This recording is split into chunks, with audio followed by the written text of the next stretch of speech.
you're good. I'm just going to do that so it doesn't get stuck. That's easy. I pledge allegiance to the flag of the United States of America and to the republic for which it stands, one nation, under God, indivisible, with liberty and justice for all. Letters of minutes reflect all directors are present. Now I'd like to move on to approval of the agenda. I'd like to propose reorganizing the agenda a bit to move up item number 8, the draft EIR. I think there are lots of folks on for that. Is there any problem with moving that to even before the consent calendar? No, you can move it up right at the very beginning. Well, you're moving it up and then you approve the agenda as amended. Yes, so we'll move it to the, well, why don't we move it to after open time and public hearing? Not on the agenda. So item number 8 will be moved up to follow item number 3. Everybody okay with that? Okay, I'd like to ask for a motion to move to revised agenda. Sullivan? Second. Gloucester? All in favor? Aye.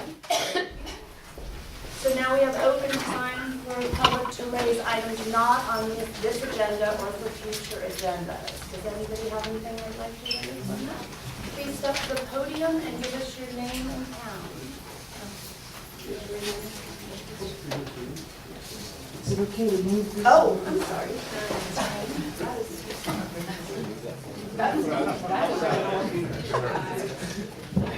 Always scheme.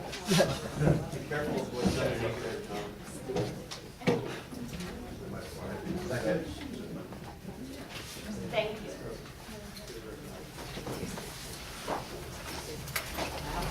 Last night I went to Rebecca Crane on Kentfield, 67 Kent Avenue in Kent. Last night I went to the Planning Commission in Larkspur. They had a meeting, and I gave them something about air quality in the freeways, and they were very enthused, and they asked me to give them copies of it. So I'm just going to say a few words about that. There's a new U.S. Environmental Protection Agency rule, and it requires air quality monitoring along the nation's busiest roadways. And the first permanent air quality monitor is near a Southern California freeway. I think it's near Anaheim, and it has detected elevated pollution levels posing health risks facing people living near busy transportation corridors. 5 to 10 times higher, the air is 5 to 10 times higher in toxics than the surrounding areas. Even though only state and federal regulators have jurisdiction over vehicle emissions, planners should consider the health consequences of approving high-density developments in transportation corridors. And I have a copy of it. I would like to give it to Mr. And I gave one to Mr. Avery. Any other public comment on something that's not on the agenda tonight? Yes, sir.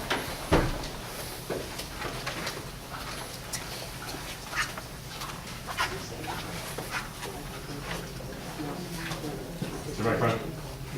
Okay. My name is David Baird. I live in Larkspur. I would like the board to direct the general manager and council to investigate the previous Opportunity Site 5 land deal, specifically the original one with campus properties. It seems unlikely that a $500,000 option would result in a $4.75 million lawsuit settlement for the developer. This just seems implausible. I know that the former GM within that context negotiating that settlement, which seems implausible that you could have been legally responsible to that effect. Anyway, and I'd like you to investigate the new Forsher and Guthrie property development. The plans, it appears from testimony, it appears that both staff on both the district and Larkspur planning staff were coordinating inappropriately to hide or conceal these plans from electeds, specifically to get these upgraded entitlements included in the Larkspur Station Area Plan existing conditions report for the EIR. The purpose would be to intentionally skew the environmental baseline for no project. Anyway, these two property deals seem implausible, highly inappropriate. The concern is that your former general manager is still actively coordinating with who knows, but it's important that we resolve these matters. It would also be good to get some sort of accounting for what the Larkspur planning staff were doing in their coordination with the district staff for this Forsher and Guthrie preliminary development plan that was concealed from the electeds. So please, please, people are coming out, people are blowing the whistle. It would be great to get this matter forwarded on to Ed Bavarian or whoever the Marin DA, who's already actively investigating 9 felony counts. They could definitely throw this one on. I think it's a no-brainer. I think that it needs to be investigated. Thank you. Anybody else?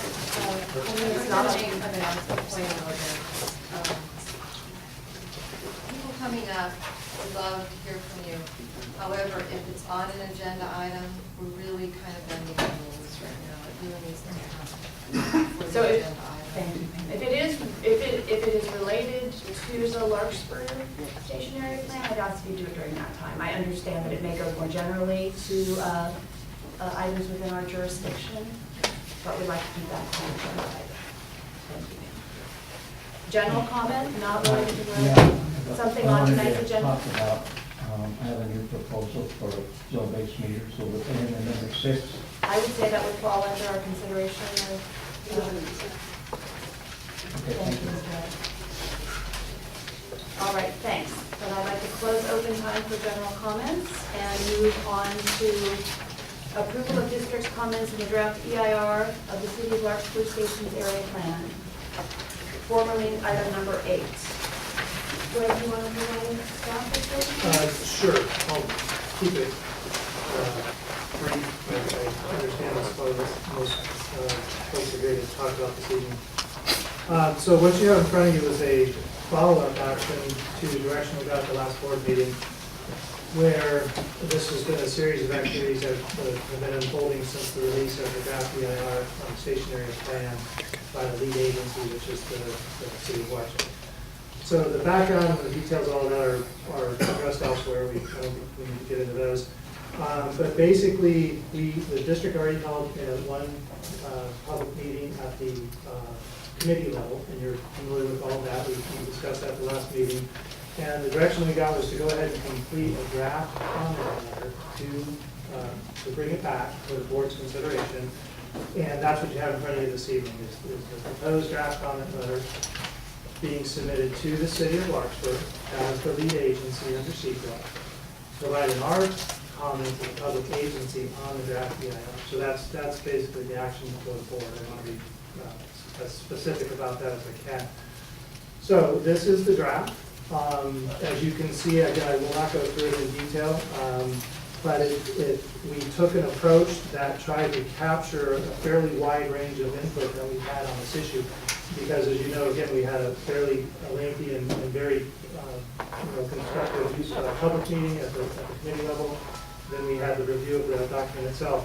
So from a technical CEQA perspective, so to speak, the document, which covers many other resource issues, as you're aware of under CEQA, the ones that are directly related to the district, either as one of the obvious key property owners within the stationary plan area, and also obviously secondly as a public agency responsible for the wastewater utility service to the area. So the specific CEQA areas that we ended up commenting on from a sort of technical perspective were the hazards and hazardous materials, and specifically, I think more specifically, that relates to conclusions or information related to hazardous materials. And in our case, the district's case, that's specifically the history of the site and the PCP issues and so forth. Under the other issues were basically utility capacity. You know, does the district, the wastewater infrastructure have adequate capacity to provide reliable service to this proposed level of development? So those were really the main, what I refer to again as sort of the technical issues under CEQA. And then we also just tried to briefly capture what we were hearing as key board comments so that we could make sure that that was conveyed. And then also for the city of Larkspur's benefit and consideration, hopefully, the key messages that we heard from the standing committee meeting, which again covered a great range. We tried to boil it down, obviously, to a pretty high level. So that's basically the structure of the comment letter. If approved or based on the board's direction, from what we've been directed to do so far, if the draft letter were approved this evening, what we would do is finalize it, send it out to the lead agency prior to the June 2nd deadline for public comment. It would then be entered into what's referred to generally as the administrative record for the CEQA process. And it would be on the record, and if there are remaining concerns or issues with what's in here, there will be extensive remaining process under CEQA for those concerns to be addressed with the lead agency or in other venues. The other, based on your direction and discussion after this evening, you have other basic options, and we can get to those after the discussion. But that's really it for my summary. And I'll hand it back to the board. Board members, questions, comments? I have a couple of questions. When you consider the capacity, which is the same as the hydraulics model, is what you're referring to? The hydraulics model is one. It's one set of information. Yeah, it's basically a primary basis for considering the capacity. Yeah. Did you consider sea level rise? No. The existing hydraulics evaluation, as far as I know, I'm almost certain that is not. Because well, that's a short. Would that be a separate study, or would that be included in the study? How would that, because it's right there, and sea level rise is occurring faster than what the projections Right. we have been told in the past. Right. The district, we have longer term efforts underway to start addressing that. Like the monitoring program we just finished. But I guess, again, not to go too far into detail, the sea level rise issue is hugely significant for all the Bay Area, and it certainly directly impacts or will impact eventually the general projection a great number of the wastewater utilities, because we're typically located oftentimes on the coastline. That's just sort of wastewater plants in and of itself.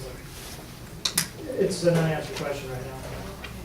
So if we wanted to incorporate that into this letter, we could do that tonight. Yeah, we could note the importance of the issue. I thought it was brought up, but I'd have to look at I don't want to say this definitively. My recollection is that the draft EIR did address briefly, to some level, the issue, pardon me, of sea level change.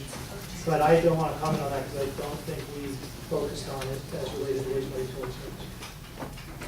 Okay, and so from our district, we're primarily focusing on these two topics. Correct. From the CEQA resource. And do you know when we give this information to Larkspur, how will it be reflected in the CEQA document? Yeah. Or the application, how does it? Yeah, I can generally address it. It'll be the administrative, that's what I was referring to as administrative record, which is a broad term for everything that officially gets generated in the CEQA document. So typically what would happen is when the lead agency finalizes the EIR, it will include the record of all of the response comments that it received. They're part of the record. And so From us? Yes. So it'll be, that's how. We'll have our own little separate place. Our It comment just won't be letter. thrown into the whole document. It will That's be- what I want to know. It will be part of the public record. It was part of the administrative comment. Right, go ahead, too. And what happens is you have the draft EIR, and then you have the response, the comments, and then those are the letters from the different agencies. And what they usually do is take the letter, and it's attached to the draft EIR, and they'll either go paragraph by paragraph or line by line, depending on how detailed the comments are, and they'll respond to it. And some of them, they'll say, see response above, or they'll say, you know, not within your jurisdiction, we don't need to respond, however, we will respond. And so our letter will be in the final EIR as a comment letter with the lead agency's responses. So it will be there, and there may be a stack of them, but we will be in that appendices. And the draft EIR, the response, the comments, the response to comments, make a final EIR. Those two documents will make a final EIR.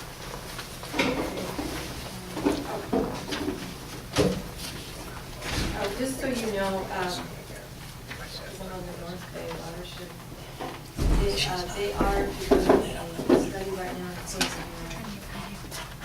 Sea level.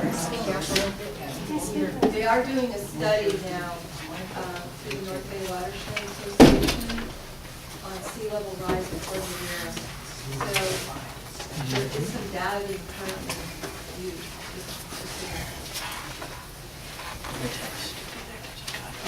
Yes,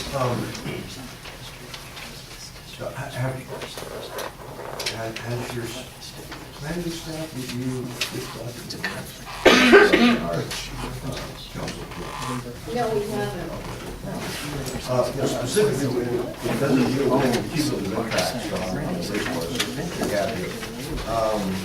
It's not only Larkspur's proposal for 920 units, it's Fairfax's 172 units.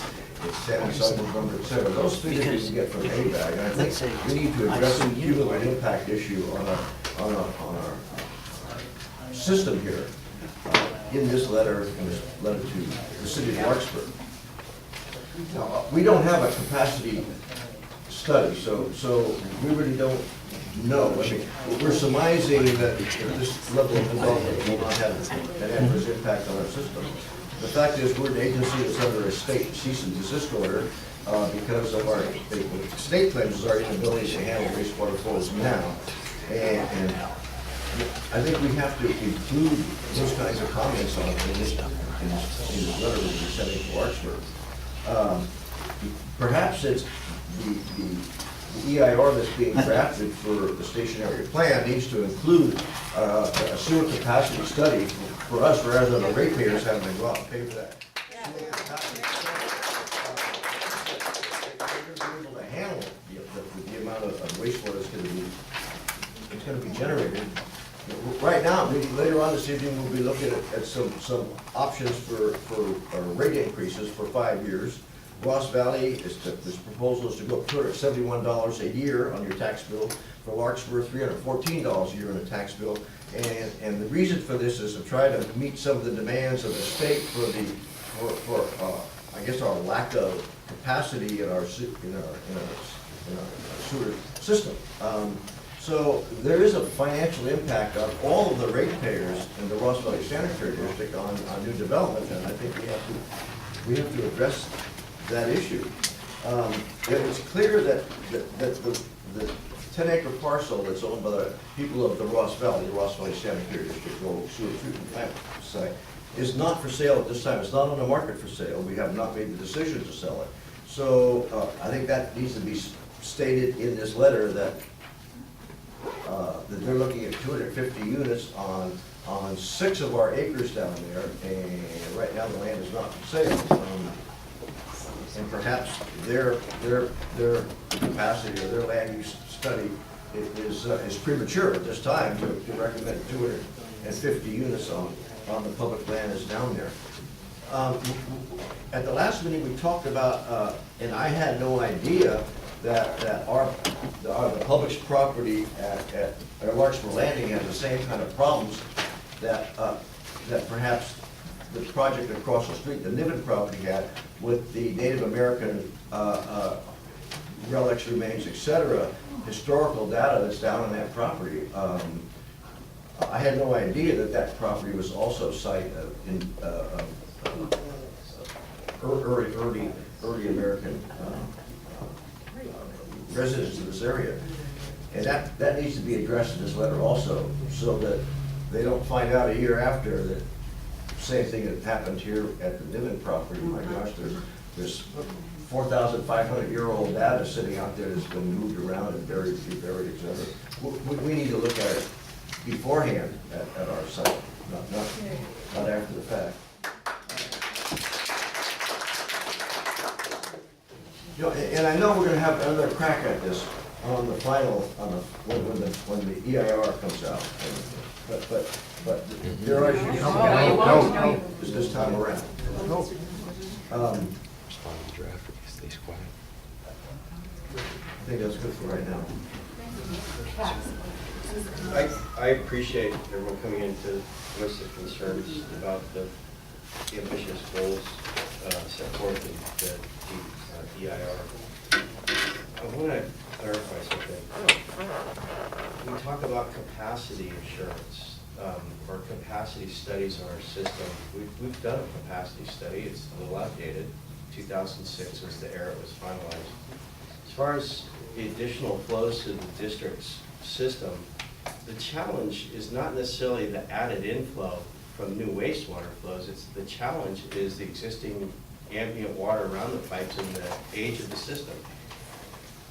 If I were ever to walk away, well, I will be walking away from this forum soon, but the emphasis of my being on this board is to fix pipes and pumps and force mains and the public's own assets that's underground.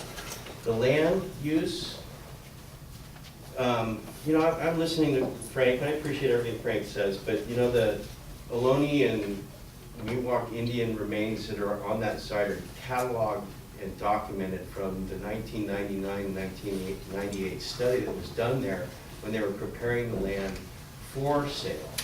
So it's meticulously cataloged. I was the person operating the heavy equipment to expose each layer for the archaeologists. The place was covered with archaeologists, and I think it's a local firm, Garcia?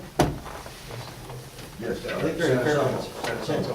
Yeah, so I mean, it was a great opportunity for me, but it was approximately 19 to 20 feet below existing grade before the actual lot was brought up a little bit higher. So, you know, that's well cataloged. I mean, that was part of the requirement back then to prepare the site for sale. So that information's there. If it's been lost, I'd find that hard to believe. So that's all I want to say about that right now. From the letter, I would just comment or make sure that folks are aware that what we went through is the standard process we go through when there are new developments proposed. There's clearly a lot more interest in this than probably anything this district has ever analyzed to talk about what the impact of new development would be on the system. Presumably, we went through it with the Rose Garden across the street. And we also say that we should revisit this. This should be revisited when the new development happens. I think Frank makes an excellent point that we have to put the property up for sale. We don't know what's going to happen next. But those were just two things that jumped out at me when I reviewed our response to the draft of our response. So now I would like to take it out to the public, and we want to hear from each and every one of you who wants to comment on this. We do have a 3-minute clock. Most folks, in my experience, don't talk for 3 minutes. A few people maybe talk a little bit over, so we're not going to be militant about it. But if you'd like to comment on this item, please step up here, tell us your name and the town you're from, please. Thank you. My name is Peter Ord, live in Corte Madera.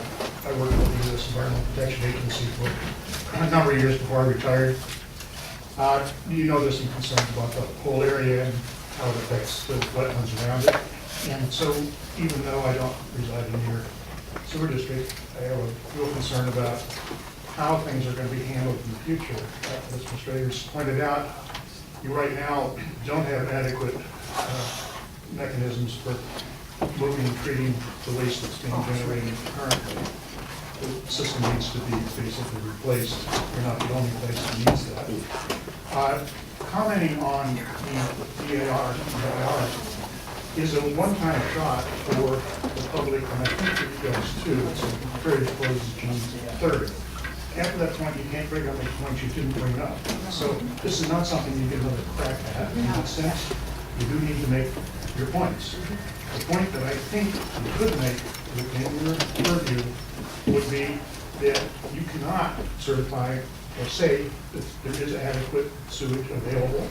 You can't say until you do a thorough study and you get an assurance of funding from someplace and get it in place to replace the pipes that need to be replaced and to put in the mechanism to service it. This could go out, not to the 920, it could go up to about 1,400 units if they get the bonus density for this. So somehow in this EIR, which is done by consultants that I ran contracts with EPA, if they turned in that product to me, I would have said, either redo it or we're not going to pay you. In this case, I don't think the consultants who did it would be able to redo it adequately. So I really think you guys need to look at this not as something that can be fixed later, but as something you need to put your stake in the ground right now as to how you're going to handle that kind of increase and where the funding's going to come from, and not from the wait for this.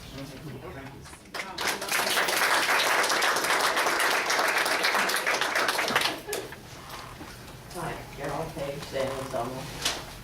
Larkspur accepted funds to do a study, and they got their money's worth. Hundreds of people have commented, leading them to understand that Larkspur should keep to its current zoning and focus on mitigating the negative impacts that currently exist. Now Larkspur needs Ross Valley Sanitary's help to complete the process underway, how to deal with a problematic DEIR.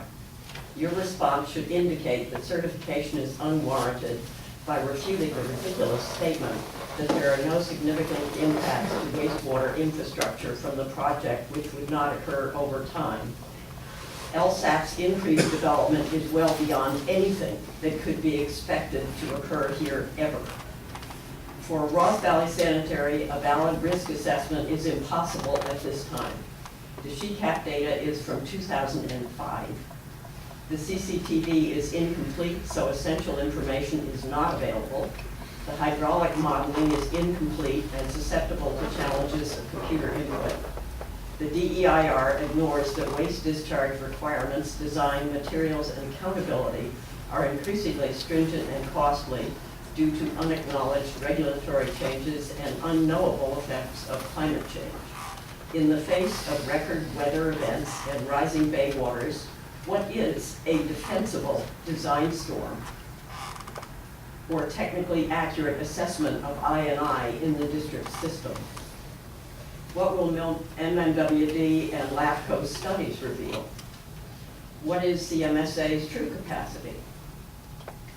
Please avoid any real or potential liability to RVSD and its ratepayers. Keep all assets in service to maintain RVSD's wastewater function to existing customers and help Larkspur out of their current dilemma. Tell the truth. Ross Valley Sanitary District cannot support the DEIR's baseless claims. You will not be alone.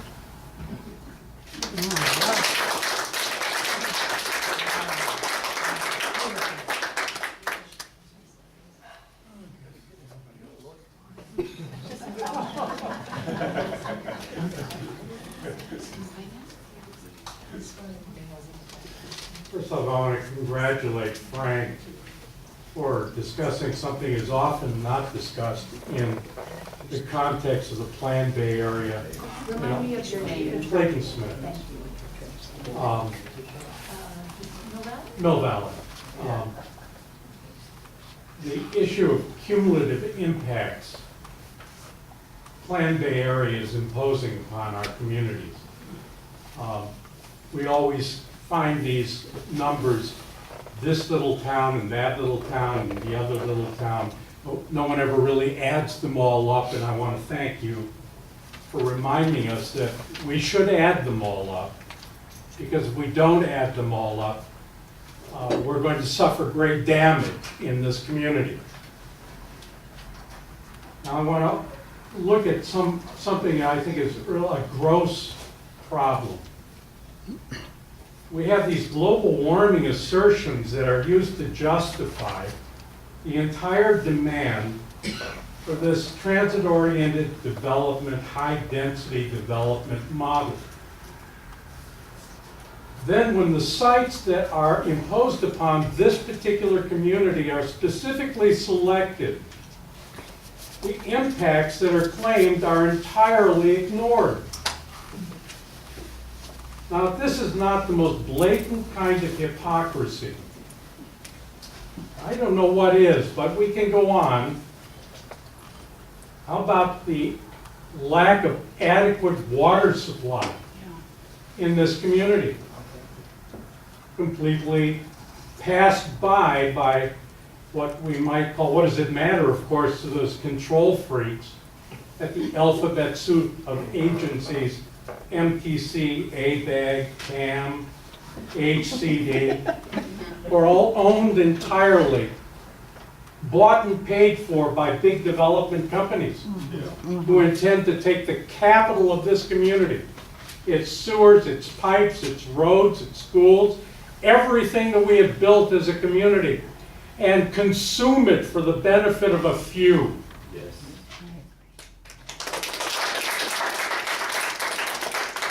So this is essentially not an engineering decision. This is a political decision. Yes.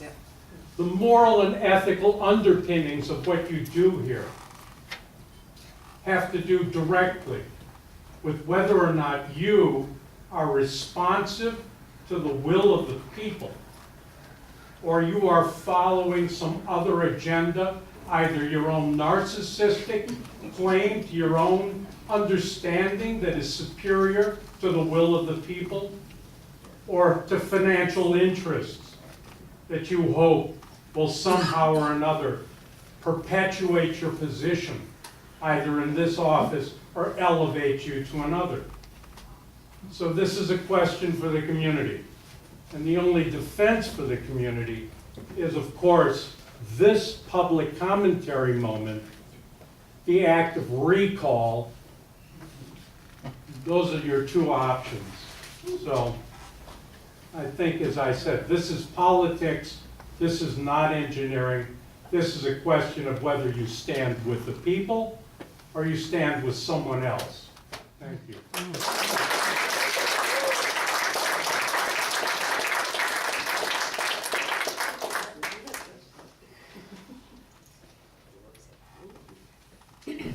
Good evening.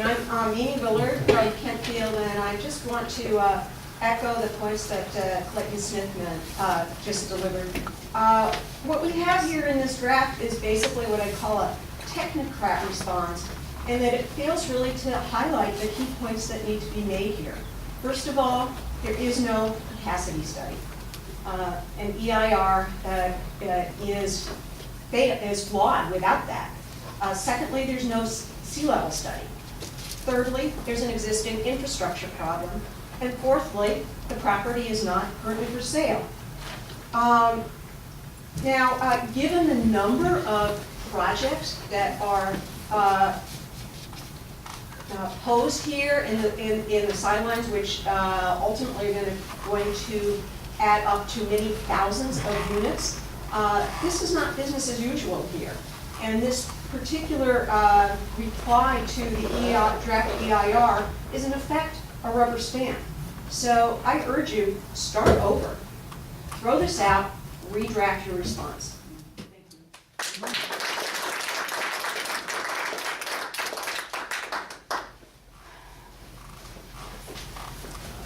Hello, I'm Elizabeth Appel from Kentfield, and I just wrote an article that is in the American Thinker blog yesterday about this procedure that we're going through, which is I think because we are not heard in Washington, we have a voice at home, and I'm very excited that our voice is being heard. I heard something here that I'm a very mistrustful person, and when I heard that it's not for sale, can you guarantee that it won't be sold? No. I think that's a problem. Any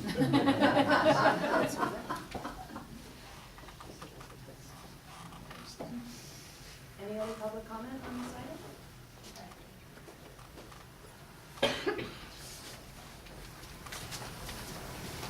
David Barrett, Larkspur again. Sorry for jumping the gun earlier. Apologize for that. I won't cover any of that. So in your response, you should absolutely instruct the Larkspur planning staff to remove the references to this specific 4-3 industrial preliminary development plan, as it was removed by you, Greg, Mr. Norby, under these kind of strange circumstances. Kind of, it was immediately put on the agenda as soon as the district board found out. It was, you guys definitely want to distance yourself from it. I think it was commentary from the board that they were not informed. I'd love to hear the board talk about that. Were they informed about this preliminary development plan that was submitted in 2012? And, just kind of come out and let's clear the air about what happened there. Especially, I think Sullivan, might be Silva, I think it's Sullivan. You actually did a presentation, I read in the minutes, to the Larkspur council or planning commission, trying to kind of, pitching this plan. So, I'd really enjoy hearing your take on what happened, who was involved.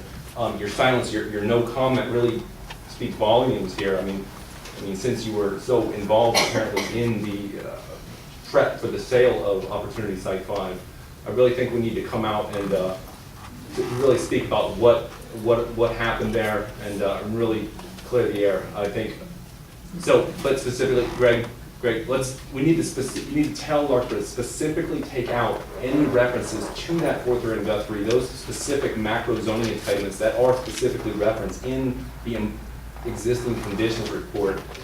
Please tell them to take it out, because as it was clearly removed or withdrawn. So obviously those metrics that were used to in the EIR to create this skewed environmental baseline, that's the clearest thing. And I think it's just odd that wasn't specifically noted that hey, you guys used these numbers that we withdrew. So I think that absolutely needs to be addressed explicitly. Thank you.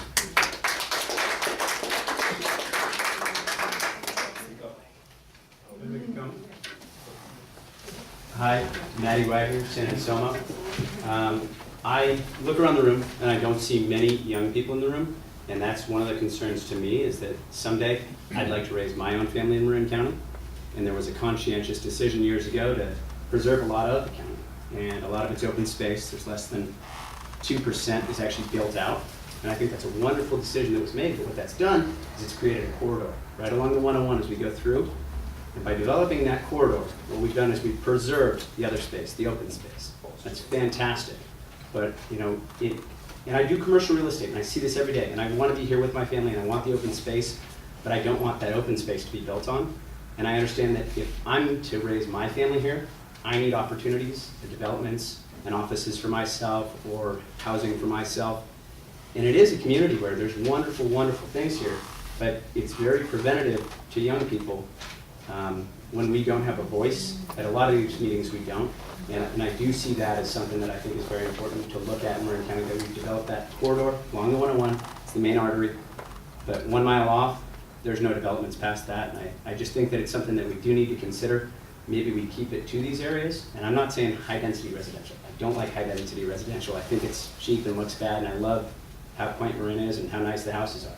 But it's one of those things that I think we need to keep in our minds as a community in terms of the long term and wanting to keep the right type of community around here.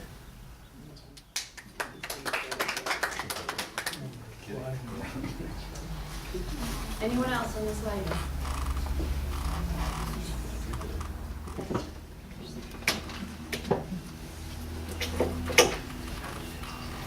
My name is Rick Adler, I'm from Larkspur, and I want to suggest that one interesting, relatively inexpensive to start, financially rewarding use of that property would be covered parking, covered carports that have solar on top. The place gets a lot of sun, and that would produce 2 kinds of income from the parking and from the solar. It's also a very windy area, And if you go in front of the entrance to the county fairgrounds and right outside the memorial auditorium, there's a wind generator called Whisper that's quiet, very safe, and produces a lot of electricity. And that should go really good there.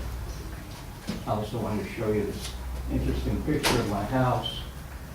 This is my house about 1890, and this is the original smart train.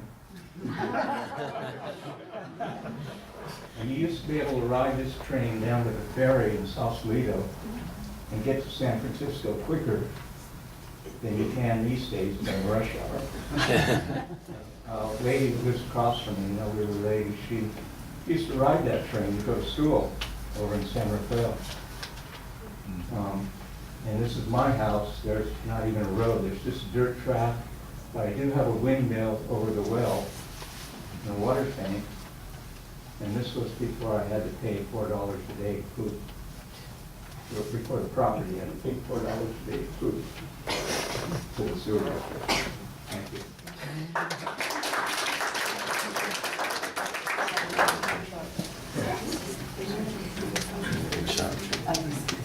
All right, then I'll bring it back to the board for further discussion and comment. Yeah, I think I need to answer. First of all, I volunteered to be on this board 6 years ago because a friend of mine died of Lou Gehrig's disease. His wife was on the board, had to come out of the district. And then I ran because I think this is both an environmental and a health issue. I have degrees in engineering and medicine. I take offense to what David is saying, and I'm not sure exactly where his data source is, but I have reviewed the Larkspur paperwork that goes back to the time that Larkspur had its own sanitary district and went through a whole extensive process of transferring the assets of the sanitary district to the Ross Valley Sanitary District. Involved in that was the agreement that the Larkspur landing property would have our work area on it. The 10 acres would have an area set aside for our work area. And also involved in that agreement was that there would be development on that land that Larkspur City Council has reviewed time and time again. And in fact, it agreed 15 years ago that it had to have a hotel there because there would be more income to the city of Larkspur to have a hotel there. That's been in the city plan forever. And anybody who wants to go back and look at those documents really ought to. It's not something that came up yesterday. It's not something that came up in Guthrie's plan. It's been in the city council and the city planning commission forever. The fact of the matter is that the property is contaminated. There are PCBs on it that are probably safe, but nobody's willing to take that chance. And the lawsuit came about because the developer said they lost $15 million because the property was contaminated, and we did it. I mean, that was the argument. And we went through a whole series of court things and things like that. So none of this, are you okay? None of this is simple, and none of this happened yesterday. This is something that's been going on for years and years and years. I personally would love to see that place as a parking lot with solar panels. I have solar panels on my roof. It generates enough energy to take care of it. But in fact, the property belongs to the citizens of Ross Valley, and we probably ought to have, like Frank likes to talk about, a vote at some point what to do with that land. It may be worth $10 million. I don't know. It may be worth $30 million. Nobody can put a reasonable number on that because of all this, because of all the uncertainty and the issues about development and et cetera, on and on and on. But right now, that property is not going to go anywhere because it's got enough PCBs in it. It's got the feds looking at it. There has to be an agreement about what to do with the PCBs, and even after that, it would have to go through a whole process before it could be used by anyone else. So I don't see our land as being an issue in the development right now. I mean, it probably is going to be so tied up, it's not going to be an issue. Responding to Larkspur, where I live, is another issue. How do we, as a board, which I'm leaving, by the way, after the next meeting, how do we as a board tell Larkspur that the citizens of the Ross Valley don't want Larkspur to build a Dixie Cup system over at Larkspur Landing? And those of us who sat in traffic over there know how much fun it would be to have another 1,000 cars or whatever. It would be F plus in terms of stoppage. So I appreciate everybody's comments. I'm sure we're going to have to put some thoughts together quickly to buff the response to the EIR. But you know, it's not something that our land is going to play a role in at this time. That's way downstream. That's the point, then say that. Say that in the letter. Tell them to take it out. Well, you did. You should say the property is not buildable. When the president currently said it should be removed. It's not buildable. Developable. Any other board members, other comments, discussion? I'd like to comment on the Guthrie report, because I was here. And I haven't looked at the minutes because I'm busy. I haven't looked at the minutes going back 2 years because of so much going on, but what I remember is that was a report. That was not something that the board voted on to move forward with. And from my recollection, no board member, unless Peter, you went to those advisory committee meetings, went to those meetings or any of that planning. And I was rather dismayed because after many months of asking, we received a report without the board input. So I do remember that. And it was an expensive report. So Mr. Guthrie was hired by the board. I believe I voted no on that consultant. And that's what I want to say about Mr. Guthrie. So the board was not interactive with that committee. And I would not agree to it anyway.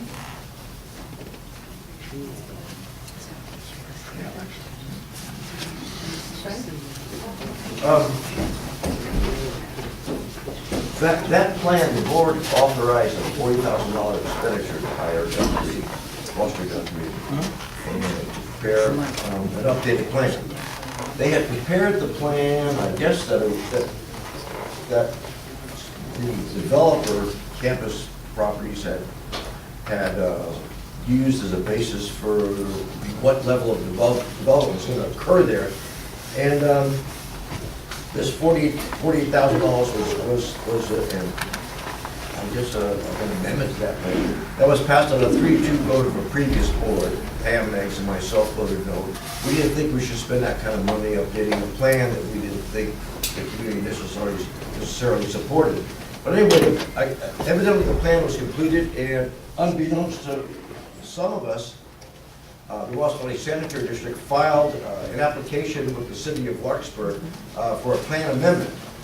And we had no idea that that was even being done. It was done, I guess the previous manager and the consultant did that, made that application. And when the board found out about it later, I think after the election, our attorney was reviewing documents over there and found that we had applied for a general plan amendment. When we found that out, we contacted the city of Larkspur and withdrew that application. We said, that's really not our plan. We didn't approve the plan, and we would like to withdraw that application for a general plan amendment. And so that was done. All the data, all the material, whatever it is we have at the headquarters at Santa Fe, and it's a public document. If anybody wants to see what that is, it's available. We have it it's there. We paid $48,000 for it. Somebody ought to see it, I guess. But anyway, if we're going to come up with some specifics here, we need to include them in this letter now. And when I said earlier that we get another crack at it, we will be able to respond. They will take our comments. The contractor who's preparing the EIR will respond to our comments, and then we will have the opportunity to respond back to their response to our comments. And so that's what I said we get another crack at it. That's where we'll be involved in the process once again. But if we don't bring up, as someone said, if we don't bring up these issues in the beginning, we can't add new issues when the final draft, the final EIR is out. So, yeah, we have to include everything that we're going to include this time around. Right. At least we have to have mention of it, otherwise we can't address it later. So I've just got a few that we're going to have to include in our comments. We're going to have to include the cumulative impact issue of the Larkspur stationary plan. And cumulative, I mean the entire Rossville, our service area, not just Larkspur. We're going to have to include the state, and we should probably have it in the document, the actual cease and desist order that the Regional Water Quality Control Board put on us, so that everyone knows just where we stand with the state. We're going to have to have a statement about what's on our land, the Native American remains that we've been discovered, and that I guess there was a full report done in 1999, unbeknownst to me, of course, I wasn't on the board then. But that report needs to be included in the draft comments that we sent to the city of Larkspur.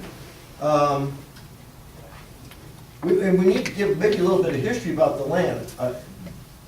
Prior to my coming on the board, the district made a real estate deal with I guess Campus Properties to sell the land for about $12 million. I don't remember the exact numbers. And they put $500,000 down. And in the end, it cost the ratepayers, it cost the taxpayers here in Lost Valley, $6.64 million. It was a real estate deal that went awry on us. And our legal costs were about $1.89 million, and we paid $4.75 million in a settlement to the Campus Property folks because they had sued us saying we were selling them a contaminated site. So the history of this site needs to be included in all of our comments. That was a 10-year lawsuit. Is what? It was a 10-year lawsuit. Went on and on Of for 10 years. And perhaps the out-of-court settlement needs to be included in our draft comments, so everyone's aware of just what happened here. And a capacity study. We really need to have a capacity study. We just can't say that there's no problem with capacity yet. So we need to ask those who prepared the environmental impact report to prepare a capacity study for the Ross Valley Sanitary District. Do you trust them? Sorry, no, not technically. We have a Larkspur Landing subcommittee. We have a June 3rd deadline, but I understand we could, second deadline. I understand we could inquire about an extension. What I'm hearing is, I agree that there's more stuff that we should include in this letter. The only thing that I think obviously can't meet any kind of short-term deadline is asking them to find a capacity study or to do a capacity study. And you say you can't certify for that, yeah, that's all. Yeah.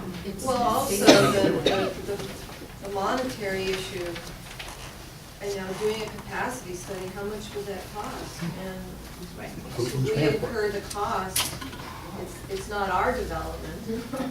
I know down this road before. So in terms of next steps, I'm just wondering whether I could ask the Larkspur Landing subcommittee to work with staff to revise the draft and we need to determine whether that timeline is before June 2nd, or if we could ask Larkspur for an extension. Is that, would you all be willing to do that, I guess, first of all? That's in 3 days, 4 days. President Silla, I know I'm out of order, that the comment period's ended, but MMWD has made a similar such request to Larkspur. Thank you. I understand, yes. Go ahead. I was going to say, I had inquiry with city staff recently about the possibility of an extension and whether or not they've received any from other agencies, given the interest in the project. And at that time, this was a day or two ago, they hadn't, but they were unsure if they would. I mean, they knew how much interest there was in the project. As I understand it, if the board's direction this evening, amongst other steps, is to ask for a formal extension of the comment period, which is what we would be doing, I don't think that would be a problem. So I think what we would need to know, we want to be able to specify two things, or amongst others, we want to ask for a specific amount of time. There's no, if you ask for an extension on the 1-hour comment period, it's up to you what you're asking for. I would suggest, based on the steps you guys have outlined, that we would be looking at no more than, say, a 2-week extension. That should be more than enough time to extend for the year. But that's, I'm just proposing that. Here's an example. We would just send a quick letter to the city requesting a 2-week extension. The other thing we want to be clear on is in general, for their purposes, it's a very lengthy and committed process that the city is in. And I think out of courtesy, we want to be able to explain to them why we're asking for an extension. So we want to be clear on what that purpose is. And if it's simply, but very importantly, to incorporate comments from this meeting, which is so close to the June 2nd deadline, that alone might be, would seem like a reasonable basis. So it's not a complicated process to ask for the extension, is what I'm getting at. Obviously, we can't guarantee we'll get it. From what I understand, it's pretty likely they'd be open to that request. Why wouldn't you just draft the letter? Yeah. Draft, knock it out. 4 days. It's just We the get your mitigation. specific stuff. It's the mitigation. You have to do a study. It's part of the mitigation process.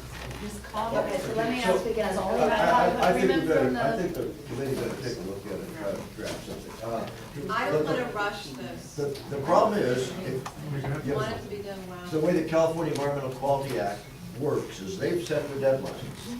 If we don't meet their deadline, they can reject our request for an extension and we get no comments whatsoever. Right. So, Yes. I think we need to do it by the second.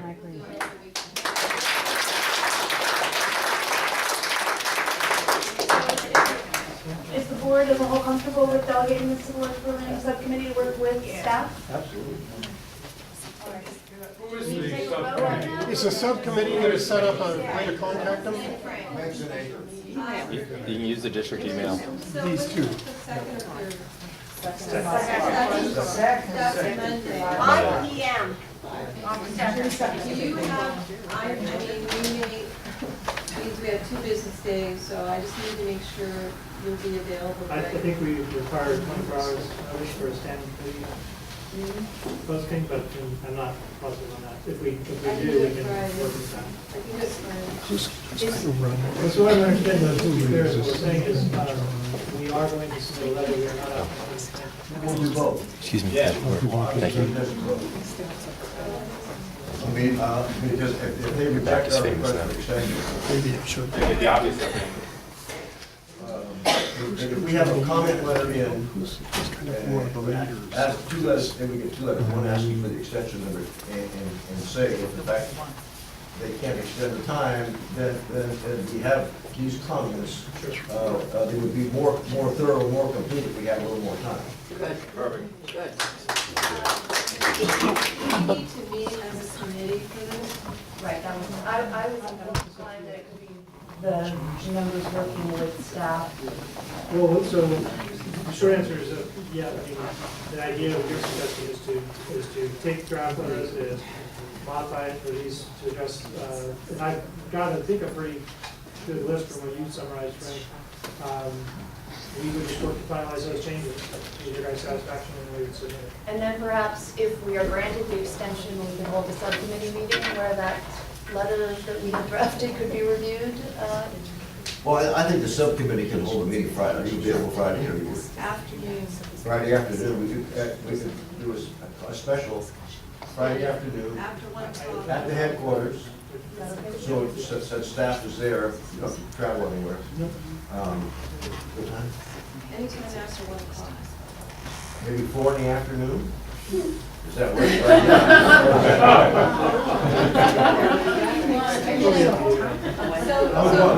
Whatever works for you. In all seriousness, if within reason it works for you guys, the earlier the better on Friday. Okay, how about 1 o'clock? So you're gonna do the letter, comment, I'll take a first cut of a draft, updating the draft, I should say, based on this discussion. You did it before that on a clock. Oh, yeah. As soon as I get it. All right. Okay, so let me summarize again what's going to happen. We are going to ask for an extension to the June 2nd deadline. It's asking basically in effect, could we submit our comment letter later? But Frank has made a good point that if they say no, then we don't have a backup. Why do you need more time to submit? Just write the letter. Just for the purpose, I mean, perhaps you are correct, and perhaps we don't need an extension if this process that's now going to take place in the next 3 days does everything we want it to do. So make sure it's perfect.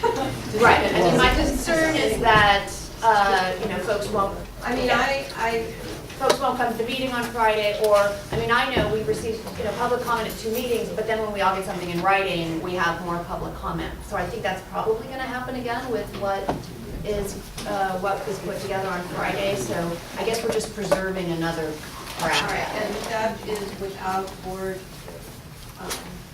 buying, the board won't see that. Board cannot see it. Okay, just so y'all.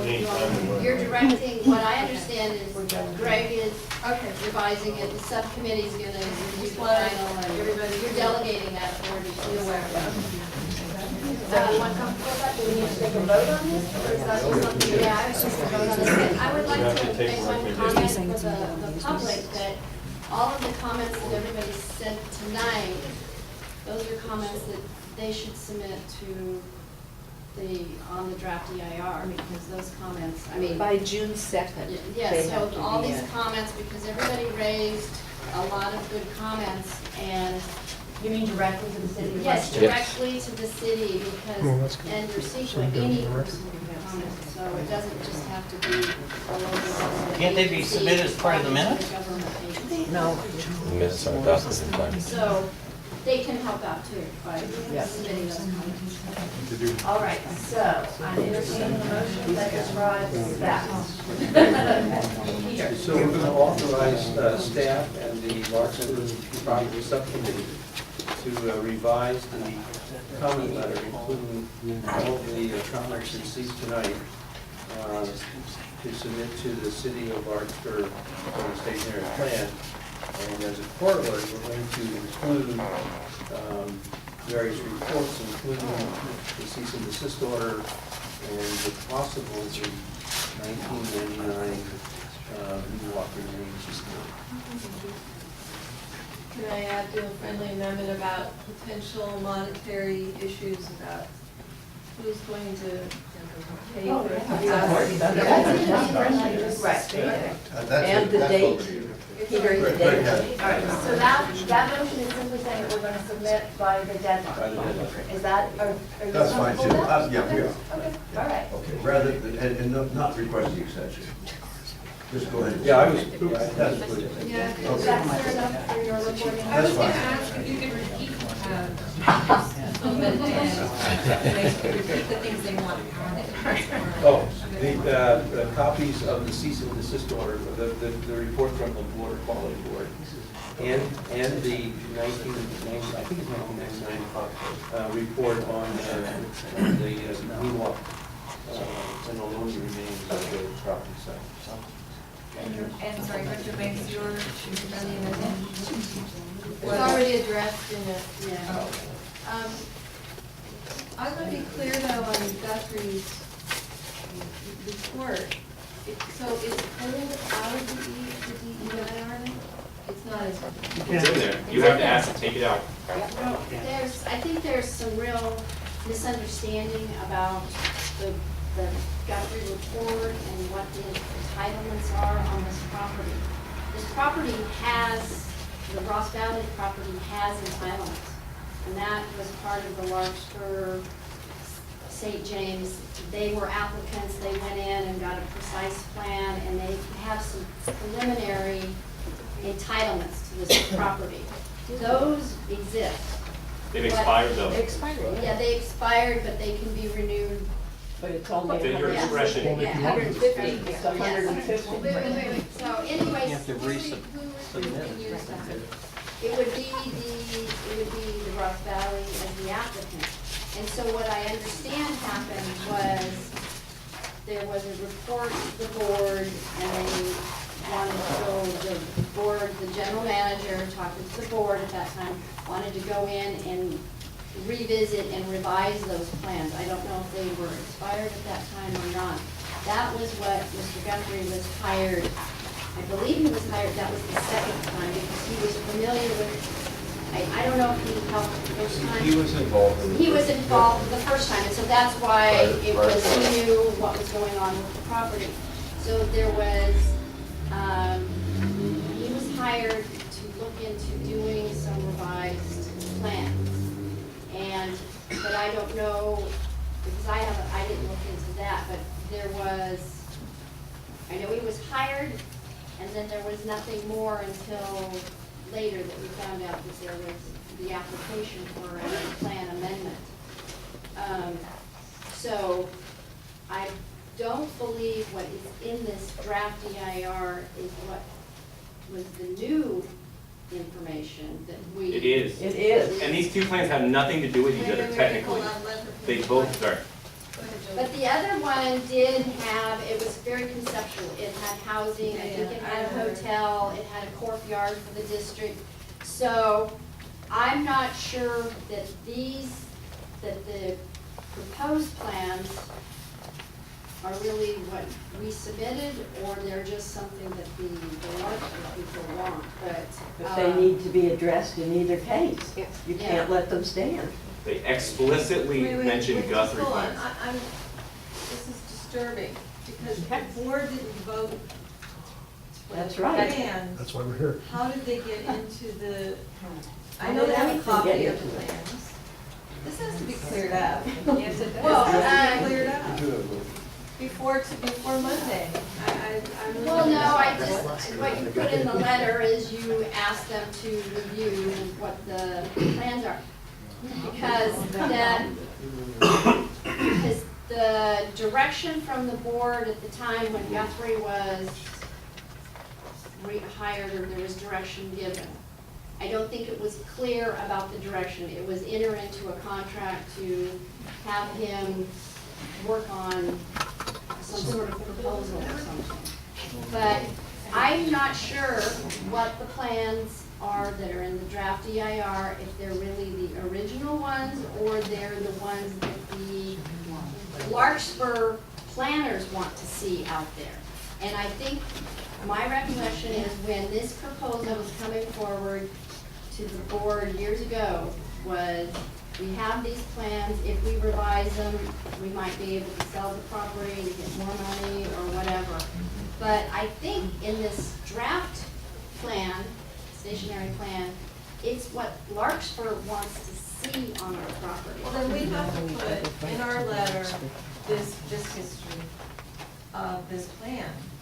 Because if the board didn't vote on it, if we didn't agree to it, we have, I just think it's not appropriate for us, for Larkspur to think that we agreed on that plan. Well, From no, they're not, they're, you see what I'm saying? We have to put some statements about that. what was submitted was a plan amendment. I don't believe They there retracted it. there were any plans with it. So the only thing I understand is those old entitlements that had the hotel, that had all of that. That is what the prior board approved, and that was all approved. I don't think that there were any plans submitted with the Guthrie application for the general plan amendment. There wasn't. Yes, there were 300 units. I attended one of the meetings. You can't say, I think, in this kind of a situation. Well, no, but that was what they were requesting, and that's what he was hired, I think, to work with the city of Larkspur for, but I don't. So Hawks Valley made a request for a general plan amendment to increase the density from 126 to 300. But That was Guthrie. that was the application, but I don't think there was ever anything put down into concrete plans or actually formally submitted to the. Let's see if we can get the specifics out of the draft EIR to see if they're referring to the first proposal that campus started with, or the amendment that Guthrie and Richards applied for. Yeah, and that was just an application. I'm just saying, I don't think that there were formal plans. What I think is actually happening. Well, is what $48,000 for the formal plans. Yeah. So Greg, you're nodding every once in a while. Do you know what version of the Guthrie plans are in the draft EIR? I'm not familiar with this. Is that something that we can look at by Friday and have this come I into think we can discussion? probably try and clarify that correctly with the city. Okay. And Because then the other thing is the city of Larkspur with this conceptual stationary plan may say, this is what we think is there. And that's where we get into the density, capacity, and all of that. They're saying Which it's is also existing. goes to the point of, we own this property, the ratepayers of the Ross Valley own this property, and in a way, it seems like folks are making an assumption about what's gonna happen there, right? And this Guthrie plan is one way. But to be clear, in the general plan from 15 years ago, there are already hotel plans and housing 126 plans. units. Yeah, Expired. No, that's in the general plan. That's the general plan. The general plan can be amended. But someone would have to act on it, obviously. And we can't right now, we shouldn't. This property's not self-sure what we want. Okay, So we will so, verify with the baseline Yeah. zoning and level. and this will be taken up at 1 PM on Friday at our current building for the Larkspur Landing Subcommittee to review what staff is going to revise in the meantime, but then finalize our submission. We have a motion pending. I'll second that. We have a second. Sullivan, Wasco, all those in favor? Aye. Aye. So, thank you.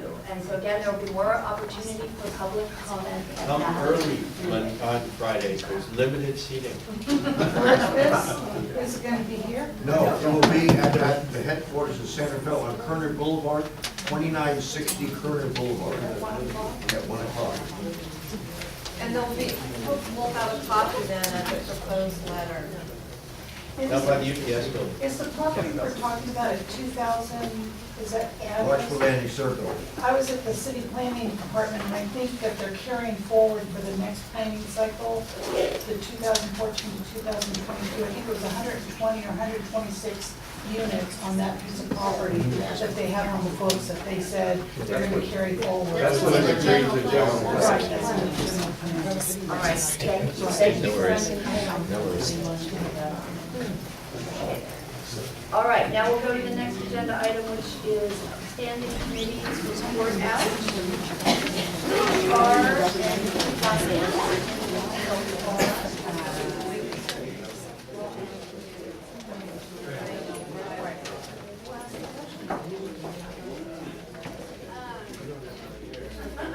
All right, maybe we'll take a break now. I'll call us back to order. That's the steam train. How did that hook up with the electric train? Or did they pull us out to the electric? Right. Which street is your house on now? Pat, anything to report out on our resources? Well, we furthered our discussion on the plans of the district to keep working with staff and in particular one-on-one with supervisors. It was a good discussion. Innovative solutions to long-term needs.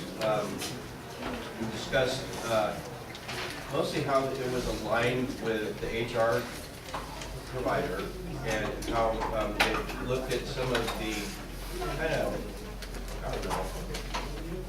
Well, I thought it was a healthy discussion when it opposed older vision opposed to newer vision, where that comes together to create a more productive and informed group. So training, development, of course, holding people to the line, you know, as far as how they're going to do it. So it was about a 1 hour meeting. We agreed that we would continue what we're doing. Of course, we approved a certain capital allocation to continue the services for a short period of time. At the last full board. Right. And then we also talked about, you know, really their positioning as it relates to upcoming memorandum of understanding discussions between the union body and the district itself too, so. It was all a good meeting and productive, and I'm enthused and happy that we have in-house HR services. We've had a hit or miss process when something comes up. We bring someone in from that thing, so kind of lose that valuable information as it evolves. Anyway. The one thing that I think, Pat and I are the subcommittee, the one thing I wanted to mention to the full board is that the policies that HR is going to be revising are all going to go before the union, the employees union meetings, where you can confer, and they meet once a month. So those will be trickling through rather than coming in a tidal wave, which we might have aspired to. So that the union folks will get a chance to look at all the proposed changes in policies before they come before the board of approval. I don't understand why we would do that before they were, I mean, what are you, like what? It's what's referred to as a meet and confer process. So we actually, I mean, the board has already talked about this, that you guys, Mary's kind of giving you a high level summary, but we found for any issues that are going to can clearly have a direct influence or impact on staff, for example, the proposed expense reimbursement policy and so forth. We're simply taking the extra step of doing a meet and confer with the union to see if there's any concerns or what have you. So it was actually discussed in previous board meetings. It's just a continuation of that. Yeah. The main point I think Mary was making, because we did come up with the HR committee, was that we had originally intended to crank through these quite quickly, because a number of them are ones that came out of the recommendations from the fiscal year audit. And we had initially had a pretty ambitious schedule of getting these all done by the start of the fiscal year, and that's not going to quite happen. Okay, I just wanted to know the process. Yeah, it's going to take longer than we because we are up for negotiations soon. Yeah. I didn't know that was part of it.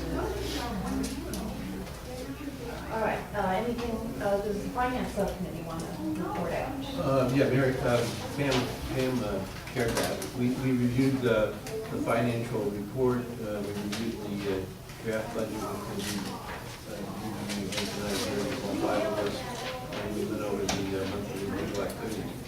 I think the numbers were pretty much in order, and we had some questions about some of them.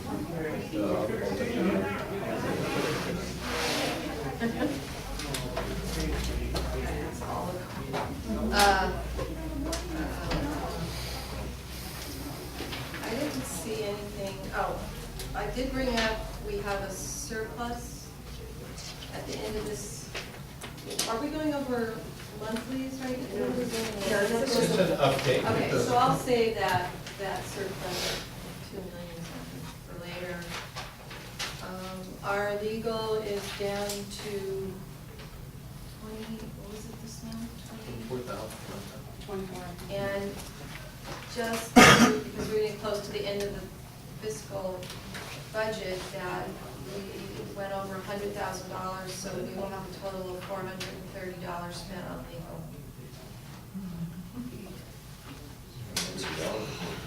$430,000. Did I say 400? Yeah. So that was mentioned. I think that transition. So I didn't see. I had a few questions, but nothing of great significance. And most of our time was on the annual budget. So we'll get to it. I did, moving on, I did attend the CMSA meeting for Director Egger, who was in here. They are starting their negotiations. This is still standing committee? Could we put that, did we do that?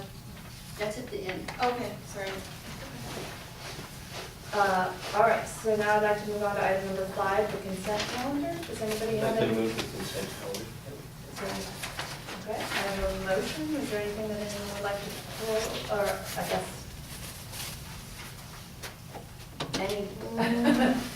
Any discussion of the consent calendar? I go out to the public for the consent calendar also. That's all right, Pat, you just threw me off my basic.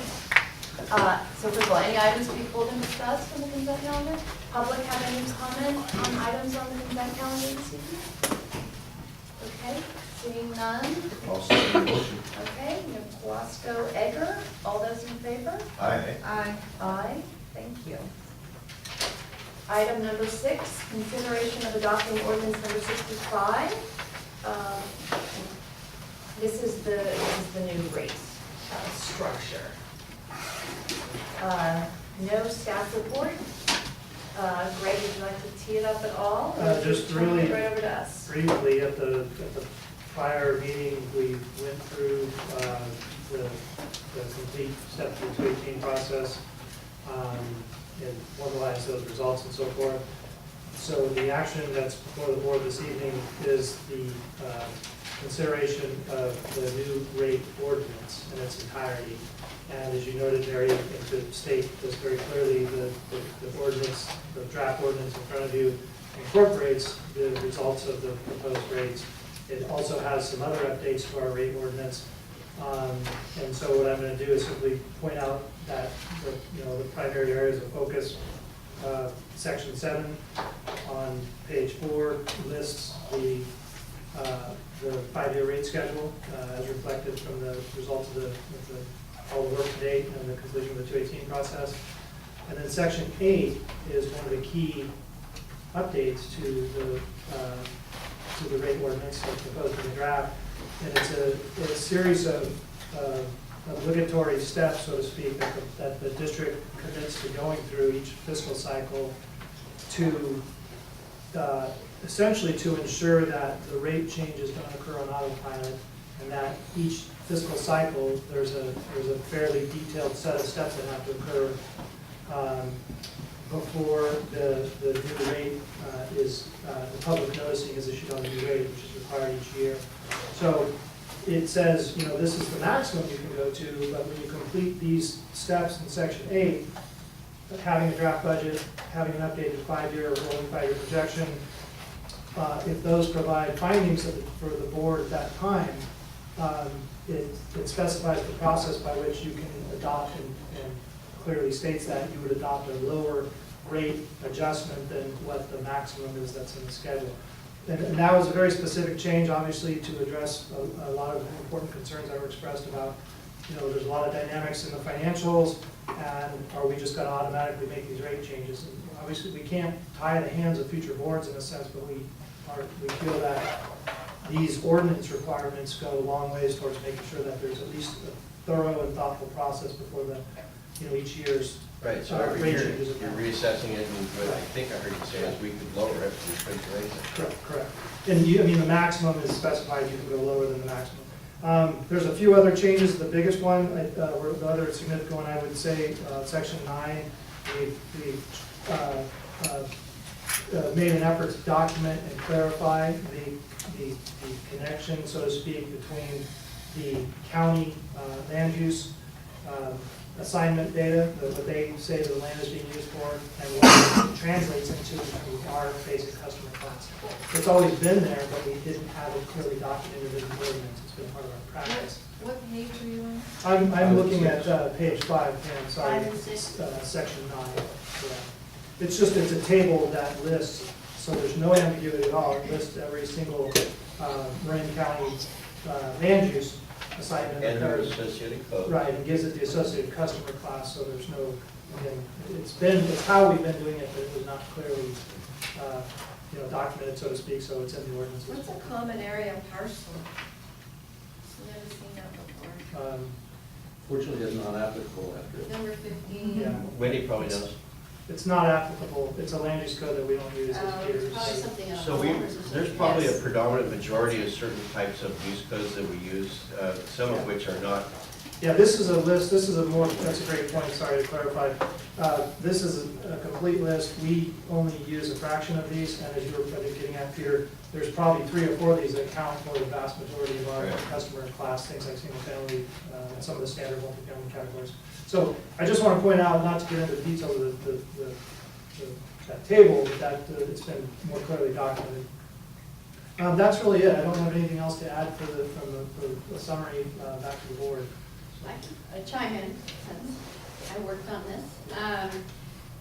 Did board, I explained this last time, we did, for Frank's benefit and the rest of the board and the public, we did revise the refund section and clarified the ambiguity with the pre-January 1992 refunds. And these are for refunds where there's parcels that are charged that aren't hooked up. And that's the new section 11. And so we put the process in the ordinance because we had some. What page? Page 8. Page 8.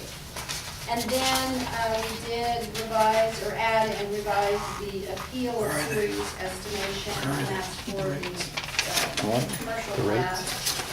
And so we have now in the ordinance the actual process for the appeal and the refund, which we've had some problems in the last few years, so that got cleaned up.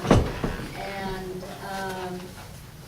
I think that after what Greg went through, that's really it. But and as I said last time, if this ordinance is passed, and in the future, after 5 years, or if we go back and we are going to revise the maximum sewer service charges, I think this ordinance will remain, and then we'll only amend section 7, because lately we've been having to adopt a whole new ordinance because there were several ordinances that we had 58 and 59, and then we had 63, and so I think we have everything in one document, one ordinance, and so in the future, we may only have to revise the charges in the future, which is a good place to be. Unless we go to flow, in which case we'll have to have a new section. Mm-hmm. Yeah. Well, so section 11 is actually an ordinance? It's part of this ordinance. It's part of the ordinance. It's one whole ordinance. So, what page is it? But we have it in, I guess, do we have it in a policy too, just in here? This is, yes, this is even stronger than the policy. It's kind of strange to have it in a Prop 18 rate. It doesn't. No, this is our sewer, this is our wastewater utility service ordinance, and it has I'm the talking definitions. about the refund part. Right, it's a declaration by the district of how, of its policies, procedures, et cetera, on how to run the district.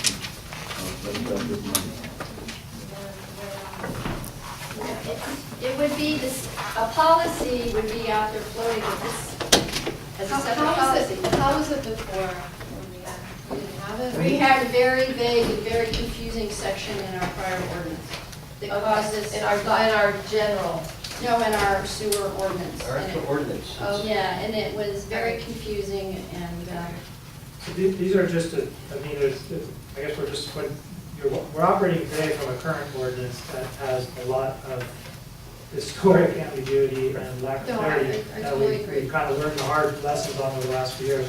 So what this is doing is it's a replacement ordinance to fix those items along with the details on the rate numbers. So it's not it's an administrative cleanup, I guess, is a good way to put it. But these are practical issues that we run into even just in the past year, things like refund processes and so forth. Because the old code, or the old ordinance language we overlapped it so many times, it just had become very confusing and ambiguous. So this is really a big, hopefully it's a very helpful cleanup. And I think probably the best example is the refund policy, but that's now 3 or 4 very simple steps, whereas it was not. Okay, is it stated in the whereas somewhere? That this is replacing the old ordinance? It's right up Yeah, front. yeah, that's where I was. Where it actually repeals ordinance 63. and then in section 20, it says that ordinance 63 is the district is hereby repealed in its entirety. Other questions, comments, board members? Okay, so we had a very long, lengthy discussion on this, but so just to be really 100% clear, and Vivian's there. Hi, Vivian. You're back in the corner there. Hi, Pam. Hi. So the first bond is for 40 million. If we exceed that bond, if we don't use up that money in those 3 years, then we can roll that money over into the next bond for 25 million, or is it 24 million? That was my understanding from our conversation at our meeting. That's not really part of the ordinance. The ordinance is a Oh, I'm rate. sorry, I'm moving on to It's a something. rate I'm thinking increase. of something else, sorry. Yeah. Thinking of, I'm getting ahead, too ahead. The budget? Yeah, Right. I'm getting ahead too much. I thought we were done. Other comments, questions, board members on the ordinance before us? Sure. Before I left, I had spoken with folks about the pending rate increase. And a few folks I spoke to said, well, when are we going to get the notice? I said, you had a notice. It was a 4-page notice. They said they thought it was junk mail and threw it out. It's basically virtually almost impossible to overturn a rate, Prop 218 rate increase, or to come up with a successful protest for the Prop 218. And I guess what, only 169, 189 people protested it? Approximately. The last time we had a rate increase, a private party here in Larkspur sent out cards where people just had to fill in the card, put their property information on the card, for example, and send it back in. And at that time, I think it was like 33% of the ratepayers signed protests.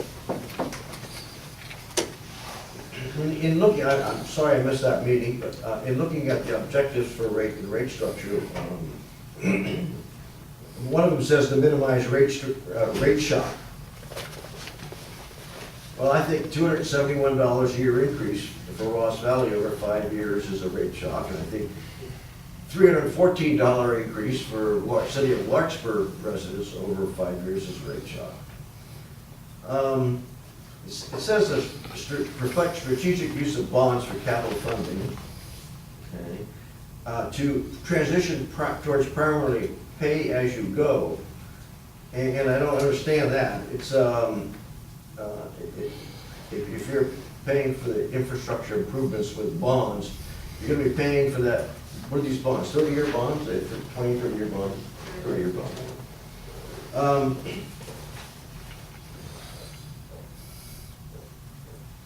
When reading, and I'm going to jump around a little bit on you here, but the real issue is wet weather flow versus dry weather flow.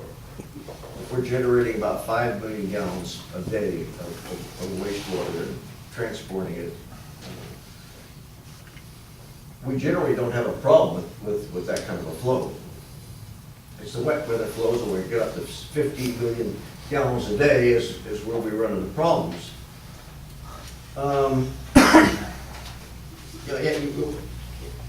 What I see here is a 20th century solution to a 21st century sewer problem, sewer wastewater problem.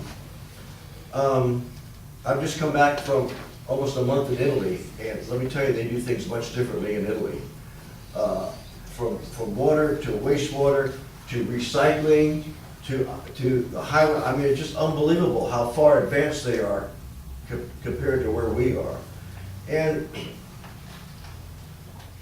you know, when I said a 20th century solution, what I mean is, oh, there's a problem here. We have to replace all this pipeline. We have to replace all these pumps, et cetera, rather than really addressing the cause of the problem, the wet weather flows. Pam mentioned sea level rise earlier. I believe sea level rise currently is impacting our facilities. CMSA has the percentages of our wastewater, the salinity content, and the only way salt water is getting into our system is from the bay here. Later on, we've got a project we're going to put out, and I'll talk about the sea level a little more there, but it talks about the bay fill mud, the problems there. So we've got a lot of infiltration right here out of the Bay Waters.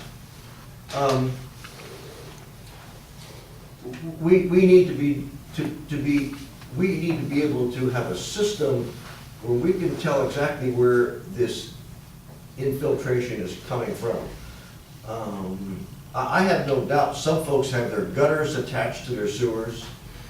There's just no way that in a rainy, stormy day that sewer lines are gonna increase in capacity 10 times. The water's getting in somehow. And I don't think it's just these little laterals. I think there's something dramatically wrong and we're not addressing it.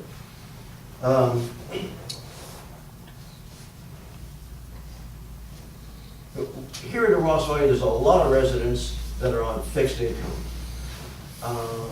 And this is going to have a significant impact on their lives. We've got, they say Marin County has the highest tax rates in the state.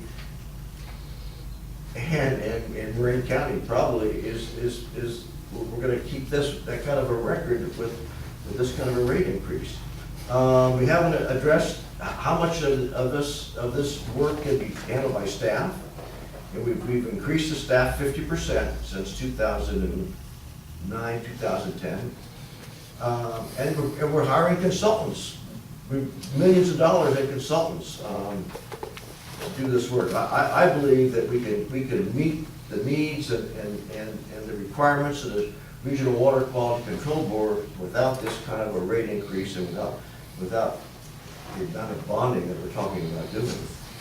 And if in fact the board thinks this bonding is absolutely necessary, then we ought to be putting it on the November ballot and letting the folks in this district vote on whether or not they want to raise the rates and fix the system. If the board firmly believes that this is the only alternative, then we should be able to put it on the ballot and bring it to the people and explain what the problem is, and hopefully they vote for it. $64 million in bonds added to the $17.9 million that we just sold a year ago.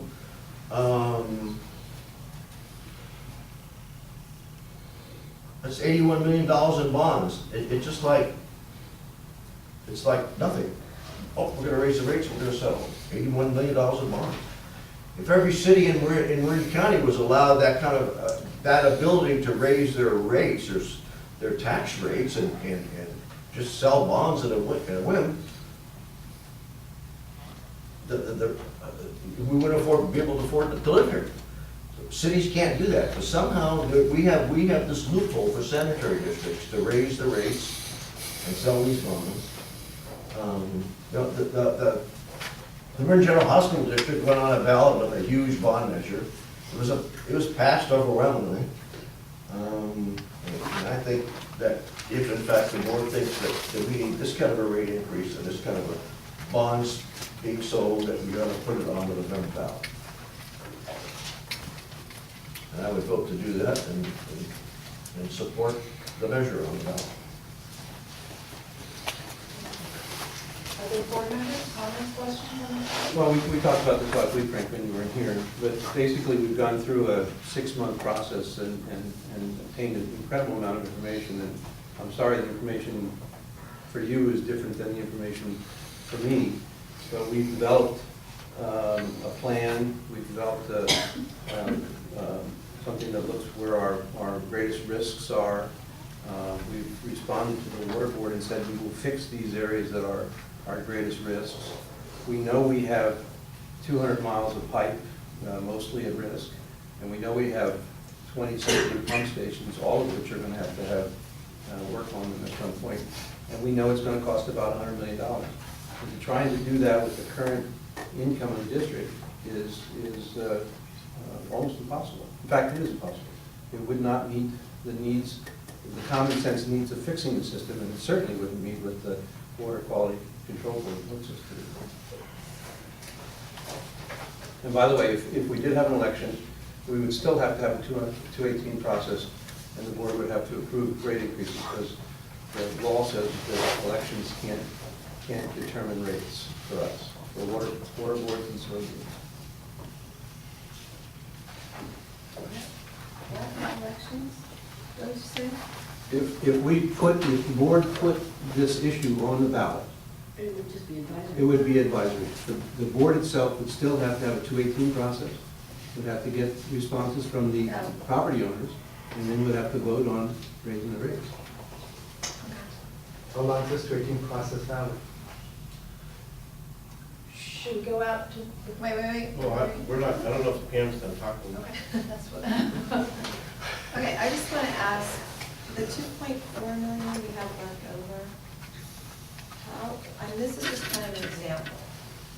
If we go into this new 5-year plan, and we talked about this, the committee meeting. So let's just say we have planned 13 million. We need to spend 40 million in a 3-year bond. It's all capital. Right now, we have a surplus, and I'm not understanding why, but I think what happened was some of the work was delayed or for the restructuring debt at one time. Well, I wouldn't use the word surplus. I mean, what you're seeing is you're seeing an accounting surplus under operations and maintenance is what we're referring to, Pam. And that I call it an accounting surplus because it's simply saying that this is really in the details. I mean what's a good way to, basically that money is going to more than be expended as we go into the new fiscal year. It's a temporary imbalance basically between our expenditures and our income. But it is CIP money. Currently, right. We're So under this- our forecasted this is spending. just an example. So we have 40 million was planned for the first 3 years on the first bond. Correct. If there was a surplus, Meaning, let's be clear what that means. The we don't bond spend, funds- we don't spend 13 million, we spend 10 million. Right, so the So entirety the- of the planned revenue or the bonds are not spent. There's unspent bond funds sitting in our bank account. That's what we're. Okay, but I'm talking about, I'm just kind of projecting out for the new budget. So we come back to the board and we review this every year and we say, okay, we have 3 million in excess and then we can lower the rate. Is that correct? It would be partially correct. It's an example, yeah, of the dialogue you'd be having. So you might, I think the example we used in the prior discussion where this is I know it's a point of concern. If 2 or 3 years down the road, let's just call it 3 years for discussion purposes, it's clear that the trend has been, for capital expenditures, hasn't been what was forecasted. But you're also able to say that we've met the requirements, the regulatory people are okay, we're maintaining a high level of service, we're generally, tackling the capital program. But you know what, as we got new and better information, we didn't spend the forecasted money, and we found ourselves 2 or 3 years down the pattern and said, gosh, there's not a need for the full proposed future bond issuance. You would take that into account and you would adjust. You would say, instead of 40, it's 30 or whatever the adjustment is. But my question is, the rate could be lowered. Correct. Each year we review this. Each year we have to go over the budget. When we find we have a surplus. The proposed adjustment could Then the be- percentage could go down. Correct. From 7 to 6, blah, blah, blah. Correct, and that's what, when I refer to. I just wanted to put that on the No, record. it's very important, I mean, that's what I know Section it 8 is. was I all about. did that sunk in more for me at the last meeting. Well, that's, again, I that's, wanted to- that's. I the- know it doesn't happen probably a lot, but it does happen. It does happen. And we can't use that money for anything but CIP. Bond funds, correct. Right. Correct, 'cause they're So we restricted. can't say, and that is higher than, none of that money can go to that. And the district has no plans for headcount additions, so I just, hopefully that's pretty. All right, I wanted to get that clear. The second issue I have is employees. We did start with 19, we now have 38 with 5 vacancies. Is that right? There's not currently 5 vacancies. We've had as many as 5 this current fiscal year, because for the reasons we talked about in the HR committee, we've been, careful about filling in these positions, but I think currently there's, I'm gonna say it's either 2 or 3 vacant at the moment. I think it's 3. Okay, so that's another concern I have. is, and we talked about this too, that I am advocating a staff work study so that we could look at, do we need 38 employees? Can we cross-train? Can we do regional staffing? I think did we just hire an electrician? Is that No, last? We that's have. one of the unfilled positions. Right, and why couldn't we share the electrician with other agencies, even CMSA? Consideration of that type of alternative is why we haven't filled a position. Okay, but I'm just trying to look at overall, going down the road and looking at ways that we can save money, and we may not have to keep this rate at what you all projected, okay? Yes. Including grants, and researching grants, because there is grant money out there, because we've been putting out fires for the last 2 years. This is another avenue that really we need to push. So I'm like looking at all this now with different eyes, so I want to tell you. And then, Vivian, I need your feedback on this, because I have scoured this endlessly. 5 or 6% rate increase, can you explain how that would impact this 5-year plan if we went lower? Because I don't have a financial person or Yeah, maybe Greg could. Yeah, maybe Greg, because I mean, the rate increase is tied to the financial analysis, that's tied to the financial, the cash flow projection that's in the INP. Yeah, and well, we went, went down that very extensively with John Markoff and Rick, the folks working on the study, and it just, the numbers just don't work. I mean, we don't come close to meeting the minimum balances that we've set, and so forth. So I think when you take the financial plan as a package, we've got it as essentially the reduction that we made prior, the 1% reduction we made previously has kind of taken us to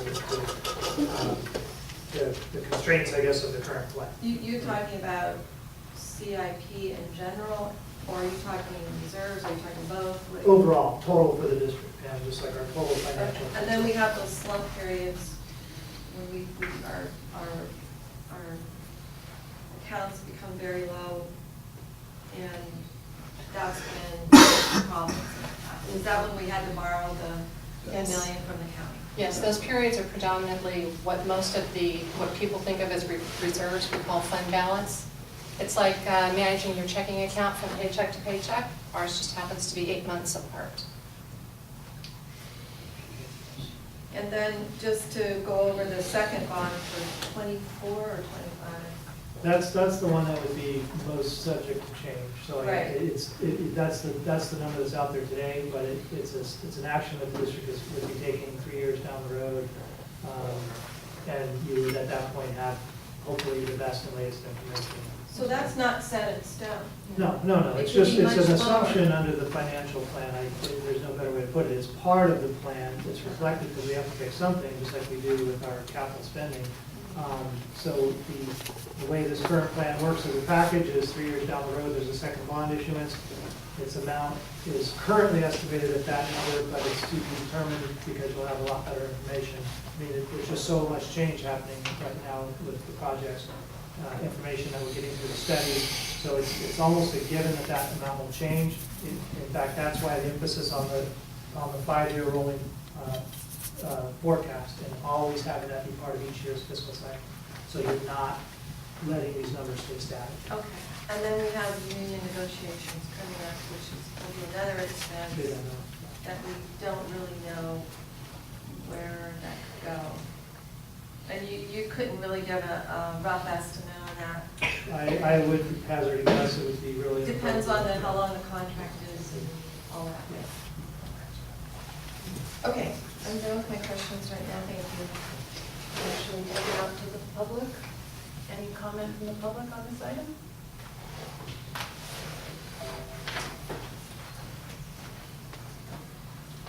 Steve Lamb, San Anselmo, just a point of mathematical semantics clarification on the increase in staffing. if you start with 19 and you go to 38, that's not a 50% increase, that's a 100% increase.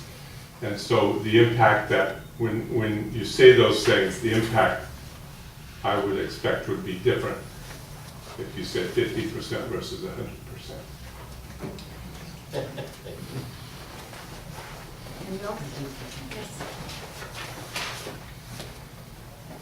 Rick Holland, Fairfax. Before my comments, I have some clarifications, maybe three of the director's comments. So to begin with, the 218 process, Peter brought up that a vote in December on the bonds would be informational. But we've gone through the 218 process, so how long is the 218 process valid?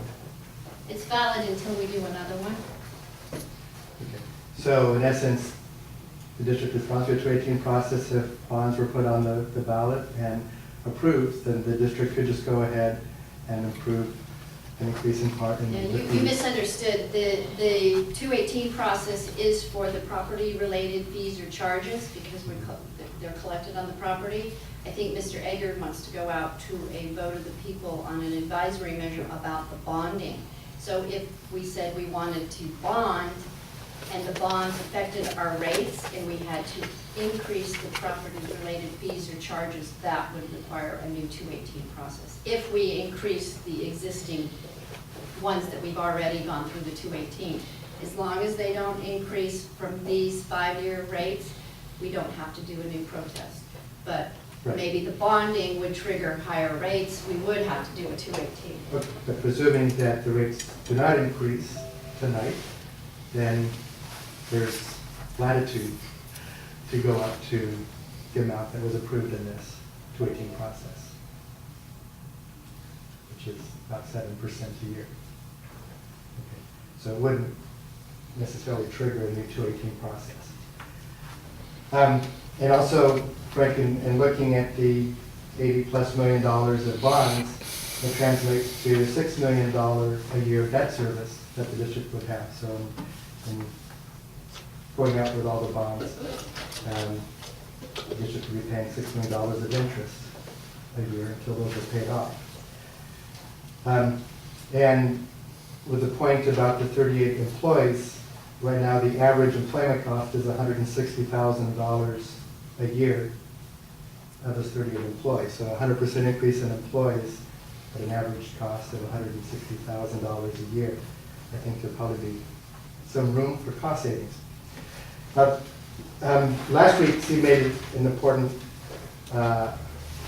summary. I think that it comes down to trust. And 6 years ago, a rate increase took effect that raised fees around 90% with a commitment to implement the 10-year capital improvement program. And the mismanagement of the past 6 years continued the public's perception of an incompetent public utility. It was bad before 6 years ago, it continued and got worse. And what I would suggest is that the district develop a budget with the current resources and work in the coming year to regain the public's trust. Once a better assessment as the district's resources can be ascertained, looking at assets and other sources of revenue besides just increasing ratepayers' rates, grants, commercial land and property, etc., then an honest case to be made to the public concerning the necessary resources to implement the IMP. And back to Frank's point, if you could regain the public's trust and present a valid plan, then a case could be made as to why and how much money that needs to be raised. But at this point, your trust is still somewhere down in the gutter. Thank you. Any other public comment on this item?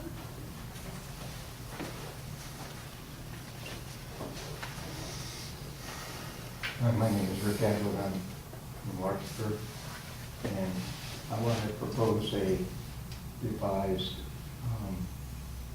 rate-paying method because the proposed one is not technical and fair and unaffordable for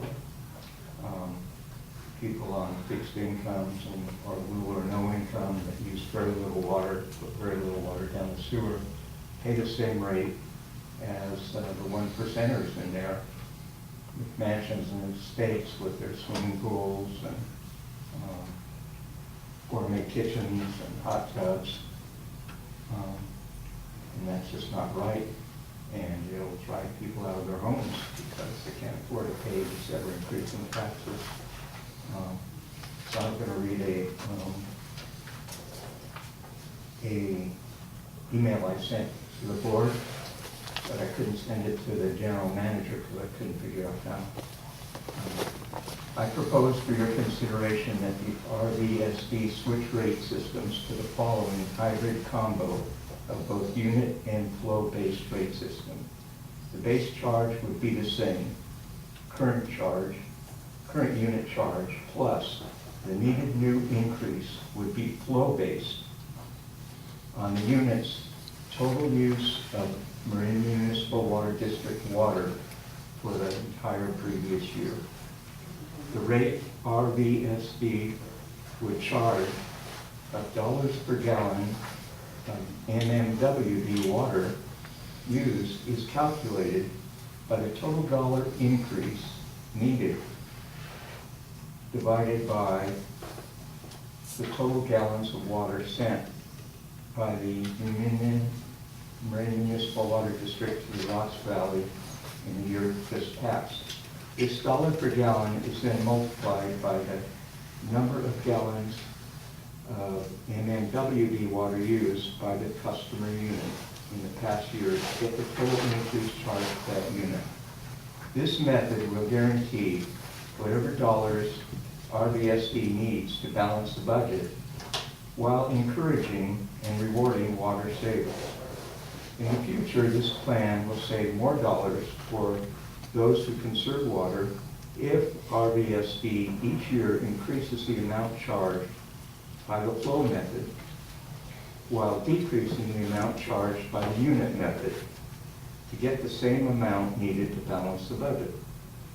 The hybrid combo method will also encourage the use of gray water on gardens in single-family homes and encourage the use of gray water in the toilets of both single-family and apartment residences.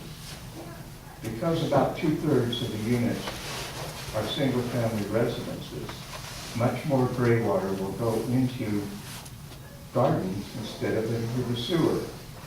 More gray water use will lower the flow going to the water treatment processing plant, which will save RVSD big bucks to help balance the budget. When more people use gray water in their gardens and toilets, they will be more aware and more careful of what goes down the drain, and thus will send cleaner wastewater with less fat, pollutants, chemicals, and solid objects to the treatment plant, which will save RVSD even more dollars. This will also shift a lot of the financial burden from the lower income household half of the Ross Valley, who are more like me, to conserve, to save dollars, and will shift the cost to the upper half when they make mansions and estates with big landscapes, big lush landscapes, who are not likely to save water, or reuse gray water, and not likely to have their gardeners and landscapers conserve either. I looked up the statistics, and about half of the households in the Ross Valley income is over $150,000 a year, and about 1/3 are more than $200,000 a year, and 10% much more. I see every day their gardeners cutting back the lush, overwatered landscapes of their expensive homes and cleaning their pools. Sadly, most wealthy people are selfish, self-centered, and feel entitled to all of the water and everything they want without the responsibility to the biosphere and fellow citizens to conserve. Mr. Adler, So we're as- about to wrap it up, I'm sorry. I'm wrapping it up, but I hope you're listening rather than And I watching got the it. clock. The wealthy will pay a larger share of the RFBSD costs, while those who conserve and use gray water will pay less.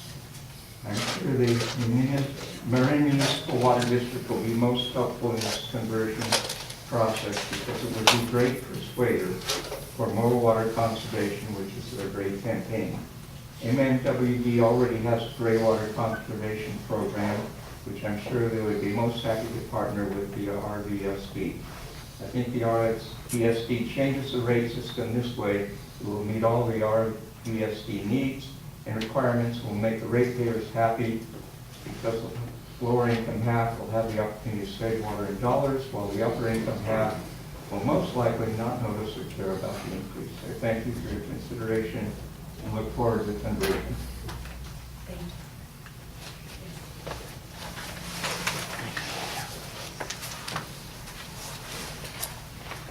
It has moved me to speak. Carol Page, San Antonio. That hybrid is a very good idea.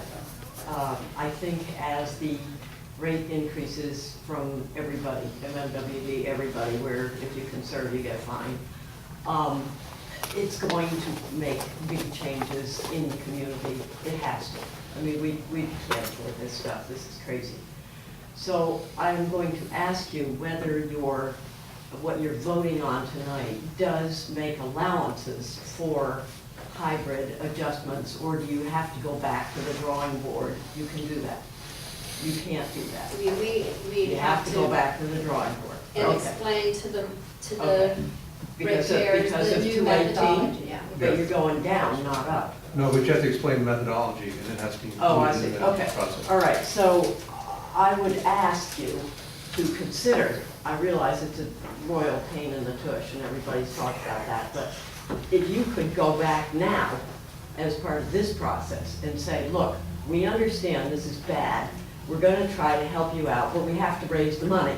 So this is how we're gonna do it. Let us explain to you, we did the flow thing, nobody embraced it, we're gonna try a hybrid and do a study, somehow get a study in there. I think you could do that, a pilot program, without having to do the whole district.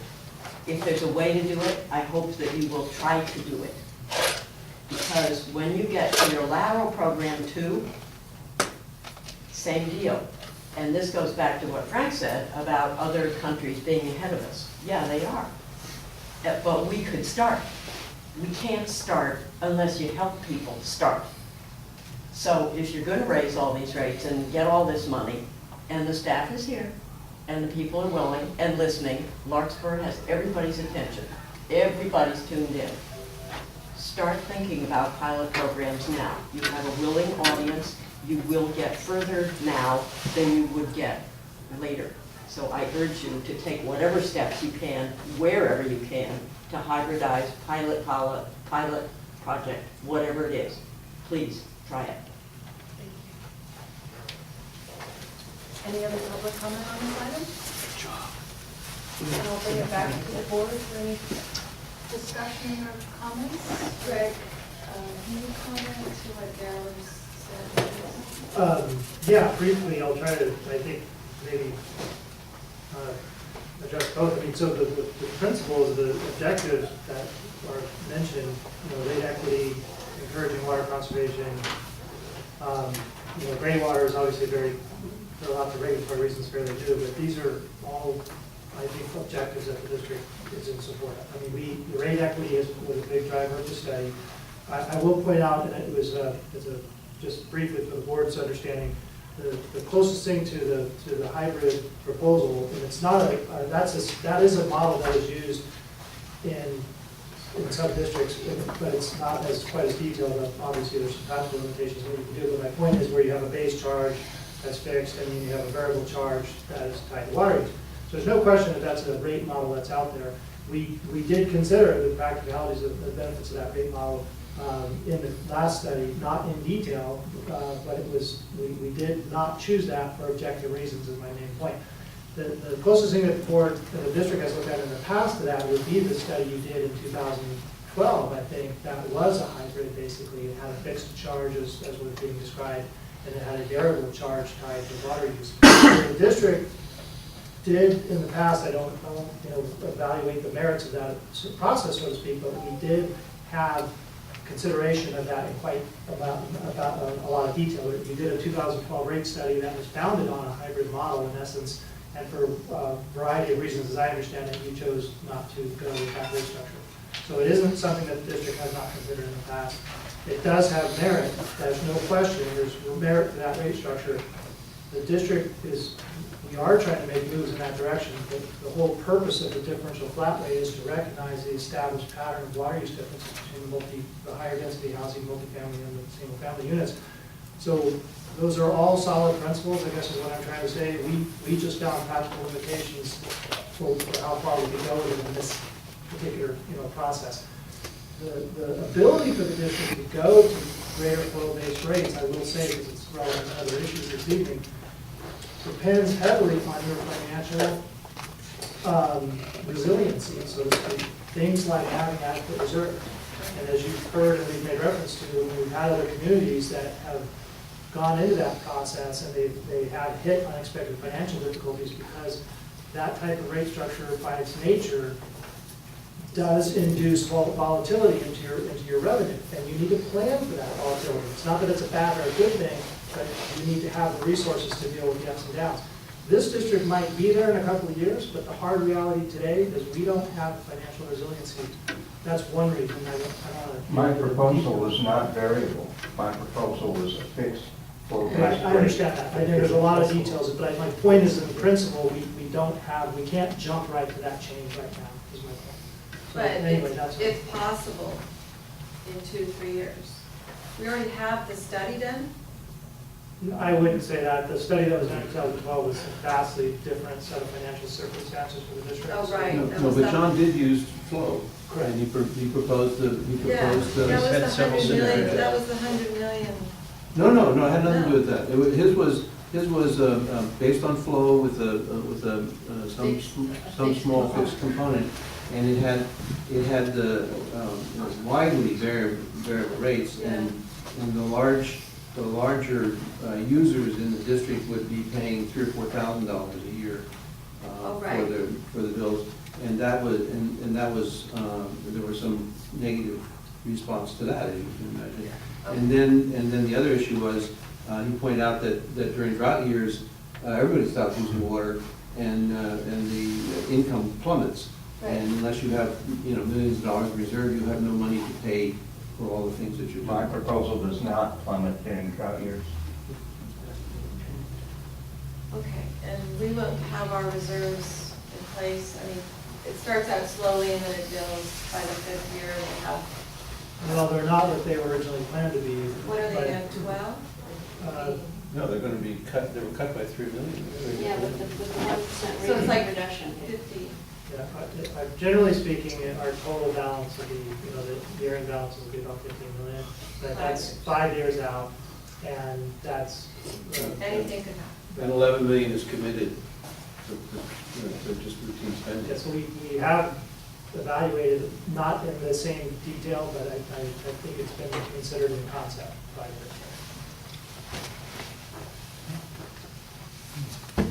Any other comment? Yes. Discussion from the board? So,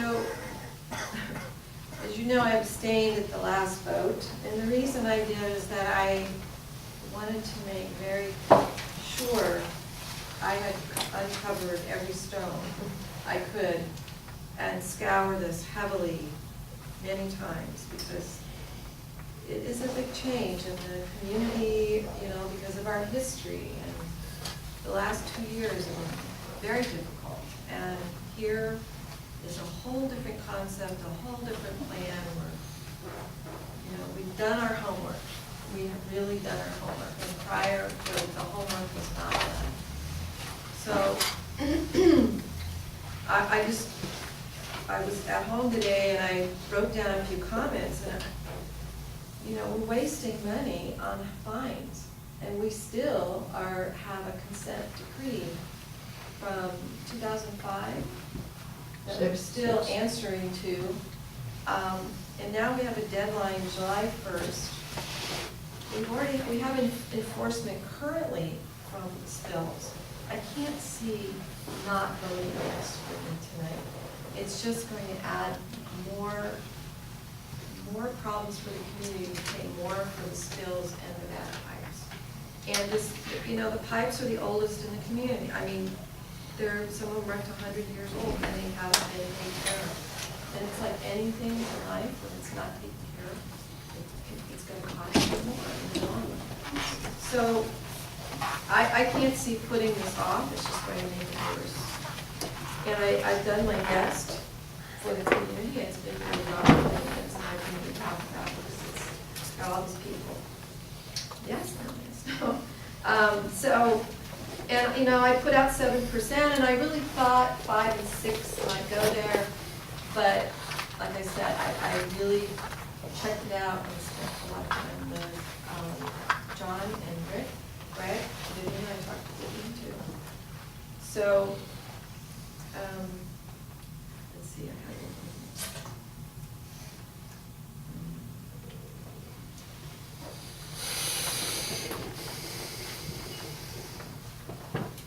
So basically what it comes down to is health.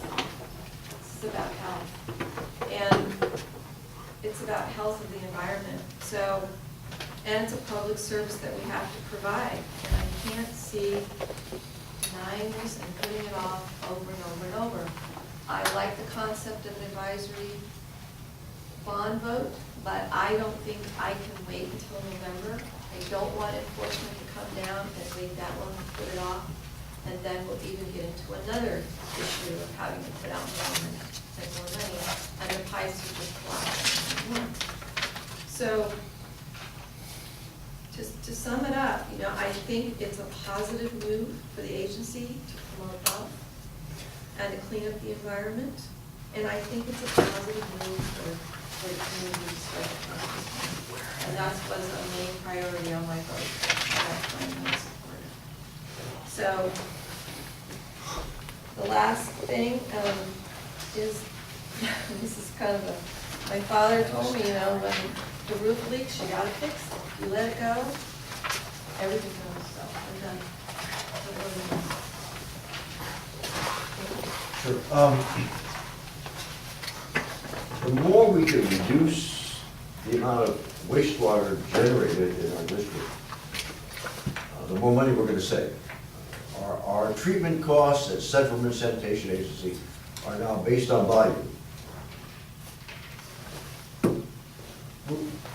We're not addressing ways to reduce the amount of wastewater that's going into our system. Gentlemen, earlier, Mr. Adams brought up gray water systems, and this board did take a step and fund a pilot project for gray water systems for residents of the Ross Valley Sanitary District. We have a pilot project to fund waterless urinals for commercial and public buildings in the district. Unfortunately, it hasn't come to fruition. MMWD has not been the partner I thought they would be in assisting us in this rebate program. I go across the pond and they're collecting grease and oil and fat from single-family homes to keep them out of the wastewater system to stop the spills. Here, we don't have any, we didn't even talk about it. The spills that have taken place in the past few years since I've been on the board will still take place because a lot of those spills the pipes are not going to be corrected with these programs that we're doing. When people dump diapers down the sewer system, or trash bags down the sewer system, or debris down the sewer system, it hangs up someplace and it blows out. There's no way we're going to be able to stop that from happening in the future, other than a real program, a door-to-door program where we explain to people how fragile our sewer system is and what they need to do to help themselves, help us, and help themselves in keeping their rates down. And if we pick up the water at the base of White's Hill, transport it all the way through the Ross Valley and into Santa Fe. What we're talking about now, Central Marin Sanitation Agency is looking at we have a grant, and we're going to look at the possible reuse of that wastewater, treating it to a higher level, and then using it for either toilet flushing or for landscape, irrigation, etc. The problem is, we've got it over there in Santa Fe, now we gotta get it back up here to the Ross Valley. And one of our consultants, Vivian Housen, mentioned that some agencies are actually looking at mini treatment plants along the way where you divert that wastewater, instead of transporting it 25 miles, you transport it maybe 5 miles or 8 miles and have a treatment plant that would allow you to take that wastewater and reuse it locally without having to pump it all the way back up here to the Ross Valley after we've created a new treatment program. We don't talk about any of that. And when I read the executive summary from the state, the cease and desist order, it doesn't say you've got to sell $42 million, or you've got to sell $64 million in bonds, and you have to raise your rates $270 in the Ross Valley and $300 and whatever that number is, $314 in Larkspur, in order to meet the requirements of the cease and desist order. They want the pipes fixed, and I believe we can fix them without spending that much money. I believe we could extend the bonds and pay them back over 40 years rather than 30 years. Cost us less money. If we can't build a system that lasts 50, 60, 70 years, then I'm not quite sure, if we'll ever be able to afford the kind of a Mercedes-Benz sewer system we're going to end up with. And I'm not saying that there shouldn't be a rate increase. Sure, there needs to be a rate increase. I don't think it needs to be this much, and I don't think we need to sell this many bonds. Thank you. Any other comment? I have comments. I can appreciate all the comments that Pam has made and support her on the, what goes on in our minds when we try to figure out whether we should be doing what we're looking at right now. Frank, of course, I appreciate your comments, especially regarding Europe, which just, they've been around a bit more in what we call civilized world, a bit more than we have, and we're always going to be catching up to Europe. Not all parts of Europe, but many parts.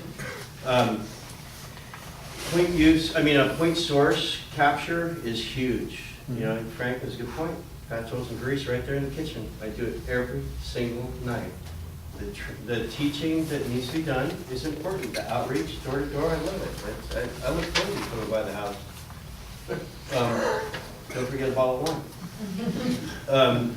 As far as the gray water systems, I've dealt with gray water systems, septic systems, sewage ejection systems, fat oils and grease systems, collection systems, learned something about treatment. As much as I support gray water reuse, I don't trust the people with them. I've seen too many times that gray water systems end up being not maintained, even with the best of training. Folks, I do support reuse of gray water, but at a highly treated level, only because I've seen illegal gray water systems that really, people aren't using the way they're intended. Things get in there that don't belong in those gray water systems that end up in our water table. So that is a huge learning curve before you just put that in the hands of the public. I hate to sound like that, but it's true. But it doesn't mean I don't support them. I support bioretention systems. I believe in using percolation systems before final outfall to the water table. There's several ways to deal with it. But those are costly, but I think in the long run, they would pay dividends if people know how to maintain their privately owned facilities. Regarding the enumeration of miniature treatment plants, I love that. That's a huge capital cost, but I think it would pay huge dividends down the road. I don't believe in having to truck it up the district any more than you do, Frank, or pumping it up. That all adds to the carbon footprint that we're trying to kind of erase. And so does a treatment plant in a lot of ways. But with all that aside, the bottom line, the Infrastructure Asset Management Plan, the IAMP, not an IMP, is in place and is madly, wildly accepted by the Regional Water Quality Control Board and the State Water Resources Control Board as the standard bearer for how to deal with not just the Ross Valley sanitary districts, well-defined areas and locations where pipeline replacement with the highest damage severity indexing need to be replaced. Now, the state has accepted that and used it as the standard bearer, the district study, with the help of Housing and Associates. Not just here, but also in the peer circles that come together at the large organizational meetings, such as the California Association of Sanitation Agencies, CASA. They had their roundtable this last, February? You were there? And I wish I had been there, I would have loved it. But the point is, that's where the minds that deal with this industry are coming together and saying, this is innovative and it's smart. The state's on board. And frankly, this district's getting high accolades for its efforts in that direction. And frankly, they've given us the latitude to be able to do that. Instead of the original decree, which said, basically, you're going to do this much, you're going to spend, well, I shouldn't say spend this much. But the bottom line is they let us modify their decree on us. That's a certain amount of trust, and it's based in what we provided them from the technical side. We have to deliver that. Now, I'm a heavy water user. I've got a house full of people. I'm going to be taking this hit, and I know I have to pay my fair share. If and when the time presents itself where we can actually be able to spend the money to save the money, I totally support protecting people who are using less water, and people who use less water, recycle, renew, reuse concepts, and also basically using less water. There's already a trend in the industry right now. It has a lot to do with the drought, that people are using 77 gallons per person instead of what used to be the industry standard per capita usage at 2.5 people per household of 250 gallons per day. I wish I could say that at my house, but I've got 3 daughters. But the point is 77 gallons a day is now considered an average, and that was part of our study for the flow-based rates, so flow-based rate concepts. So the industry's changing. We have to spend money to fix our pipes. Our inflow and infiltration, we're not going to stop that without fixing pipe. And Frank's right. There's probably all sorts of illegal downspout connections. There is a way to determine how to get those, figure those out. We have those processes in place here. Smoke testing and other methods of determining that are key. But we need to fix our pipes too. I mean, 12-fold inflow during weather events. Let's just say half of it's the households. I doubt it is. Just like Frank says. I've always said this district, the pipes I know pretty well, they're not in very good shape. Down in the marine environments, lots of salt water. We have Sanitary has a higher salinity strength factor than the Ross Valley Sanitary District. Those are the low-lying areas where the bay mud zones are, where a lot of pipe is, but it's not all the pipe in the district. Those are definitely key components of inflow and infiltration of salt water. The bottom line is, we're assessing all that. We're doing all the rigor to make sure we have the information so we can come up with damage severity indexing, which is all part of the IAMP. I'm done. Peter, anything more? Well, only that when I joined the board 6 years ago, we were talking then about pay-as-you-go. In other words, having the rates cover what you could do. And at that time, the board was struggling to put a mile pipe in the ground a year, and it was under a court order to put 2 miles in. And best practice was to put 4 miles in and catch up with all the 50 years or 30 years of neglect. And it's taken 6 years to come to the point where we're actually going to do it. We're actually going to catch up. It looks like we'll have the adequate funding to fix enough of the pipes in the IAMP that will cure 80% to 90% of the risk of spills. And we're going to do it for the same amount of money that Santa Fe is collecting, and they have lots of salt in their system, as Patrick already said. So I think, I'm leaving the board, so it's not something that I'll be dealing with later on, and I have a house in Larkspur, so I'm actually going to be penalized by this process. But I think it's a moral victory. I think we're doing the right thing, and we're setting the district up to be successful over the next 5 years. And so I am with the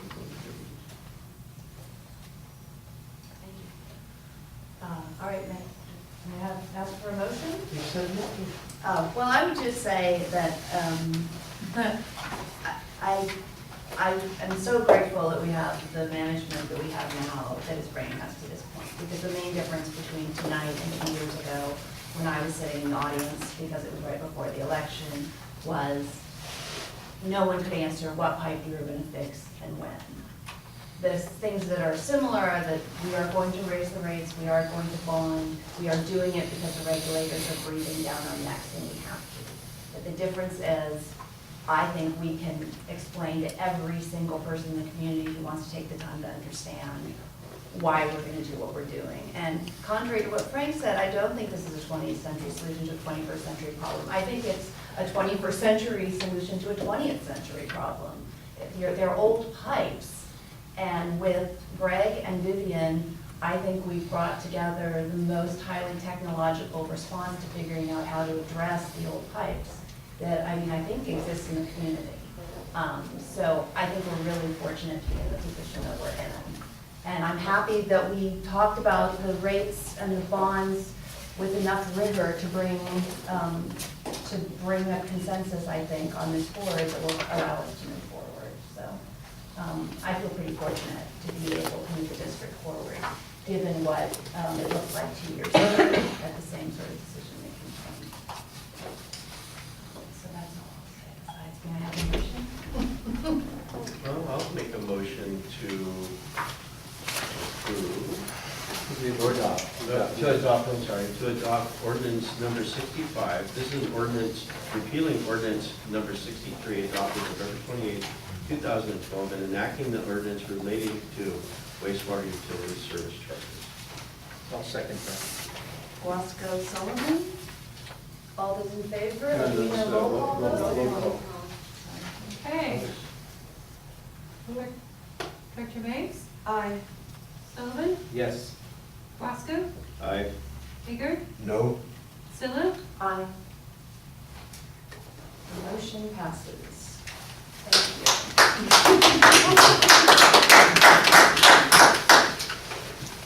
Now we move on to item number 7, presentation and discussion of the draft fiscal year 14-15 budget. Okay. Greg. Ready to keep rolling? Sure. A lot of information to absorb in one evening. Okay, so there's not a staff report this week. I don't want to try and re-summarize the document you have in front of you. I will make some high-level comments for that I think are important to note on the draft budget and try to keep it pretty brief. So first of all, the budget report you have in front of you is the draft budget for fiscal year 14-15. It would set the district's finances starting July 1st of this year, to start the fiscal year. The report is following the new format and content that we used last year, which was a substantial change to the past district budget reports. And we've retained that basic layout for consistency, and we found that it seemed to be pretty well received by the board last year. There's been a few changes to the draft budget report, but not many. A couple I'll point out as we probably when it's appropriate in the discussion. I won't try and put them all out right now. The draft budget clearly relies on the action that the board just completed, and it wasn't meant to be, I want to be clear, we weren't trying to be presumptive in the draft budget, but the budget was reflecting a whole series of planned steps that had already been completed, so there wasn't at the time a feasible alternative. So you have a budget that does reflect the rate changes and so forth that we discussed. The new fiscal year has a couple of key features worth noting. So first of all, obviously, the capital spending reflects the latest information from the IAMD and the risk assessment process that we've been working on. It has obviously a substantial increase in capital spending from last year, but remember, we've been kind of coming up from an unusual or abnormal low point in the fiscal year 12-13 window when we hit the financial hardships. So the budget does reflect also the first of 2 long-term planned bond issuances to enable to cover the immediate capital projects, and obviously the remaining bond funds after that are clearly restricted. They're only available for the subsequent year's capital projects. And you'll see reference throughout some of your schedules to restricted bond funds. And we did that on purpose. It's meant to help you see very clearly where the monies are set aside for the bond proceeds and are only available for the future capital, ongoing capital project spending. So again, key features, it reflects the rate adjustments. It does reflect the planned bond issuance. It does reflect the INP-driven capital.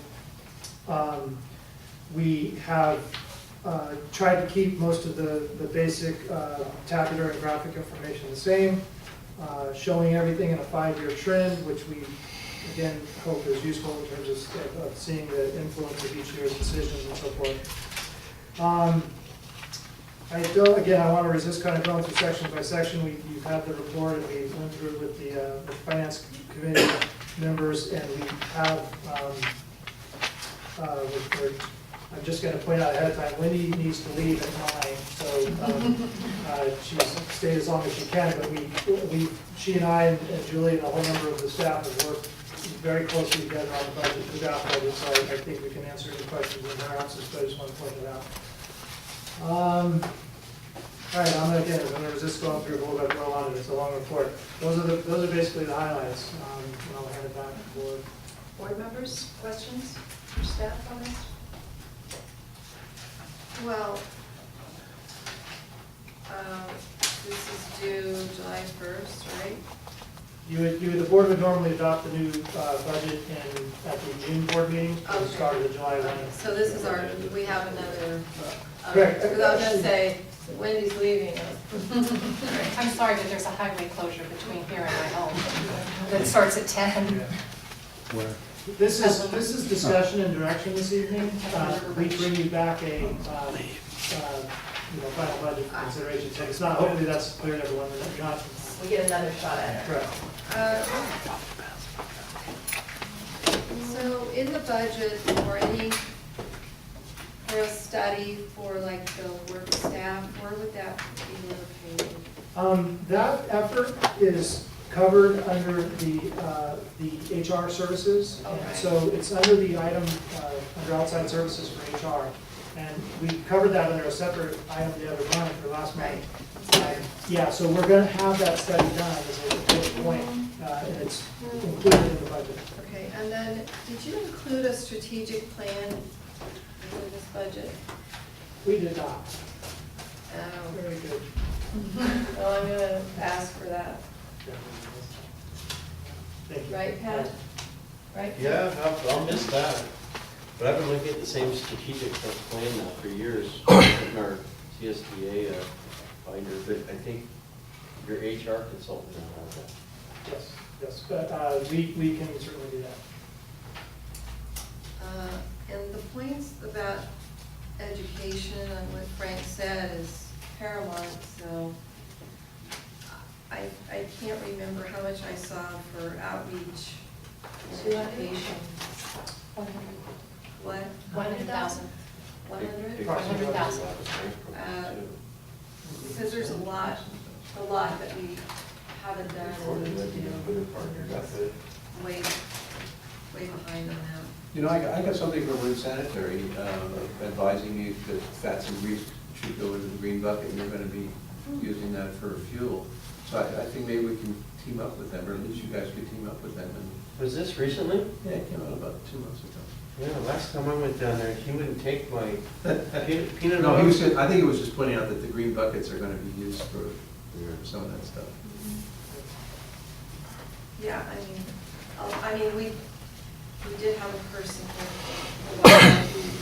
did handle a lot of that kind of informational stuff, and we no longer have that person, but I don't see why it could be integrated into.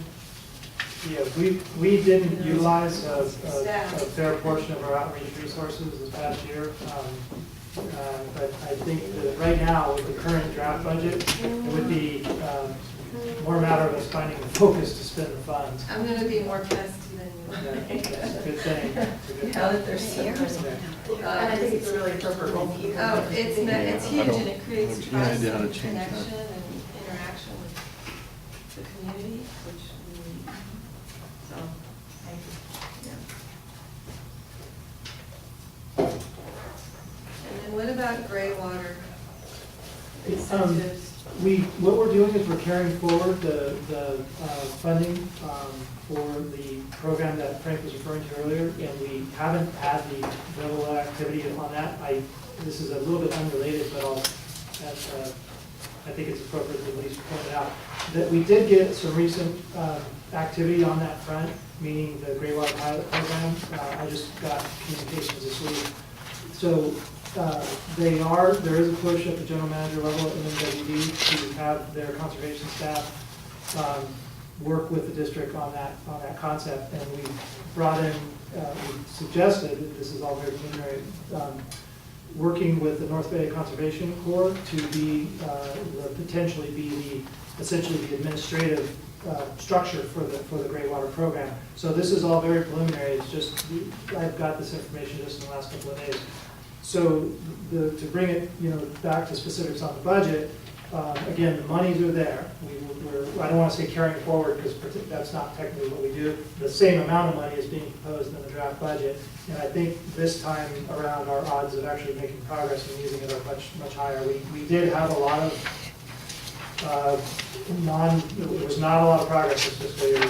Either us or MWD, I think, in fairness, were able to give it the focus that it needed to push it forward. But that's, I think, really changing quickly right now. So, but same amount of funds. I think it's 200,000 is in there for the gray water pilot program. That is fine.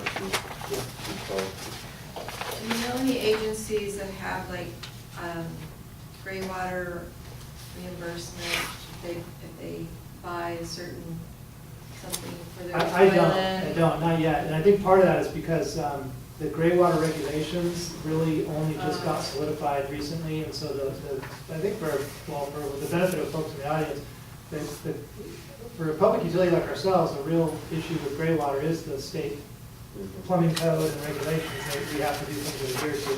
And those underwent a major overhaul at the end of a long push by a lot of people to get to happen. That only happened, I think, maybe 1 to 2 years ago. In 2010. Right, so that regulatory, 2010. yeah, that regulatory clarity is helping push that effort forward now. But Pam, the short answer is it's so new, no one's really been there yet. But hasn't it been shoveled down to the county environmental levels? I know that. I don't know. You mean the regulatory? Actually enforcement. Oh, And also similar to septic systems, in our locality, the county has jurisdiction over anything septic. So I have my discussions with the county at the environmental health department, because I work closely with them on this same topic. And I know Frank's followed pretty closely too, but I haven't seen them really wheel it out en masse yet. So it's just interesting how it's being handled.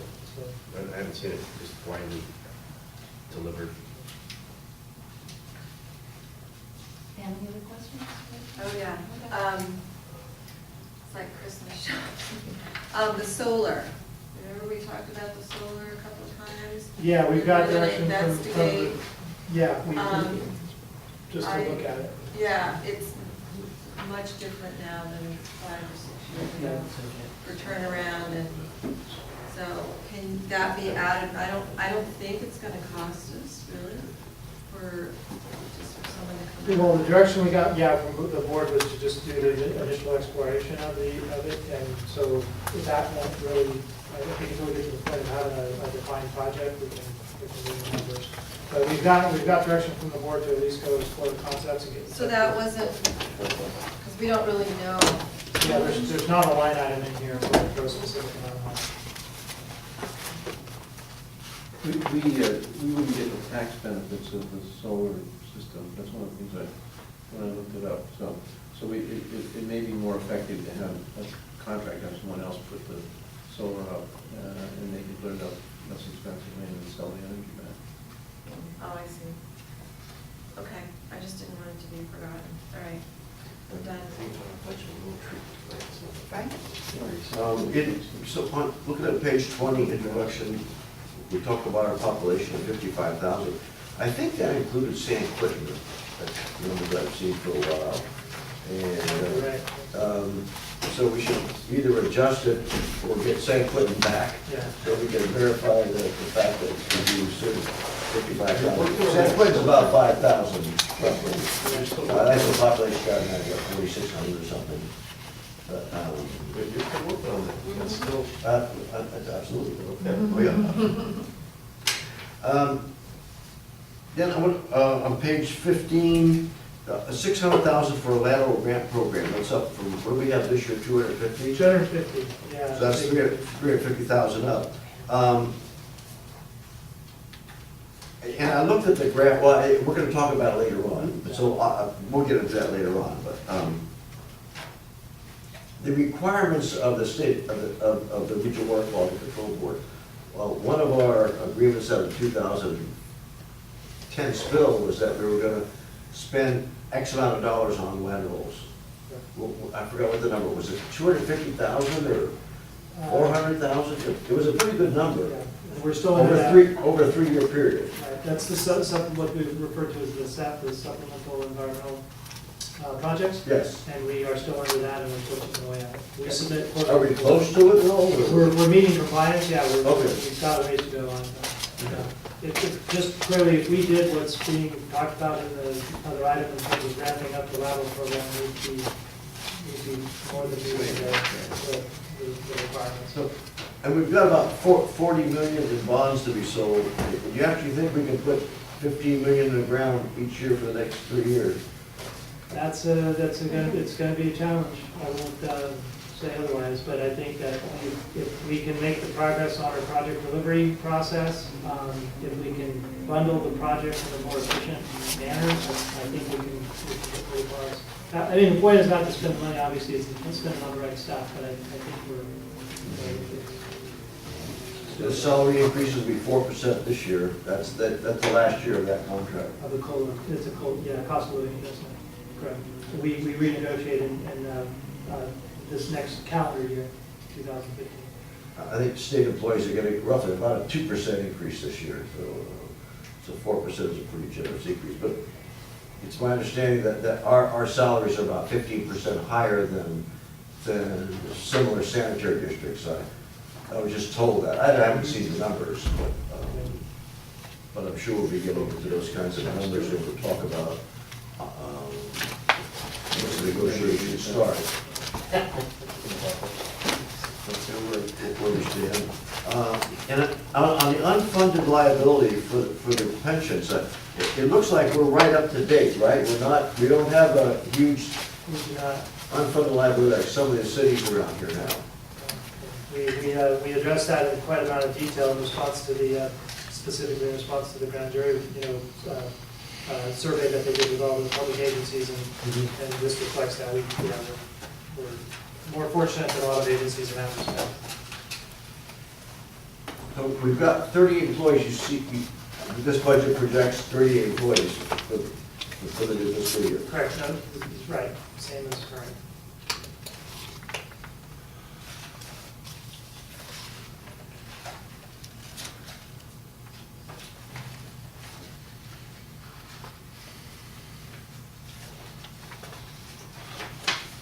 I don't have it all. Just so I went through and highlighted some stuff. No, actually, we went over it in the finance committee, and then we're probably going to go over it twice more, so I've read it. In the 218 protest hearing, folks said that our ad valorem taxes were going to increase our revenue, and I didn't know if that was true, but this actually shows that it's going to go down by about $100,000. I'm curious why those vary, or why some folks would think that. The ad valorem revenue is something we have virtually No control over. Yeah, it's, you know, it's as folks know, the history of the basics. So it's strictly driven by the property tax trends, and we don't have control over them. So they're typically pretty steady, which is good. I mean, for financially for the district, they're not volatile, they don't swing up and down loudly. But they do change slowly with the trends and the assessed values of the property. So we just get the numbers from the county, we just don't have control over it.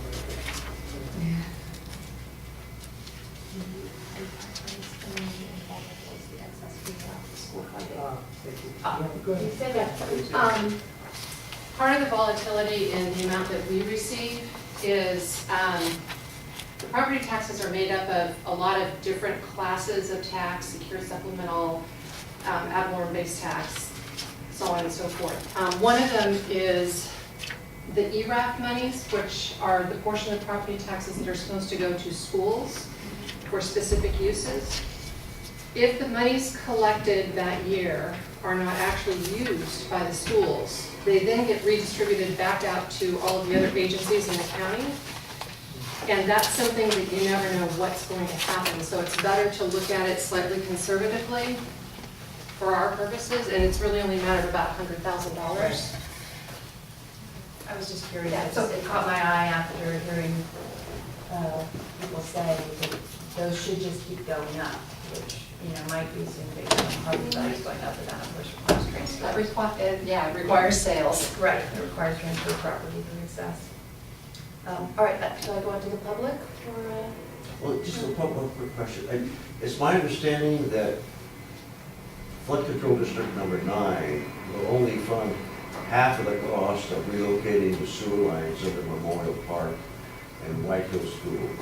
Have they advised us that we're going to be responsible for half of the relocation cost yet? Not to my knowledge, we haven't had any discussions on that, or communications I'm aware of, and they're still, I think they are just in the early stages of starting, you know, maybe starting environmental, like NEPA, or pardon me, CEQA process. So if any final details, as I understand, they're probably 1 to 2 years away for the district, as far as what the. Just a San Anselmo council member gave me a call and said that they had on their agenda the fact that we were going to end up having to pay for half of the job. I'll follow up on that, Frank. We've heard nothing on it. Just cap those They had a community meeting. Well, I think they'll have a hard time just getting the easements away from us, let alone. Yeah, I will follow up with Debbie Stutzman on it. It's San Anselmo, right? It's Memorial Park. Okay, because I hadn't, so that would be news to me, and I'll get a copy. And then White Hill School in Fairfax also has sewer lines, so there'll be 2 locations. Okay. And they expect us to fund half of it, according to the San Anselmo Town Council. Okay, all right. I'll follow up on those. Those are deeded easements, right? We won't go back and look at the records to give you the Yeah, that's where the big P word. All right, shall I go on to? Sure. Anybody in the public have comment on this item? On the draft fiscal year 14-15 budget?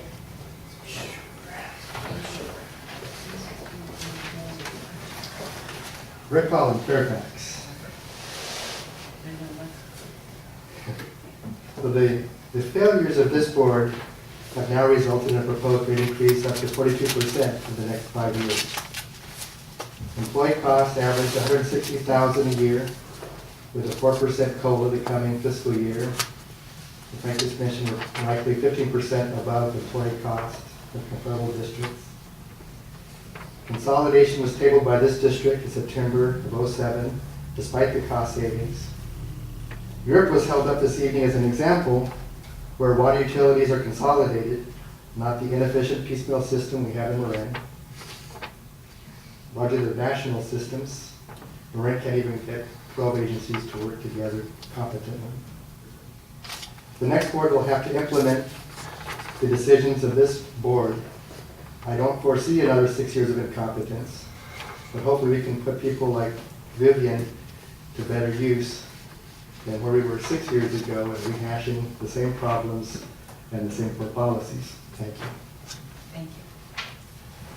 Anybody else from the public? Then I'll bring it back to the board, and there's no action on this, is that correct?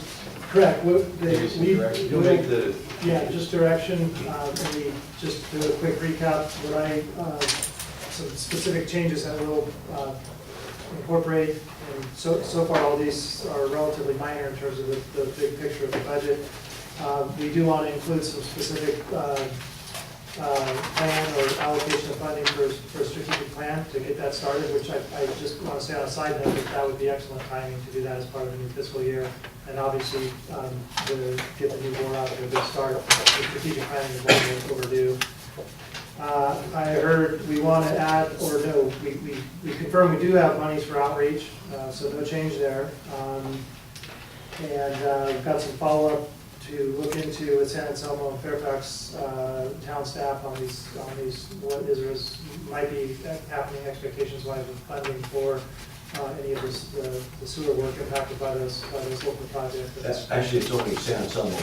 Oh, is it? Okay. It's a project in Fairfax, but it's owned by the school district. I've heard, I know what you're talking about. So it won't be the town of Fairfax involved, it'll be the school district, different than San Anselmo, where the San Anselmo owns the park. Okay, I think that came up in our meeting many months ago with the district, pardon me, with Fairfax staff, and we hadn't heard anything more about it. That's the school project. So we'll follow up on both of those. They're kind of non-monetary for the moment, and that's it. So we'll be bringing back something pretty similar to what you're seeing.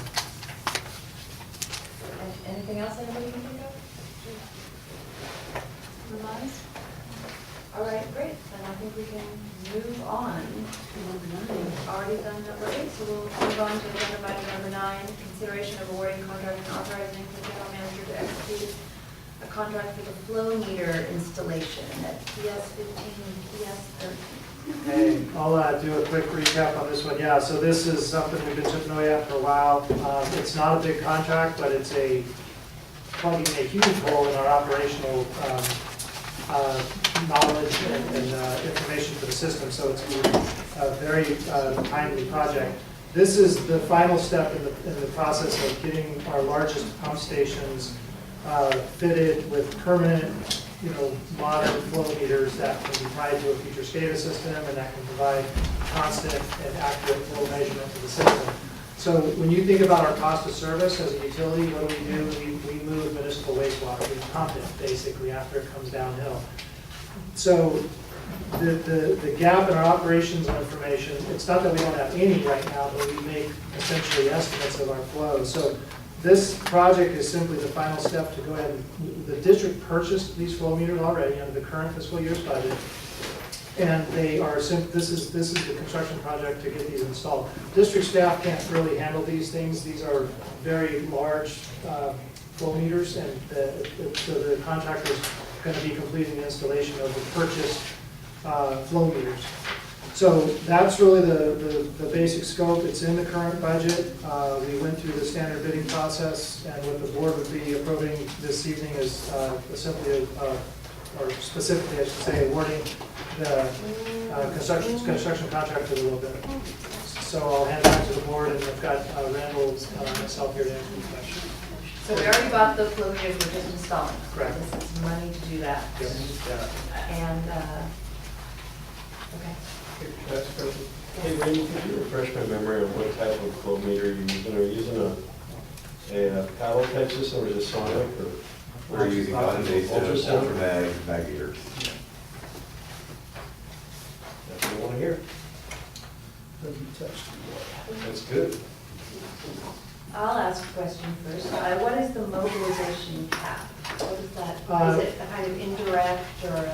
It's typically when you have a public bid like this for construction, there's a specific line item for mobilization costs. And mobilization can include a lot of different things, but it's basically the contractor's cost to just what it sounds like, mobilize the project, get people, equipment staged, et cetera. So we typically break it out. In fact, almost every place I've ever, it's a standard practice to separate it out as its own bid line item.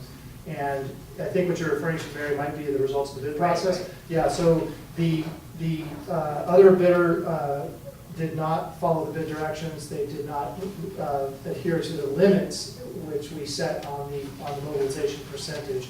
And that was the basis for their bid being found non-responsive. Thank you, non-responsive is the technical way to put that. So that's why that unfolded the way it did.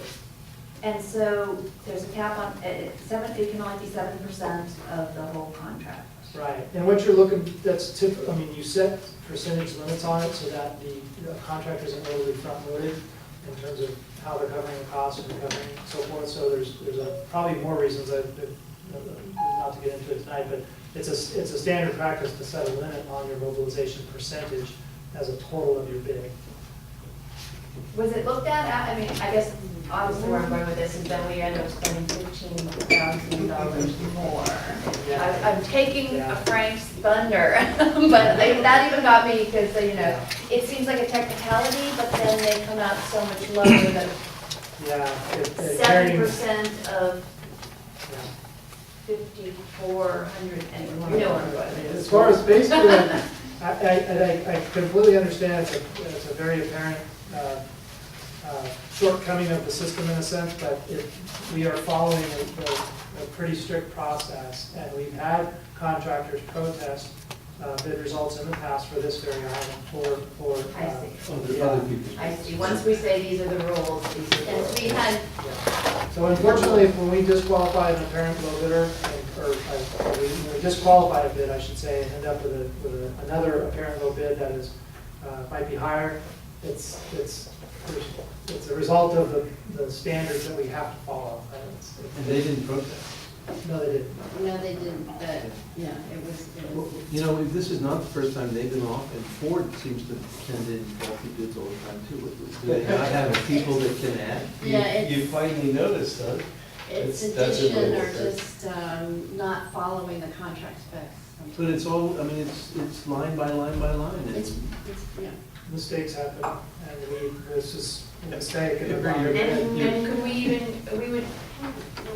we would subject ourselves to liability if we said, everybody gets a do-over? Oh, yeah. Well, no, you wouldn't. What you would have to do tonight is reject all bids and rebid. That's within the board's discretion. And is that, there's nothing, No liability attached to that? No, you can, the board has the discretion to reject all bids and do a do-over or a rebid, but it costs time and money. and what would be the estimate of that? $15,000. That would cost them 2 weeks per until the contract goes, at least 3 weeks to make a technical bid. So, and that's to say about 15,000. Probably up. It would be a nice precedent set though. You know, as somebody who's written for nonprofit grants for years, this kind of thing just boggles my mind. Yeah. But first of all, you don't make the mistake, and then second of all, that somebody's bid is $15,000 more if you get it, because the cost I could add. because the cost of redoing, anyway. Well, no, but the problem, well, with contracts, public contracts, there's being responsive, to fill in all the blanks, and then there's, are they responsible? And so for being responsive, you have to just look at, you know, the four corners of documents. And there can be immaterial mistakes or ones that don't create an unfair advantage to another bidder. And in certain situations, if we've been very strict and applied some of these terms of the contract that need to be filled out specifically, and then we don't enforce it in the future. We have to be consistent. Yes, and we've had the same bid issue within the last year, and so we have to be consistent. Right? So to follow up on your question, who sets the 7%? Is that some magical number that the state set? I don't, That was based on similar bids that other agencies are doing with the mobilization caps. I guess it's a discretionary percentage. Is that a but fair way to it's put in our, it? it's in our bid spec documents that go out. Yeah, it's a discretionary limit that we've set, Frank, We could have had it 8.7%, we could have had it 5%, we could have had. within reason, I think, yeah. It sounds like it's an industry number. So I'm just asking, I'm trying to figure out how that 7% arrived in this package. Yeah, we just, put it in? we did, yeah, We put just it in, based okay. on comparisons, yeah. So, in that, Randy, that's based on past bid line items and the associated percentage costs, right? I mean, that's, in other words, an in-house engineer's estimate that establishes the baseline. Okay, so to make a comparison, a while back, we issued a contract to Brown and Caldwell for, I guess, the project that's on tonight. And it had a not to exceed $800,000 price in the contract. And the bid was about $874,000, and we approved a bid $74,000 over the listed maximum total amount. So that's different. Yeah, and I know there, Professional one services. is, yeah, one is a bid, well, one was technically not a bid process, it was a proposal process for professional services. This is a strict construction and public works contract and project. So they are different in terms of the legal standards and state code guidelines. So anytime we're gonna put a big project out, this board needs to see the breakdown of all the percentages. In other words, I'm not gonna lose us $15,000 next month because we used the 7 instead of 8.7%. I think we're gonna have to get involved in these contracts more than we're getting involved. Right. Well, this is a very specific outcome. I mean, you're looking at essentially these kind of outcomes go both directions. I mean, we're sort of using the benefit of the results to, I don't know a better way to put it, to second guess how the process worked. We didn't use an unreasonable percentage. That number could have been 1 or 2 percentage points higher or lower. But 10% for mobilization is a kind of a typical number. It depends on the nature of the project. So my point is that if the concern is with the validity or the practicality of the bid process, I don't think there was anything done wrong here. We just ended up with a mistake made by a bidder, and the result for the state code is that we awarded a low bidder. This could have been non-responsive for any number of reasons where we figured out. And again, I think what we're doing is we've got the benefit of hindsight. Okay, so that's okay. So it doesn't count in request for proposals, a non-responsive bidder. Technically, no, it doesn't. It's a very different process. They do not have the, professional services are not typically handled that way. Okay. Yeah. No wonder we spend so much money around here, huh? Engineering is expensive. Well, that cities have that built into their purchasing and processes. It's in Sausalito, you have a contractor that provides professional services, it doesn't necessarily have to go out for a competitive bid, so. Especially if they show expertise in a particular arena that It's based on is expertise. not duplicative. Quality of work, expertise. So it would cost more than $15,500 to do a reopen. I don't think we can tell you that, Mary. I don't think we're- We'll have the option to reject all bids and rebid. I would just, I understand the concerns. I think you want to consider the precedent of your practice in terms of letting the bid results. If there's nothing unusual or abnormal. It sure would be nice to be able to monitor our flow at that pump station. We've never really effectively done that. That's why we're bidding. I have no problem with rejecting it and redoing it. But I won't be here, so it's not really. Have we had any work done by Ashland? No, this is new work. That may be worth 15,000 right there. Getting good people in their life. So, I don't belabor this, but, so that 7% was the only item that had a throw out the bid if you don't meet it. I believe that's Yes. correct. It's as described in the list. And this bidder protested this very same item on another bid within this last year, and we rejected that bidder because of this exact same issue. George Gelati Protested a what? Oh, okay. protested a bid where they were second lowest bidder and brought it to our attention, and we went through it and decided that it was a non-responsive, and so to not do it in this situation, I think would be a little arbitrary. But I think what Frank was asking was, I mean, there are other requirements of the bidding process that would, if you didn't comply, you would be judged non-responsive, right? Yes. Yeah, it's This not, is the only one. there are lots of little things you could screw up on that would keep you Yeah, out. and there can be But- immaterial ones, and there can be ones that are trivial that don't give, the bottom line is you don't want to give an unfair economic advantage to another bidder, so that's part of the whole public works But in bidding this process. case, this was the only way in which Mr. Argelotti's bid was not unresponsive, or was flawed. Yeah. The person made a mistake.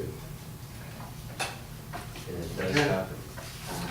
Wish we did lower Um, bids if we could. So, Well, you're right. we've talked a little bit about the flow meter at the bottom end, where we actually have the real numbers to determine our total Oh, flow at to CMSA? the central sanitation. Right. Will we ever have that down here?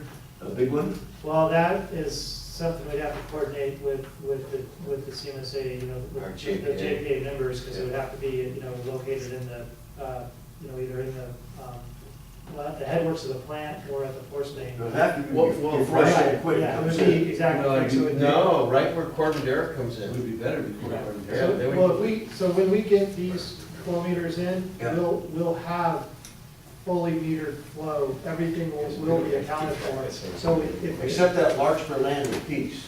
No, that has flow. It has a flow meter. Has a flow. Oh, it has a flow meter. Yeah, yeah. Everything Larkspur has a flow meter. Yeah. Oh, see, we will be able to get exact Right, numbers. this is gonna plug our, when we get these flow meters in, we're gonna be able to very quickly start to have independent data of total RVSD flows into the force main system, period. Instead of everybody Okay, else's, so- and then we're just the leftover. Corbin comes in by the overpass. Right. On the freeway, yeah. And then goes into a main line that's going to, It Straight goes into down the to big French. 54 Goes into force the big main, main. okay. and their flow is completely metered at that point. It's metered. But nothing from the Larkspur landing area, from the ferry terminal or the businesses goes into that line It does. before we count it. Correct. We count it before it goes in. There's a pump station right there. Oh, yeah, but that pump station doesn't pick up everything on the other side, so that's pretty I don't think it gets the ferry terminal, does it? The ferry terminal is served by, what pump station, 10? Landing A. Landing A. Which flows into pump Right. station. So the 10, landing local flows, both the ferry So it does terminal go and all to- that, yeah. yeah, they come to two different local pump stations that we own and operate. Okay. And those go directly into the 54-inch force main, and they are metered already. Okay, so we get them before it gets to 54. Okay, so we're narrowing it down. Yeah, if we get these in, it's, the math isn't that complicated, or whatever the number of pump Okay. stations has to say. It's the ones we just talked about, which I'd kind of count as one, the 10 AB, then they pump station 12, 13, 14, and 15, okay?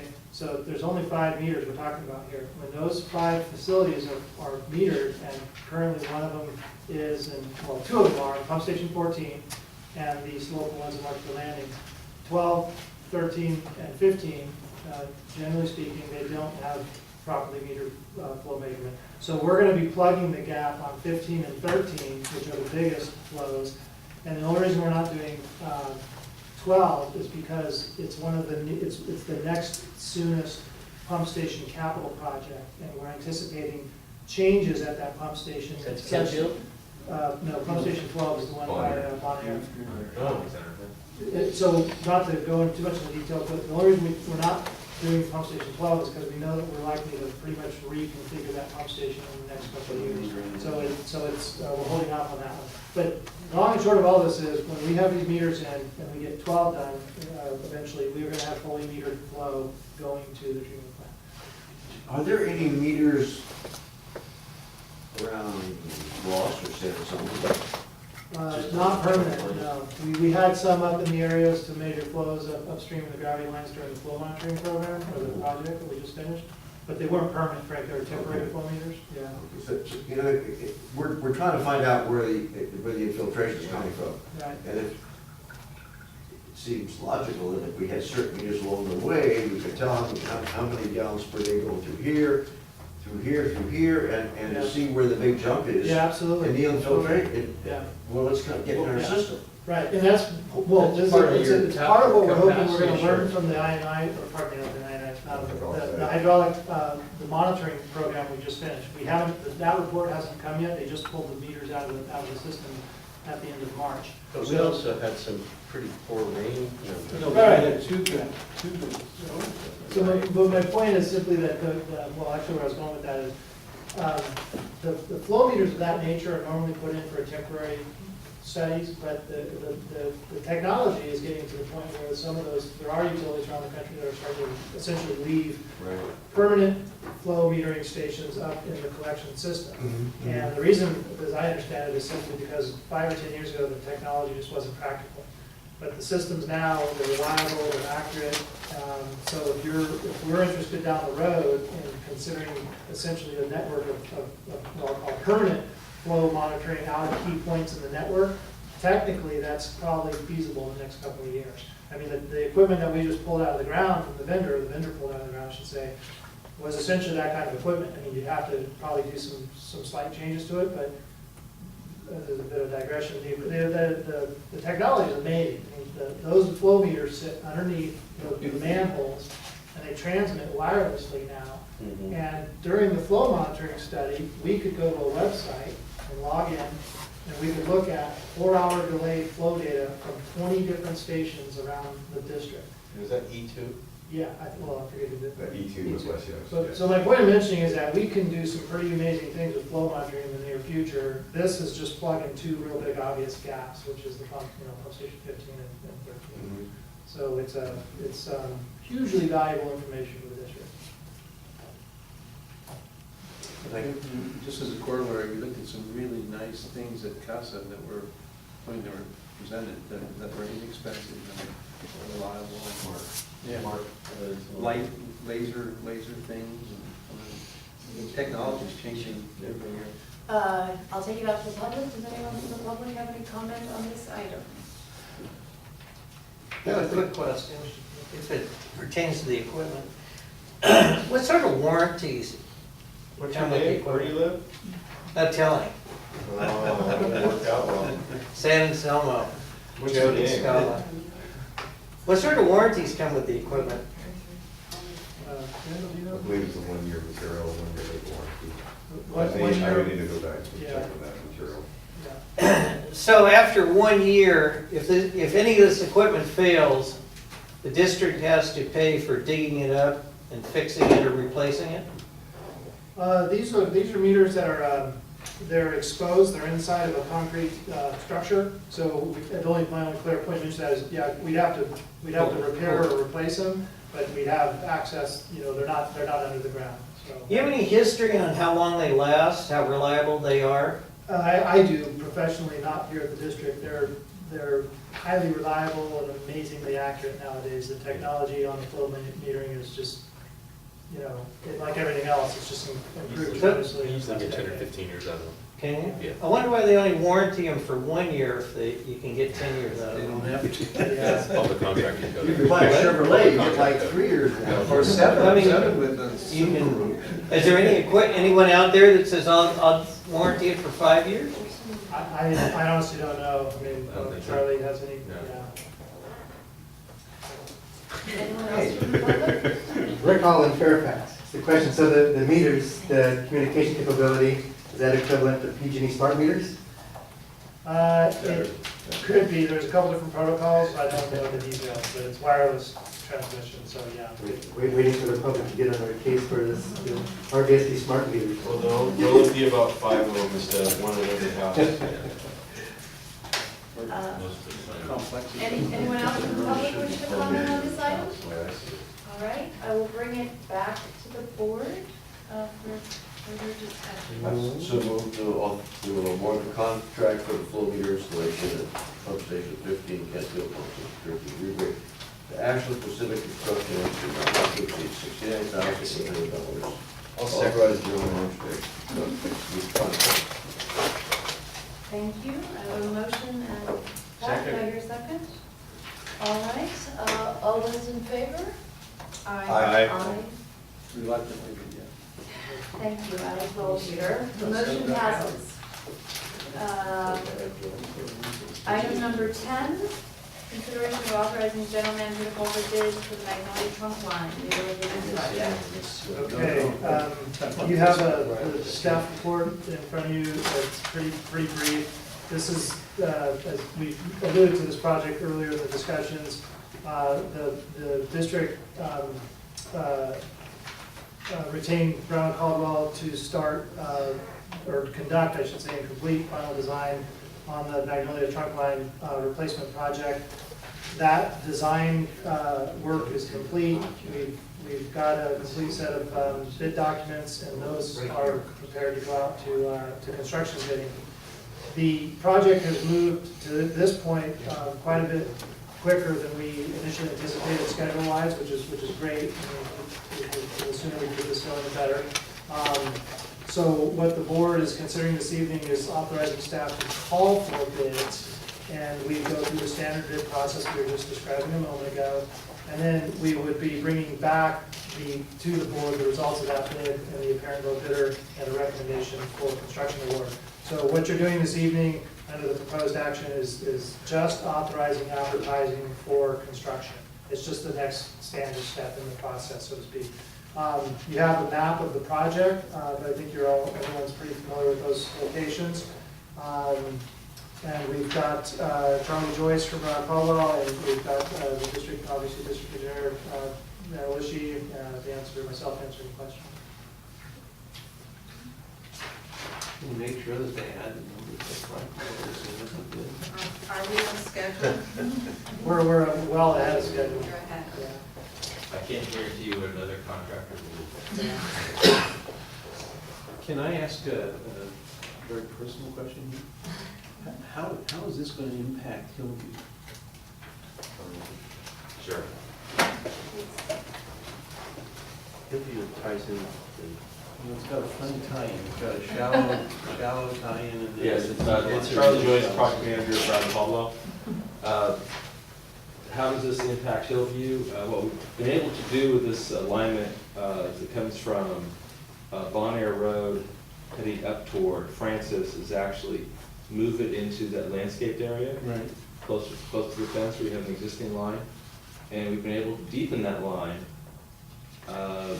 get the actual number, but I think it's about 1.5 feet.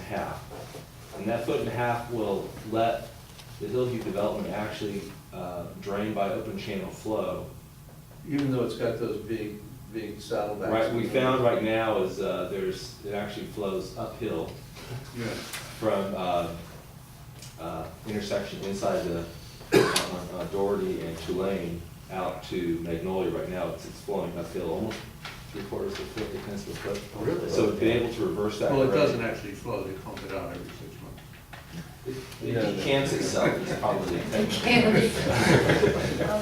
But the water does get out eventually, although. So it's got reverse grade? Right now it's got a reverse grade.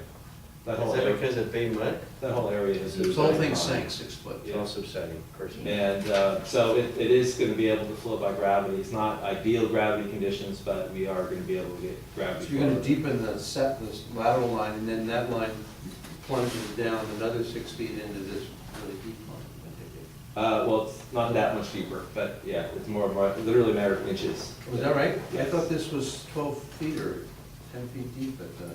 So that's how deep you are out in Tulane and Dartmouth too. Was that right? Yeah. So. Okay, too bad.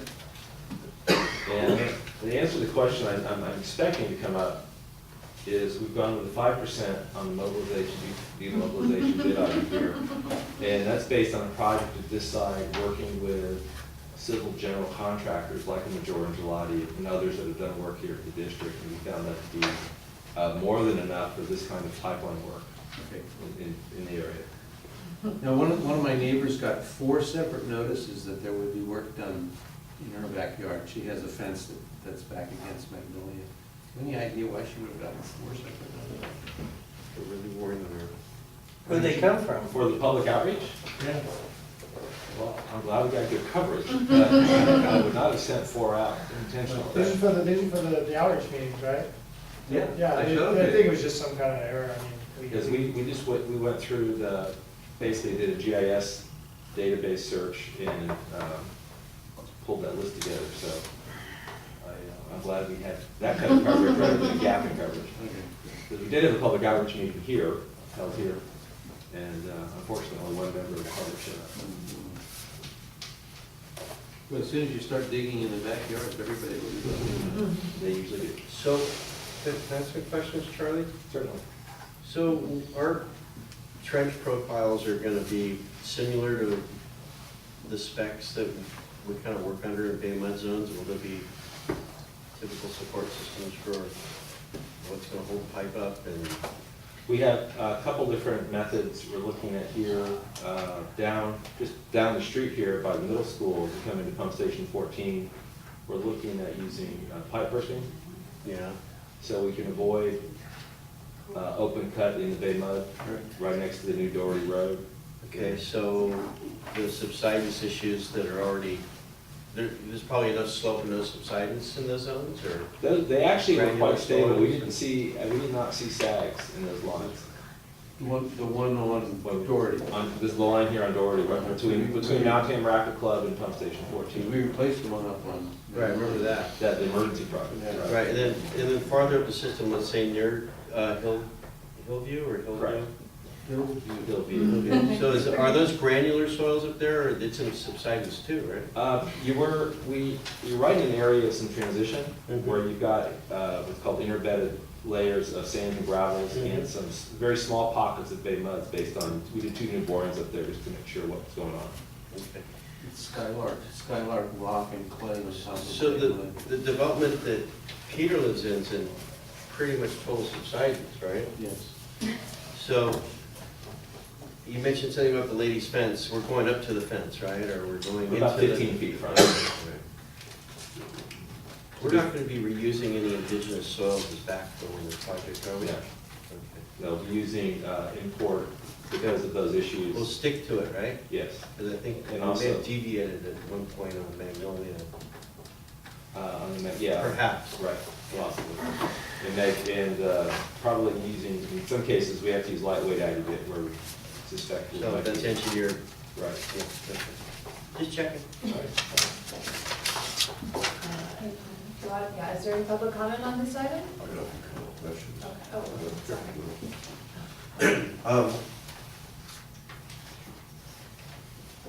You just read the report under discussion, the first paragraph. It says, since the catastrophic failure of 1300-foot section, actually, it was no catastrophic failure. We caught it before the catastrophic failure. And we did an emergency project and we fixed it. But you know, that's the kind of language that the state regional water quality control board reads and goes, oh, look at that agency. We have another catastrophic failure out there. I think we have to be careful with our terminology when we're writing reports because we need to just put the facts out there. It didn't collapse.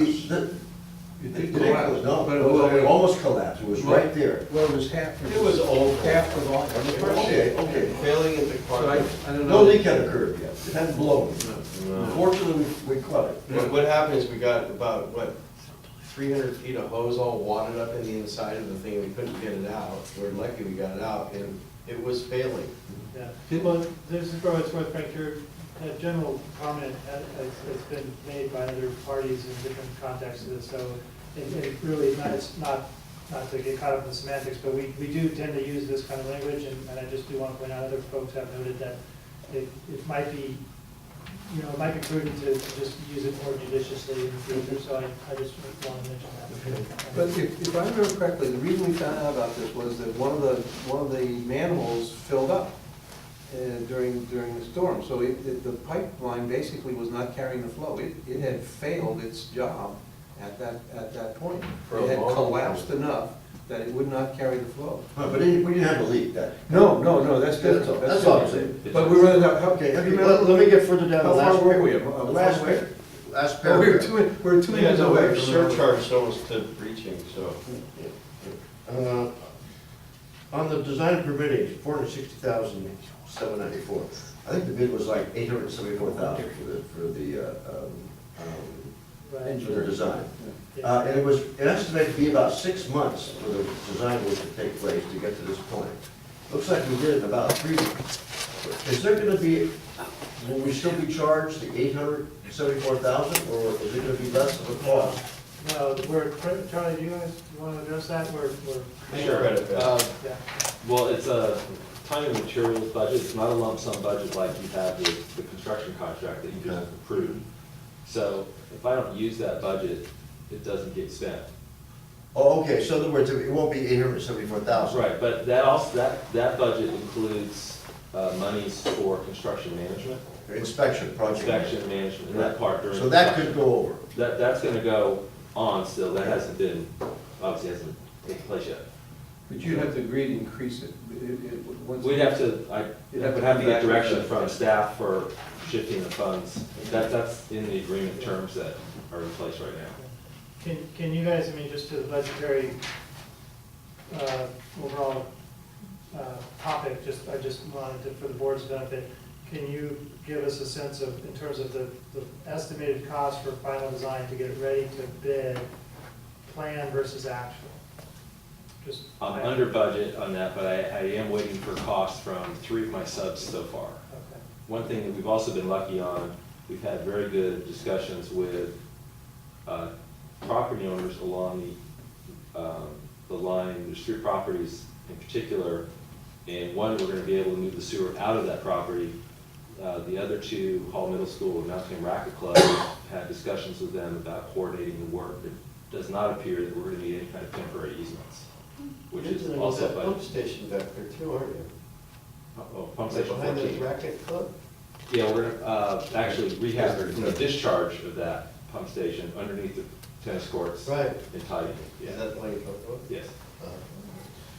Charlie, I don't know whether you're the right person or not, but there's obviously a lot of flow that comes down this side of the creek and then eventually gets pumped across. How does that compare in volume to the flow on the other side of the creek? Is it 10% of it or half of it? Less than half. Yeah, it's much less, pump station 14 is much smaller than pump station 15. 14% of the system. 14%? 15 is in the order of 60%, if I remember correctly. Yes. I said 14. Yes, 1 If I could finish. So this is a project that is the project, the poster project for sea level rise. I've read all the bid documents. I see nowhere where it talks about sea level rise, saltwater intrusion into the pipes and how we're gonna, whatever we're gonna do. So I'm not sure how we're gonna address sea level rise with this project. So that's a question. Number 2 is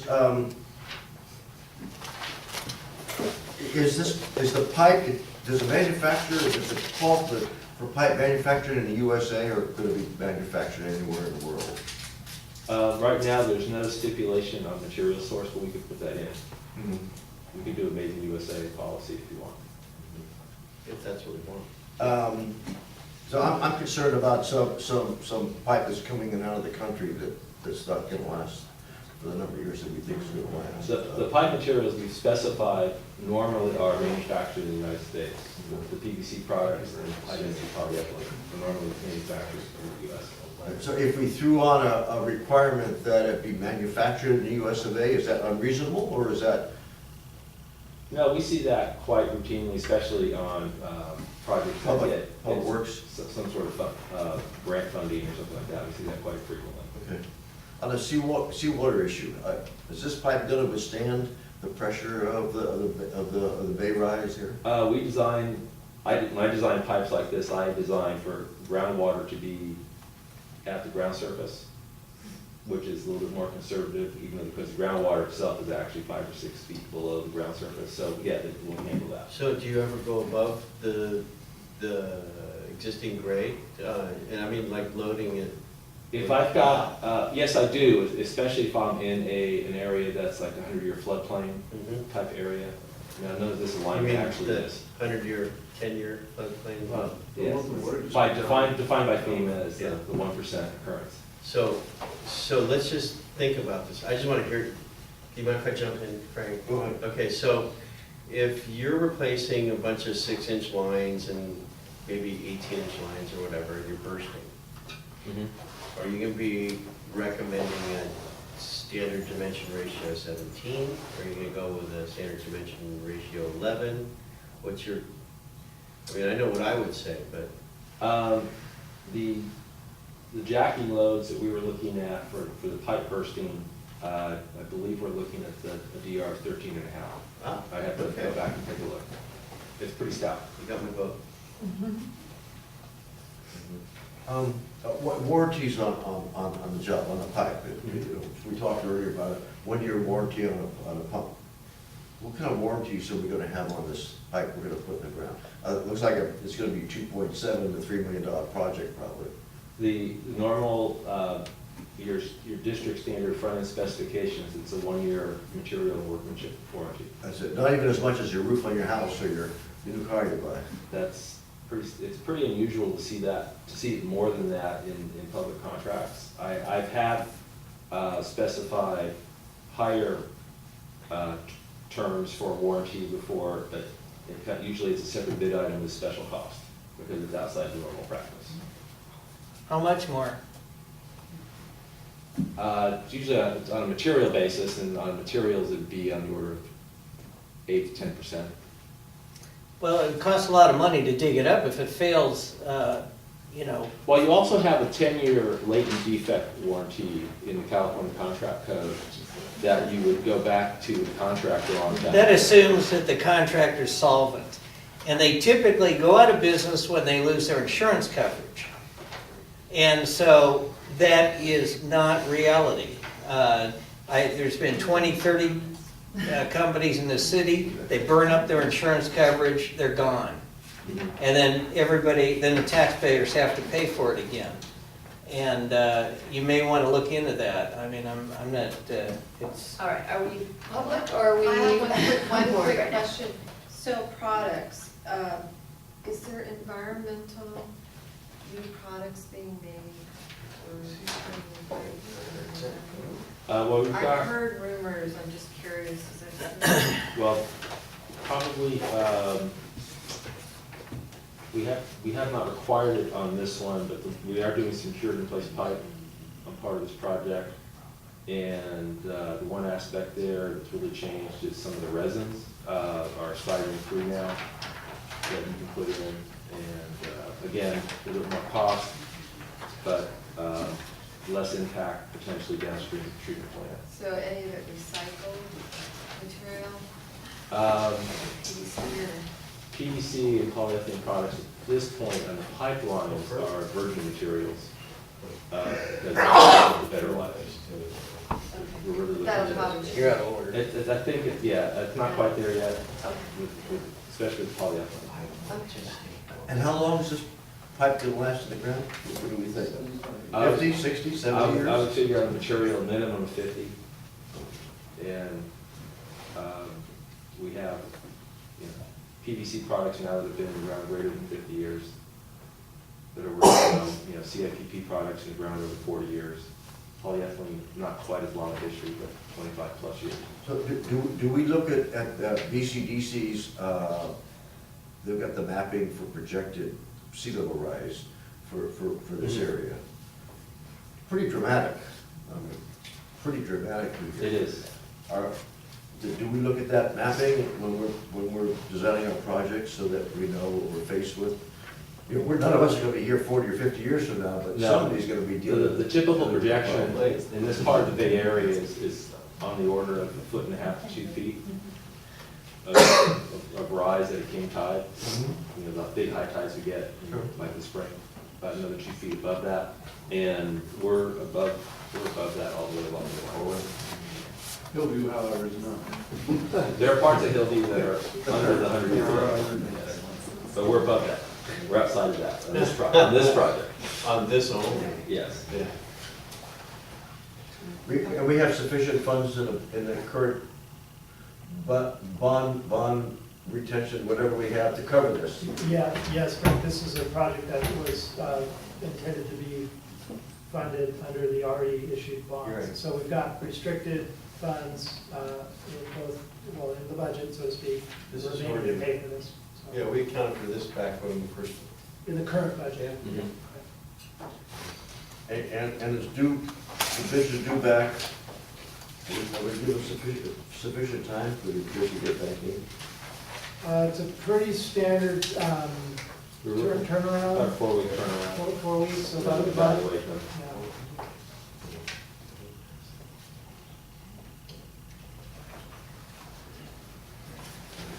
I want to thank you personally, Charlie, for fixing the drainage.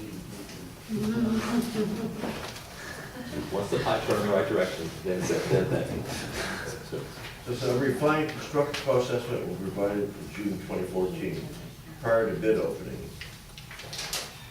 We're in the process right now of pulling an updated cost estimate based on the plans and specs together. Unfortunately, I had an estimator quit on me last week, so I'm scrambling a little bit.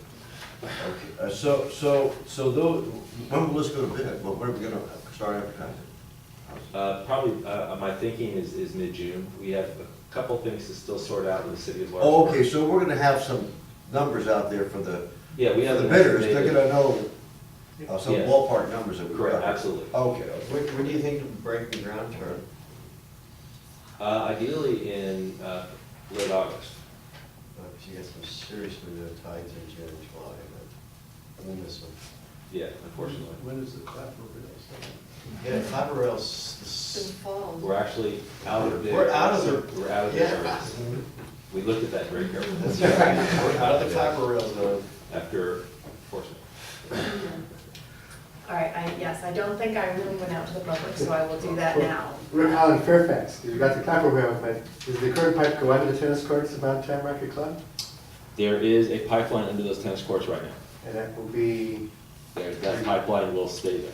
okay. We're gonna As captain of the men's tennis team at Mount Tamarack Club, I would like to ascertain that our tennis matches will not be impacted by improvements of the There system. will be Are we gonna leave a construction. void underground under there? That's a CIPP, so we're not, no, we're not, Sure enough. yeah, because pipe bursting, you run the So risk. you will not dig a trench through his tennis. Also, I've had to replace tennis courts before, and they're expensive. You don't want to do that if you don't have to. There will be construction equipment outside that fence that will make noise, but the courts we will not Just on touch. surface. We won't tell our opponents. You wear your earplugs. All right, anyone else in the public on this item? All right, then I'll bring it back to the board. Any final thoughts or discussion? I would like to make a recommendation to authorize the general manager to call for bids for construction of the Magnolia Trunk Line rehab project. A motion, that is, yes? Second, that. Can we add in pipe to be manufactured in the USA? Oh, yeah. Oh, yeah, you guys have any problems with that? Yes, actually, we'll modify the specifications of the bid direction. Do we need to put in the file numbers? Or is that- This is, We'll get the numbers. You don't have the final number yet, does it matter? We Yeah. can call for bids without final Yeah. estimates. We can certainly Will provide. will we see the file numbers before? Oh, absolutely. Yes. yeah. Oh, okay, it's coming back, okay. Yeah. this is just And we can calling bring for you bids. we can bring you that as an informational item in June. Yeah, next month, yeah. All right, so we have a motion to authorize the general manager to call for bids in a second. All those in favor? Aye. Thank you. Unanimous. Item number 11, we're approaching 10 PM. Do we want to consider whether we're finishing out the agenda? How are directors feeling? Well, Vivian's been doing, Okay. Working we should either do, Which item number is Vivian? This 11? And then, info and information? All right, then, let's do that. And go from there. So actually, maybe real quick, while Vivian's finishing up the setup, I'll just do a quick intro on this item. So this is an informational item, we're not, there's not a vote, but it's, ideally, we were gonna bring you some of this material last month, but because of the amount of volume in the district business, we simply wanted to put it off for 1 month. So what we've been trying to get to the last couple of months is a push to essentially just really step back and kind of reevaluate what has been successful and what progress we've been making on the private lateral replacement program. And what we kind of realized after sitting down and talking about it collectively was The district basically took one step back in 2009 when we set up the current grant program, and we've really done nothing further since. I mean, it's been a good program, we've had very little participation, and as the staff report points out, which I do think is quite notable, even with those relatively modest efforts, we have gotten about 6 miles of private lateral replaced under the program in the last several years. But what's also apparent from the review is that if the district is ever going to really make substantial progress on the private lateral issue, so to speak, meaning we know that they have such a major role in our I&I, and they're essentially as part of our infrastructure in terms of how they impact things, we need to be making more rapid progress than the progress we're making now. Otherwise, it's essentially going to be we're going to be just nicking the surface of this thing for years. So what we're trying to essentially outline, and it's still, just that, it's a broad program outline, is a more of a sort of a multi-pronged or multi-level approach on private laterals, however you want to put it. And that is, we know that there's tremendous value, there's tremendous return to the district as a utility on getting private laterals upgraded. We get cost share with our customers. We know we get significant reductions in I&I. We get reduced sanitary sewer overflow risks because of debris and so forth that's no longer in the system. So a lot of that's kind of touched on in the staff report. The significant or specific issue that there are a couple of actions embedded in here. One is clearly the funding level. We'll talk about that more. But there's a funding level that we think is appropriate to achieve those rates of progress we'd like to see on the private lateral program. And we also have a specific requirement in the cease and desist order to at least bring to the board and consider some updates to the private lateral or the lateral ordinance. And we'll talk about all that. But that's what this is about. The key points I want to make is it's a program. We're using the word private lateral I&I reduction program on purpose because we're trying to emphasize a collection of coordinated actions that actually get us to substantial progress over time on this whole issue. That's why we're using that word. So we're going to, obviously pending board direction and so forth, we want to get away from talking about just the very narrow topic of the private lateral grant, program, because that's a very specific action, and start looking at what we can be doing both with the grant program, but also some of the other activities we're going to touch on. So that's what this is all about. We're looking for direction from the board in terms of support or concerns or issues with the proposed direction. And with that, I'm going to hand it over to Vivian. Thanks. All right, I sit. It's been a long. I'll just quick. So, as Greg mentioned, we're going to talk about private laterals and their contribution to flows and costs, and also briefly review the district's existing lateral program, and talk about similar programs in the Bay Area, and then go through our proposed inflow and infiltration reduction program. So, you're very familiar with this, but the statistics of the district are we have about 15,000 private laterals.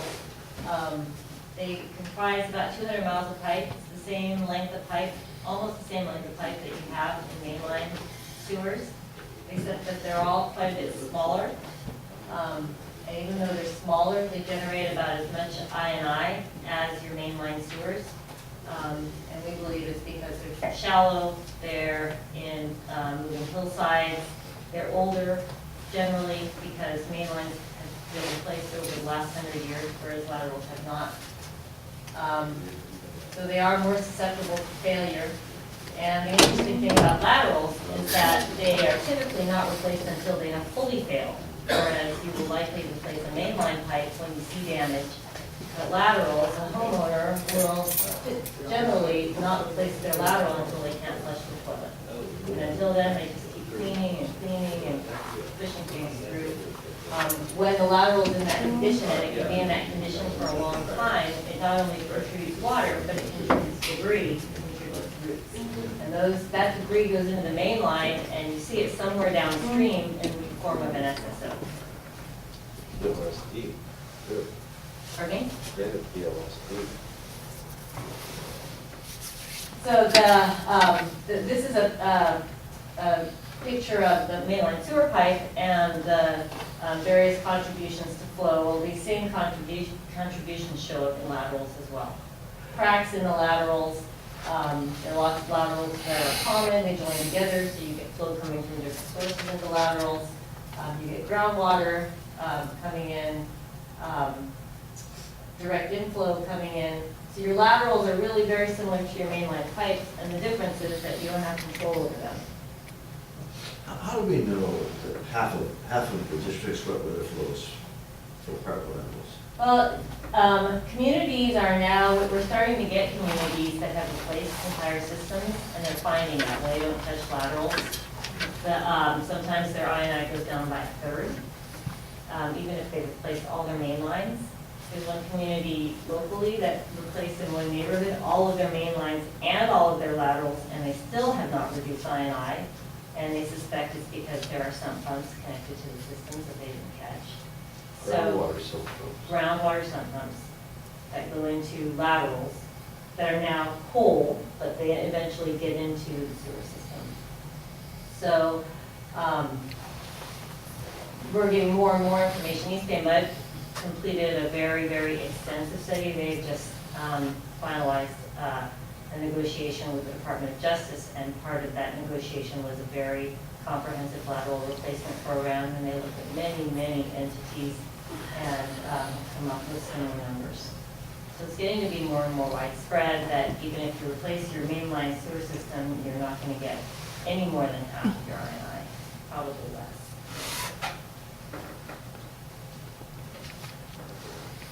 And so failing private laterals, even though the district doesn't have control over them, they do increase the cost of system management. I'm going to have to stand up for this. So, you know, we typically look at laterals when we talk about flow and I&I and how groundwater enters, and then you have increased SSOs and increased collection system costs and treatment plant costs. But what we don't see is all the stuff that comes into the system, the roots and the debris and pieces of pipe that come into the sewer, and they also degrade level of service. They create more hot spots. They have to be cleaned all the time. They also increase SSOs. And because the lateral usually sits in the ground and isn't replaced until it completely fails, finally it is replaced, but when it is replaced, you do improve your level of service in some regard, but there's certain things that you've already spent money on all this time when the lateral was failing that you can't go back. And in common terminology, these are called stranded assets, bigger pipes because you were accommodating flow for so long, bigger treatment plant facilities, because these issues weren't addressed. So these solutions had to be implemented. And by the time the lateral issues are addressed, these are already in place and the money's already spent.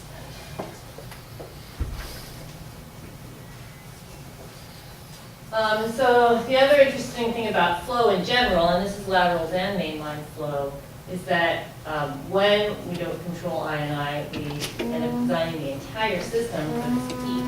And this is not atypical of the flows that we get here. Your normal system can handle this.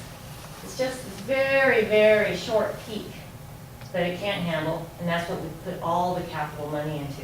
And if we can get rid of that peak, it's amazing how much money can be saved by keeping the improvements in this realm as opposed to having to address that. So that's the $40 million overall cost.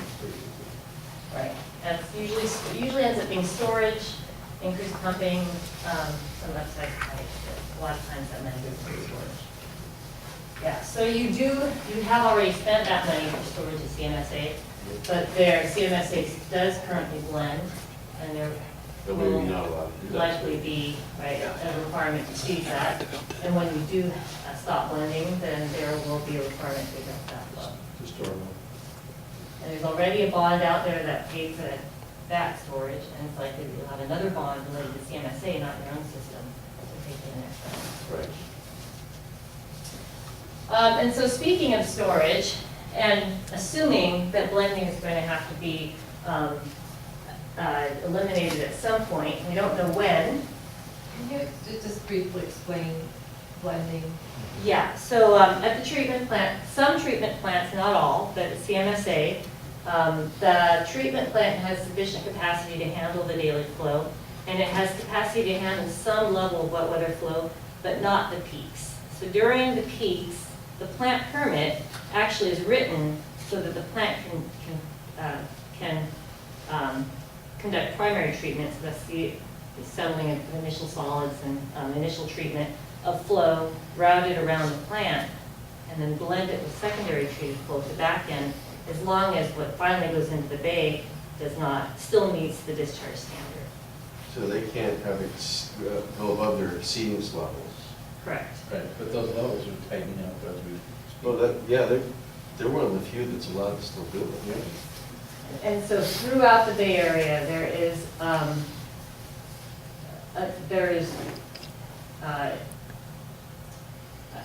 was going to say a movement. There's not really a movement.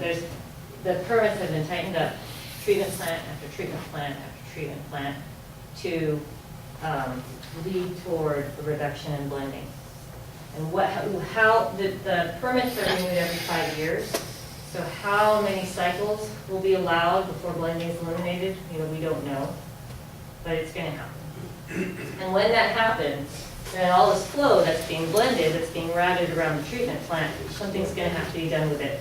So that either means storage, or that means some kind of regulatory activity from CMSA back to its members to eliminate I&I, or it could mean expanded secondary treatment, which is difficult at CMSA because of limited acreage. But there's different treatment processes you can use to enhance what you have within the footprint.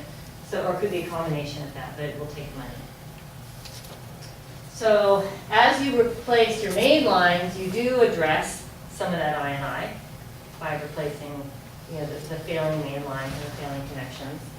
And so as you do address some of that I&I, then your cost of eliminating blending goes down. That's this black line. We don't know when, again, so if in 5 years you have to eliminate blending, then you would reduce it by this much. If you actually can buy yourself 10 years, you reduce it by more. So every year that you replace pipes, you'll reduce, you should be able to reduce the ultimate cost of elimination of blending. But this only takes care of 50% or not even 50% of the I&I. Now, if you do the same with your laterals, and this is just a rough calculation, you can accelerate the speed at which you reduce your future treatment costs. So this orange line is the 50-year turnover, and I chose 50 years because that's the number that seems to be discussed quite a bit related to point of sale.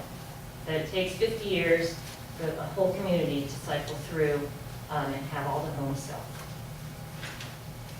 So if you are on less than a 50-year cycle, then you reduce your end cost by less. If you can accelerate lateral replacements further, you model through other requirements of your ordinance, such as linking lateral replacements to capital projects, lateral replacements to known SSOs.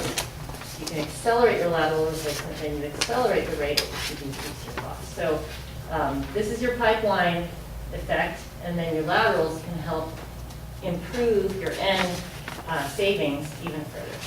And the more you accelerate your lateral replacements, the more benefit you get. We don't know when you're going to actually achieve that benefit, because we don't know when this anti-blending is going to happen.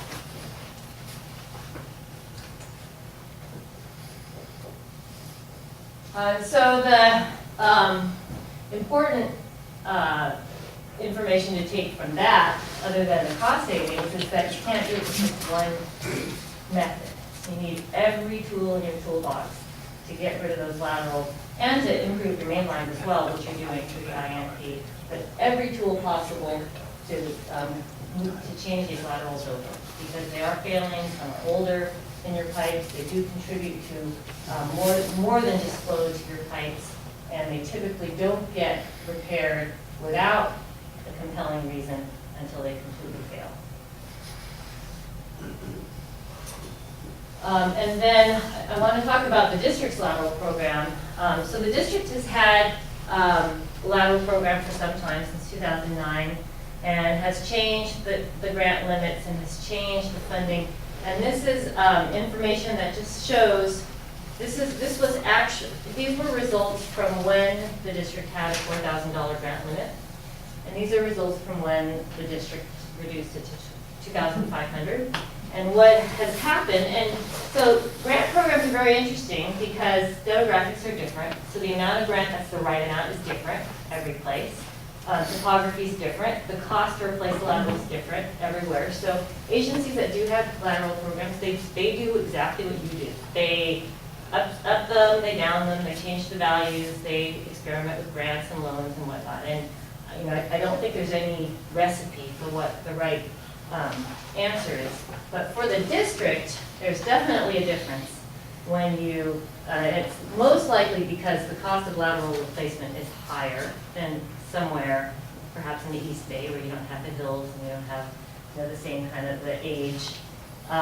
So when the district reduced its grant funding, it got reduced interest, and as a result, ended up not using all of the available funds and replacing quite a bit fewer in the number of laterals. Except 13 and 14 jumped back up to 81. Just look at those numbers, 72, 140, 85, 57, 81. I think that the total dollar amount available was higher, so that was why the number was going from there. I think that's why the number went up. Most, on 10, 11, 140 applications were approved. Spent 91% of the $500,000 that was spent. Yeah, and I think that was at a $4,000 That's 4,000. maximum grant. Yeah. And then when the $4,000 maximum grant, when the total cap the district had in their fund increased, and all of that grant was still used up, so there were more laterals replaced. But when the per grant amount was reduced to $2,500, there was less interest and all the funds weren't expended. I thought it was 4,500, 4,000. Yeah, 4,000. Was it 4,500? 4,000. 4,000. No, I have to say, I don't know if I can say this, but during the, for the realtors, when I did my interview, they talked about that people weren't even wanting to apply because 2,500 was such a low amount that they didn't even bother with it. It was just not enough money, so. It could be the case. It could be that in this environment, and you know, your staff would know better if they follow this pretty closely, but in your environment, 2,500 may not pay for enough of the lateral for it to make a difference. Right. And then they decide not to do it. Right. Or they decide to just do point repairs. Right. And not repair the whole thing. Do we know what other agencies grant right here for lateral? They are usually over 2,500. I've seen 3,000, 4,000. There should be some numbers out. We should. There are numbers out there. We have just 11 sewer agencies in Marin. $1,000 in Sausalito. It's point of sale and. Yeah, well, we can and talk about, construction. and let me just skip, I'll skip back to that other slide. So these are the agencies, and they may not, this may not include all of them, because I think, I just heard the other day that Belvedere has a point of sale ordinance, and they're not on here, but these are the agencies that have information out there on their websites about their lateral programs. And the ones in yellow have a point of sale, and the ones in orange have voluntary programs. In Marin, there are not that many agencies that do have programs. I think Marin has received more open opposition from the Association of Realtors than other areas. How many districts in Marin are under this distance for the state?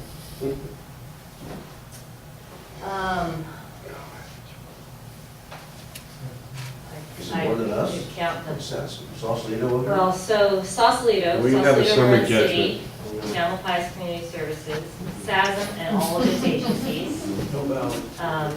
Okay. including Mill So, Valley. But none of those have point of service, point of. Well, so Point of sale. SASM has an ordinance, but it was voluntary. It's part of their regular lateral ordinance. They are, as we speak, considering a much more robust ordinance that includes point of sale, remodel, Okay. repair, upon capital. Oh, they're looking at it right now. They're doing it right now. They are actually going to have it on their board agenda in June. And they've considered it, they've actually gone through the draft ordinance language quite a few times.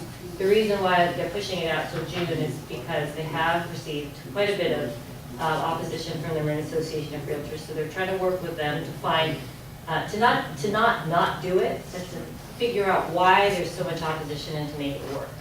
What city is it? This is SASM, What? Sewerage Agency of Southern Marin, and they are the treatment plant, and City of Mill Valley, Richardson Bay Sanitary District, Alto, Homestead Valley, a little bit of Tamalpais Valley, and El Monte. They're locking horns with the realtors, huh? Well, anyone who puts the point of sale does in Marin. So, and they anticipated that. But they're under the same, they have a requirement in their administrative order to implement lateral replacements, and if they don't meet, so they had as part of their. I read it. I think ours is pretty similar, isn't it? Ours is different. So, well, I don't know about our 2005. The current CDO is different. But it could be because there was already a 2005 requirement. But the SASM requirement is that they have so much money that they were required to put into a pot, and they were required to replace so many laterals with it. And if they don't meet that target, then that whole pot of money they have to give to the regional board, even the amount they've already given out for lateral replacements. So they have to replace laterals. They have to get them done, and they have a timeline. So they're pulling out all their tools as well. And because they found that just having a voluntary program isn't doing it. People are not coming in and voluntarily replacing their laterals. They're waiting for them to fail. And they've given it quite some time. I think they started in 2009, so they've given it quite a bit of time to work. Do they offer a CCTV kind of program too? So they are now. Reduced price or something? Yeah, they're talking about doing that. So SASM itself only manages several miles of pipe, so they can't really tell their members what to do. So they have an example ordinance, and then they're planning to consider that, and then also send it out to their members to consider. And then it's up to the member agencies to decide how they want to implement each one. Tamalpais Community Services District does offer CCTV. They've been a very strong supporter of that. And apparently their program has been very successful because they offer that. So they just get the homeowner just a little bit further in the direction of getting. For free? What do you say offer? What do you mean? They pay for the video. Yeah, they pay for the video. So we do that in Sausalito too. If you give us a reimbursement application and you're paying full invoice, we'll reimburse you for the full cost of the video inspection. And to take it even further, a lot of these sewer lines are shared in common. In other words, there's more than one house on a private line. So we'll tell the contractor, we'll say, look, you'll get reimbursed for your cost to figure out what all properties are on this, because we want to send out a blanket response to everyone that shares this thing in common so they understand they have responsibilities.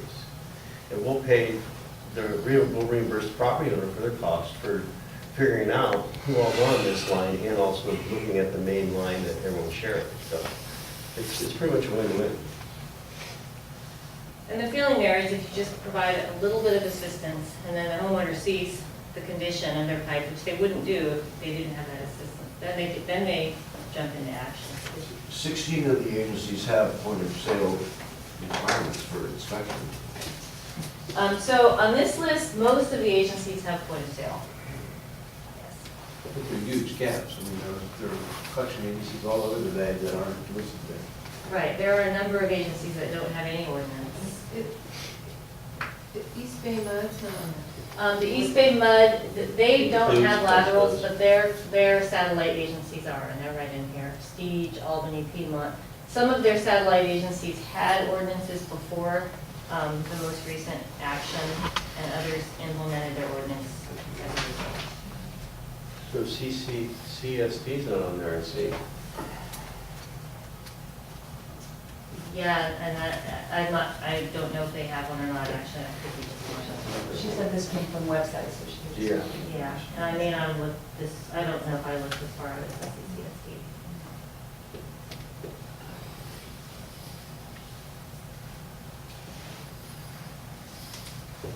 And so, just back to the previous slide, so we've been talking a lot about, you know,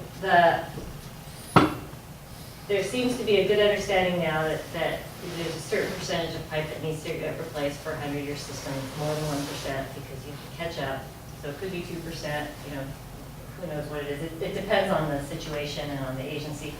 So then the question is, well, if you have to replace 2%, or you should replace 2% of your main lines, then you should really replace 2% of your laterals. Or maybe you should replace more because your laterals are older and they haven't been replaced. So how do you get to that target of 2% of your laterals? If we're talking about, you know, 100 lateral replacements achieved through the grant, and that's nowhere close to 2% of your laterals. So if you look at the district's program with the 2,500 maximum grant amount, you were replacing less than 100. With the 4,000 max, assuming the funding that's in the draft budget right now, you could raise that to about 150. And then with all of these other triggers, there is the potential for the district to be able to, and this is a little bit misleading because there will be overlaps, but there is the potential for the district to increase the lateral replacements by a significant amount, and with this amount of expenditure by the district. And that's because when you complete a CIP, a pipeline replacement, the failed laterals get replaced at the same time, or get inspected and the owner is compelled to replace them. When there's an SSO or a stoppage that's clear comes from a lateral, the owner is compelled to inspect and replace their lateral. And then with remodel and also point of sale, and these numbers assume a 50-year turnover and at half the laterals that are inspected require replacement. Any question? No. And so, I mean, what this really shows is that that you need every tool. So if you take out change of ownership, then you're basically saying, okay, I accept that I'm not going to replace this many laterals. If you take out remodel, you're accepting that you're not going to replace this many laterals. And so by not including one of these triggers, then we would be also reducing the potential to reduce laterals. And then that goes back to the other slide where you're also accepting that you're going to probably pay more in the future for the blending and other treatment requirements associated with flow.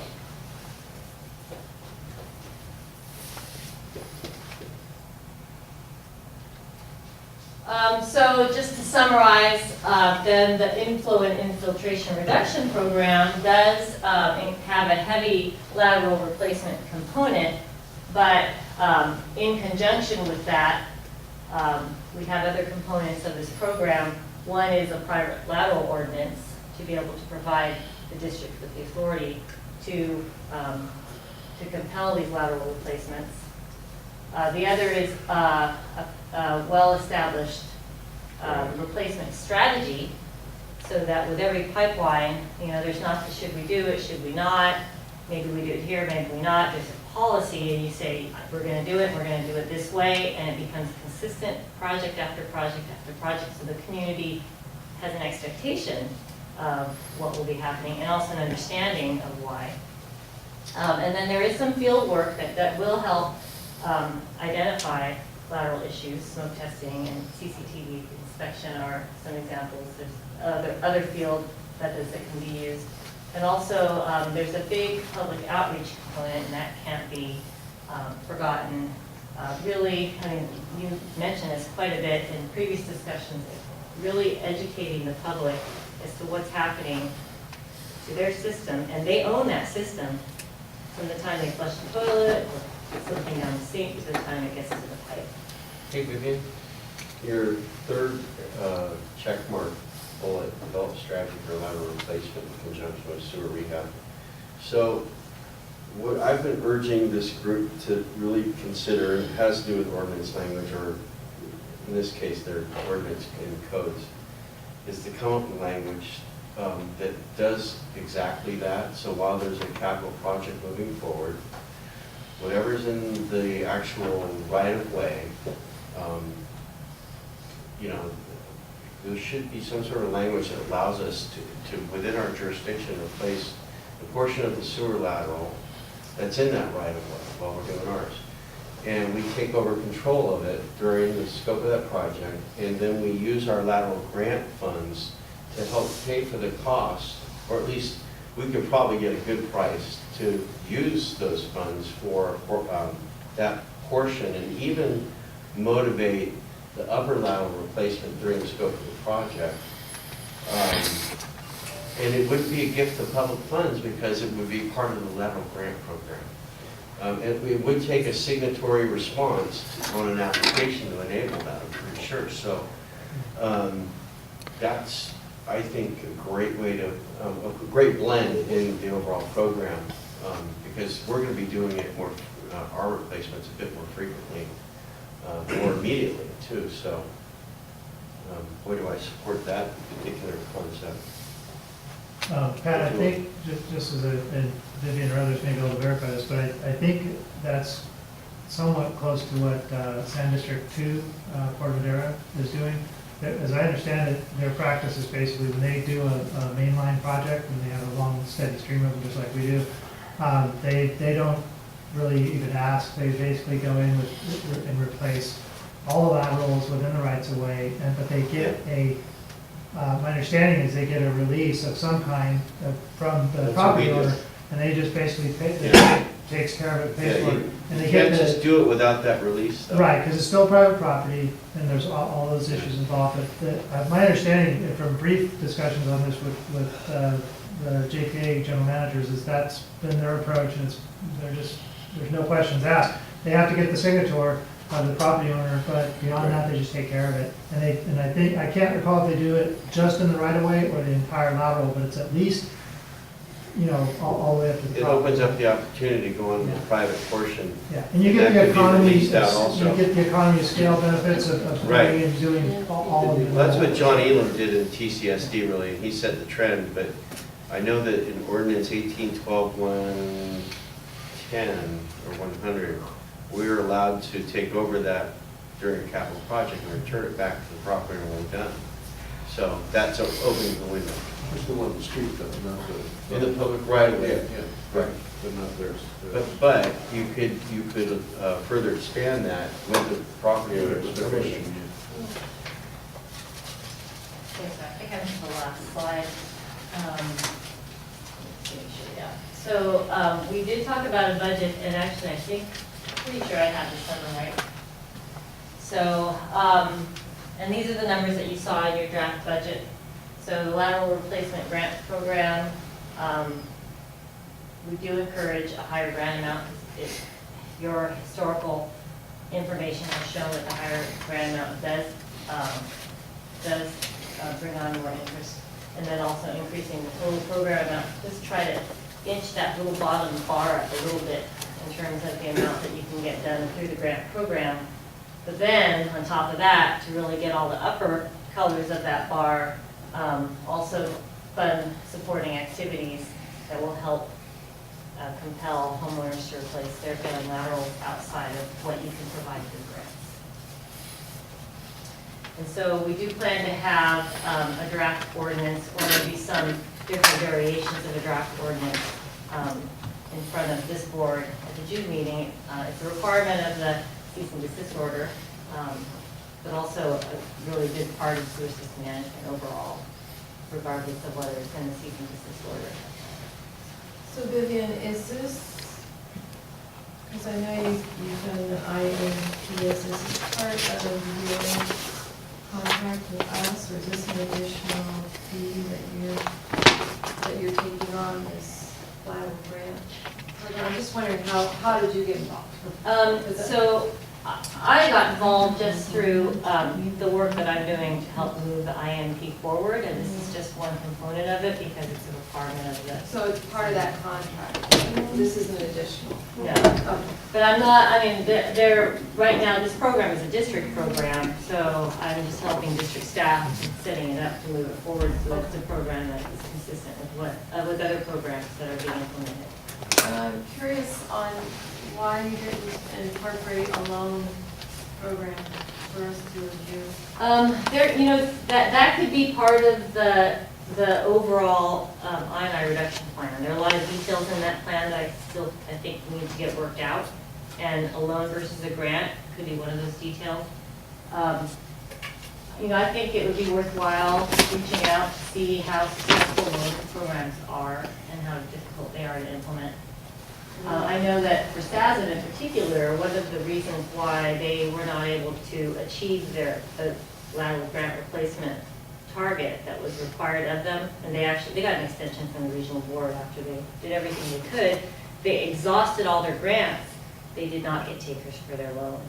So they asked the regional board, could they transfer the loan amount to the grants so that they could use up the rest of that money and also achieve their target. And the regional board, after they saw it was from 2009 to 2014, so they saw 6 years of effort to try to get these loans out, they agreed. And so they gave them an extension, and they also allowed them to transfer their loan money to the grant program. I just think it would really help for a long time.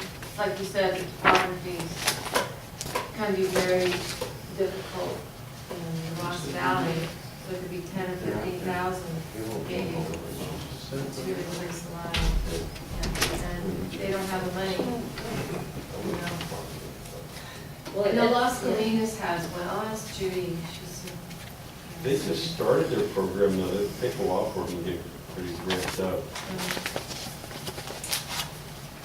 I've noticed that the loan program only are at that low, a lot of money. Can you just review that a little when you come back? Sure. For this, some kind of idea on how it's going. I know some agencies are huge, so I guess we have to kind of look at some that are sort of close to our size. Thanks. Sure. All right. Thank you. Any other board questions or discussion on this item? Pat Sullivan agrees to the super private laterals, to take a program with the garbage companies having it required to pick up local containers of the oil, fats, and grease from homeowners. It's a great idea. I haven't heard of anyone doing that yet. You can do it in restaurants. Yeah, Right, restaurants, commercial establishments, and there are interceptor Can we requirements. compel something like that, or would it be volunteer? That would be precedent setting. Yeah, it would be, Well, if you could set a volunteer program, yeah. we have containers out for the garbage company to pick up. Yeah, but Garbarino is saying they're doing that right now. You can put it in the From what I green hear, bin, you can put it in your waste bag, your waste, solid waste, yard waste. Oh, let me get that information out. Yeah. Well, I was just saying, about 2 months ago, I got a flyer that said that. Okay. So they're sending it out to some people, I don't know. Okay. So maybe to become part of that outreach effort. Yeah. They already have that program. You could work with Gary.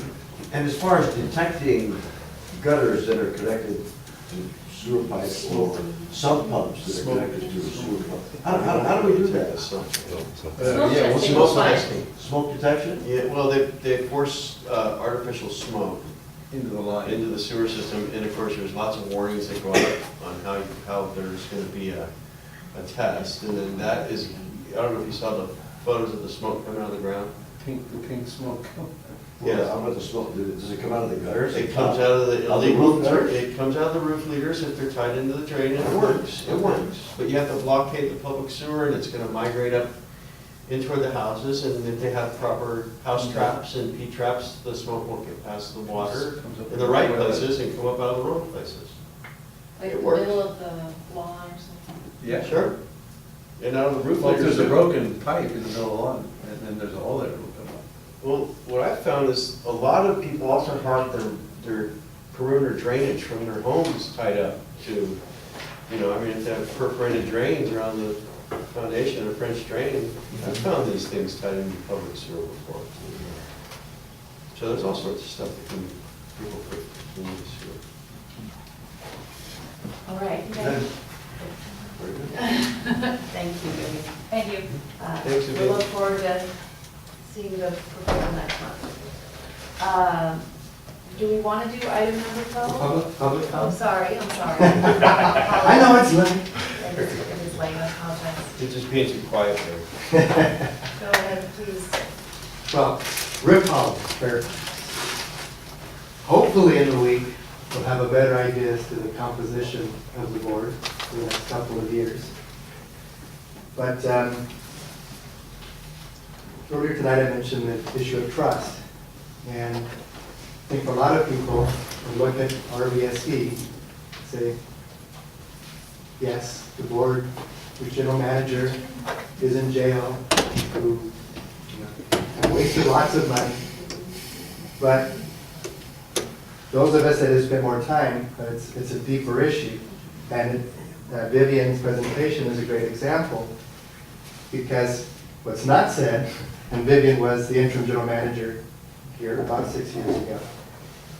And what we're looking at tonight is another example of the ineffectiveness and inefficiencies that we in Marin have gone through for the past 6 years. The reason why CMSA spent a lot of money to put the excess capacity at the treatment plant was because the 3 collection agencies would not deal with I&I, and it had to meet state requirements, so it had to go to the expense of doing this. And we all know that it could have been cost effective to have dealt with that in different ways.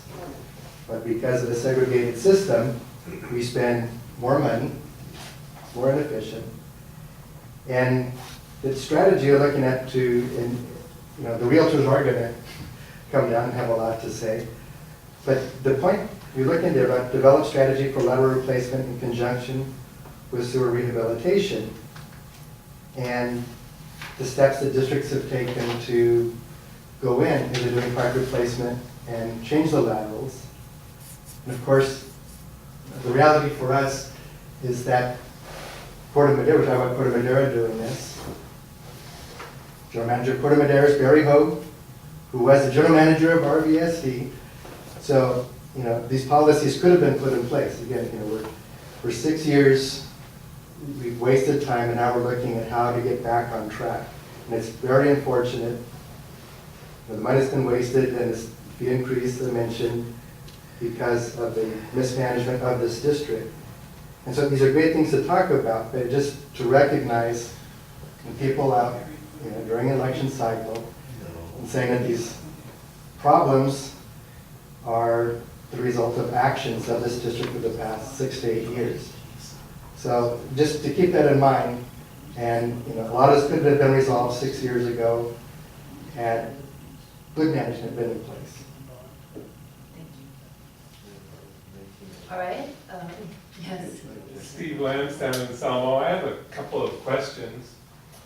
And Frank's mention of Europe also got me thinking this model that we have here in our society is that the property owner owns the laterals and is responsible.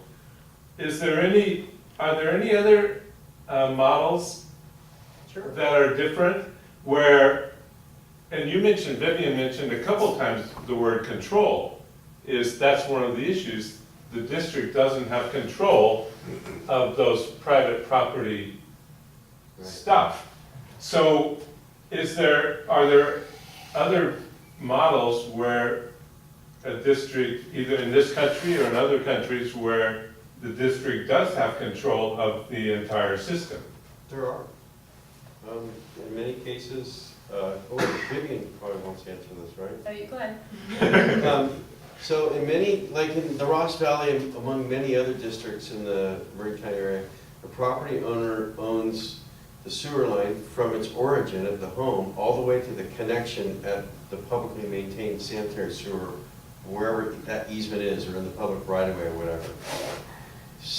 Fairfield Sassoon, they own the sewer line in the public right-of-way and what's known as the lower lateral, which comes behind the face of curb where the cleanout is before it ties into the main. So they own what's in the public right-of-way.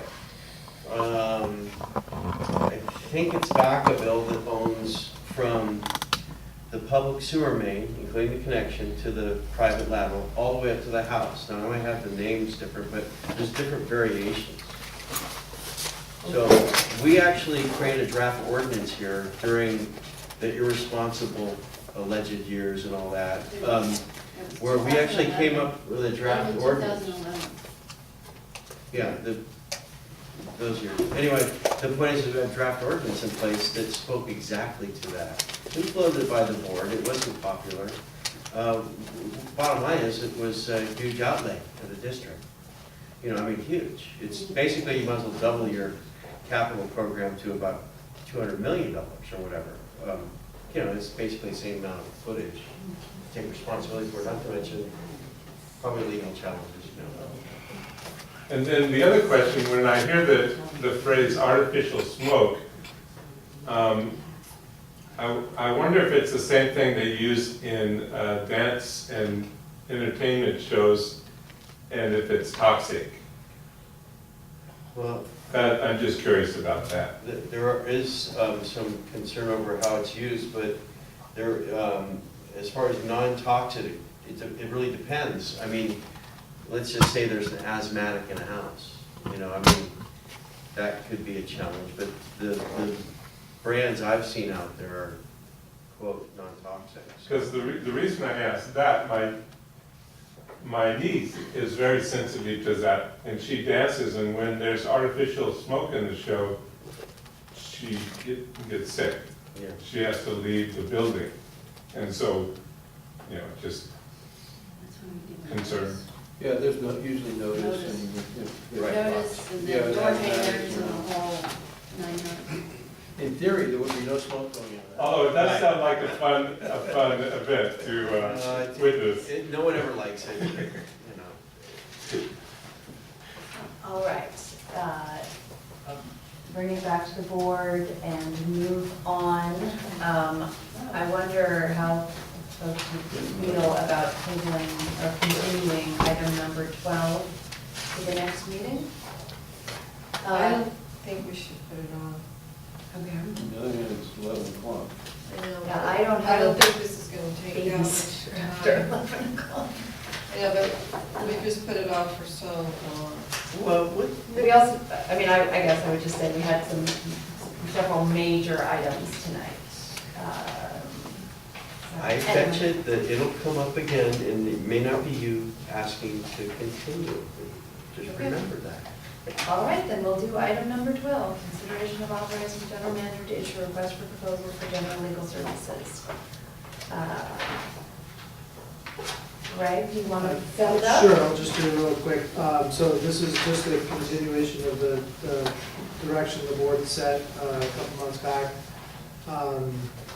We were directed to go ahead and craft or bring back a draft request for proposals, and we did that. We got some board feedback on that draft, and we've incorporated that into the revised draft that you have in front of you. So they were pretty minor.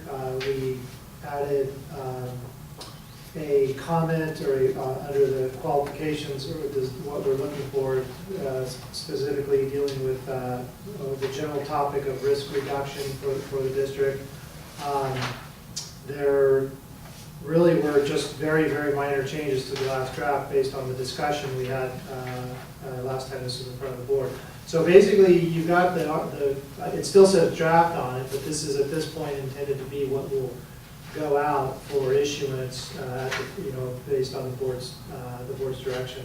So if the board decides to go forward with this evening, then the process is pretty straightforward. We go through the distribution and posting of the RFP notice, and there's an approximate schedule that we've talked about. It's just that it's approximate because each of these steps would sort of depend on obviously the results of the preceding steps.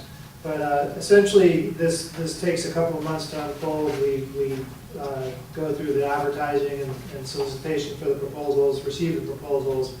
You guys know the drill. It's really somewhat similar to the other professional services we've already been talking about.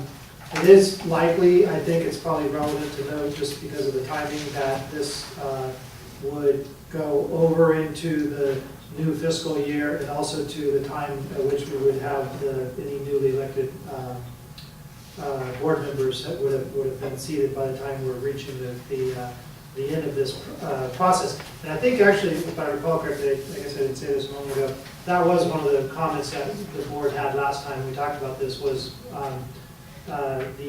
obviously decisions of this type are very, very important. This is a service that reports directly to the board, and it would probably be appropriate for the new board composition after the election to be able to finalize any decisions on this process. So that's reflected in the schedule.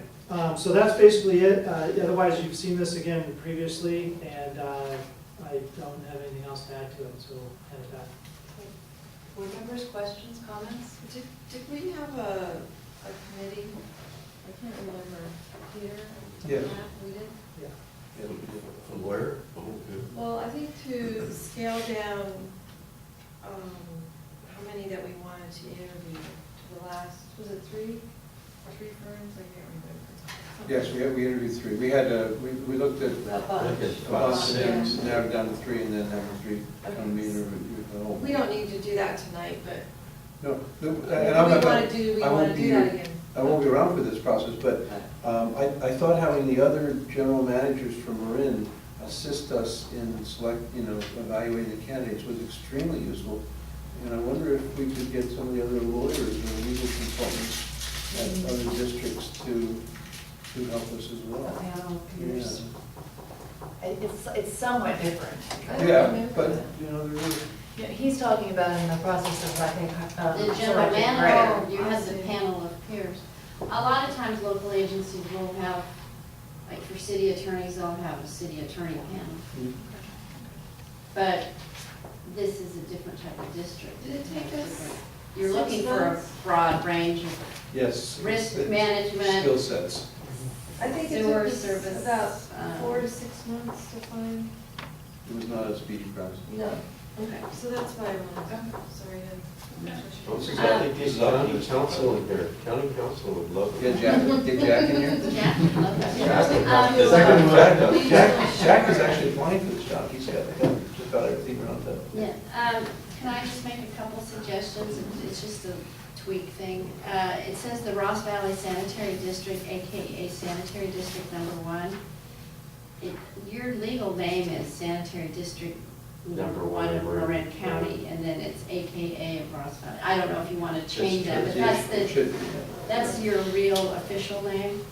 Sanitary district, not sanitation. Yes. It's Yeah. not sanitary. And then, so we've got that backwards, and then you're not a 1929 act, you're a 1923.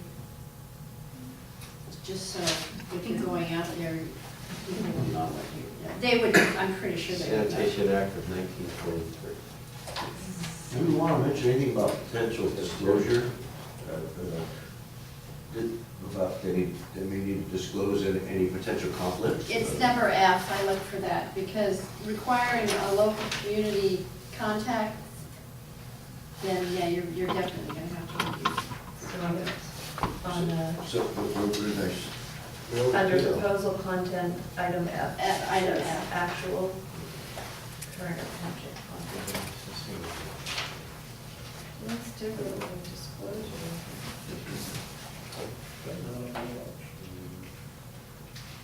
I guess it's the same. Yeah, so anybody that represents CMSA members is required to Why do you say that? Well, I would just say, one would be I led to couldn't help but believe. say what I said. description in there? You don't want to apply electronic? Okay. Any other board discussion? Should I pick it up? Well, I would actually set them all back about 30 days, The timeline? the timeline, so we've got the new board members on board, they're really part of the process rather than, They come out in the middle of July. you know. You can't possibly do it before that anyhow. No, we won't even start until after they're here. with the Do you want the timeline. new board to look at the RFP, Frank? Maybe. Oh, Yeah, well, that's kind of what we've got. Well, Yeah, that was the the intent. timeline. Yeah, I may not have gotten it correct, but that was the intent. We're gonna, what it says posted June 11th, but you want to have the new board till July. Right, no, I'm sorry, let me be clear. The RFP process would get started, we at least get the ad on the street and so on, but the RFPs would be, pardon me, the proposals would be due by early July. The new board sits in July 16th, I think is the regular board meeting, and then they would set a committee and to go ahead and review the RFP. Frank says he might want to have the new board look at the RFP itself. Yeah, you would, that's what No, oh, we- I'm sorry, oh, I'm sorry. yeah, I apologize. late. Yeah, I kept thinking you were saying proposals, sorry about that. Okay. Totally your guys' discretion, sorry. You've been up all It's day. okay. It's a little bit. It doesn't matter to me at all, Okay. whatever you guys want to do. Yeah, it's fine. What do you think? You know, Well, we, does anyone want to? so when I came on the board in November 30th at 10, I think the next meeting, the board was hiring Jolie's firm. Yeah, So but I was we had- involved, I was involved in the process anywhere along the line. Right, we had started in June though. We started, it took that long. Yeah. Yeah, no, it was. Well, it may take 6 months this time May. too. Because I remember submitting something out long ago. And we've actually put in more. And the previous attorney was, we were in a little bit of a conflict with her. Yes, you were. So maybe, Okay. Nate shut up. Shall I take it out to the public? Is there any public comment on this item? Rick Holland, Fairfax. So since we've got 4 out of the 5 candidates here right now, and only 2 who won't be on board. And I commented last month, but I think you ought to go ahead and get the RFP process started, so it's underway. Anybody else like to chime in, but I'd rather have it begun. All right, back to the board, are we? Joe, you have any? Well, just curious, are you going to keep yourself in the running? I can apply if I want to, I may, yes. So you haven't decided? I would like to stay on, but we'll see. I mean, there's certain requirements about local Marin presence and some stuff like that, but. Where do you intend to advertise? That's a great question. We actually haven't finalized the details on that, and this is a first for me professionally, so we'd probably seek some, input on where to post for legal services. Yeah, this is a new one. The last time we advertised for legal, we wanted to make a point that we didn't necessarily have Marin County representation because of all the, what we felt was incestuous legal dealings that go on in this county. I still contend that there's some pretty incestuous arrangements in this county, but for what it's worth, we wanted to go well outside of this, the influence that certain legal firms have in Marin. So it was the East Bay, it was the South Bay, it was San Jose area, Santa Clara, and farther north too, Sonoma County. So we went way out, way out. We weren't too interested in getting any legal representation from Marin County. Well, that's right, but the windshield time that you guys have paid for us was quite expensive. Well, yeah. Let me speak. Very expensive. Yeah. And these bills were running away, and they were not really being, let me finish, they were running away. Now, members of the public don't really realize this, and they don't go through these budget line items. And there was perhaps a time when that was okay, but those facts and circumstances giving rise to that went away a long time ago, and the bleeding kept going on. So I'm trying to reconcile something. Where we went out. You already said it, but the point is, the current firm is in San Jose.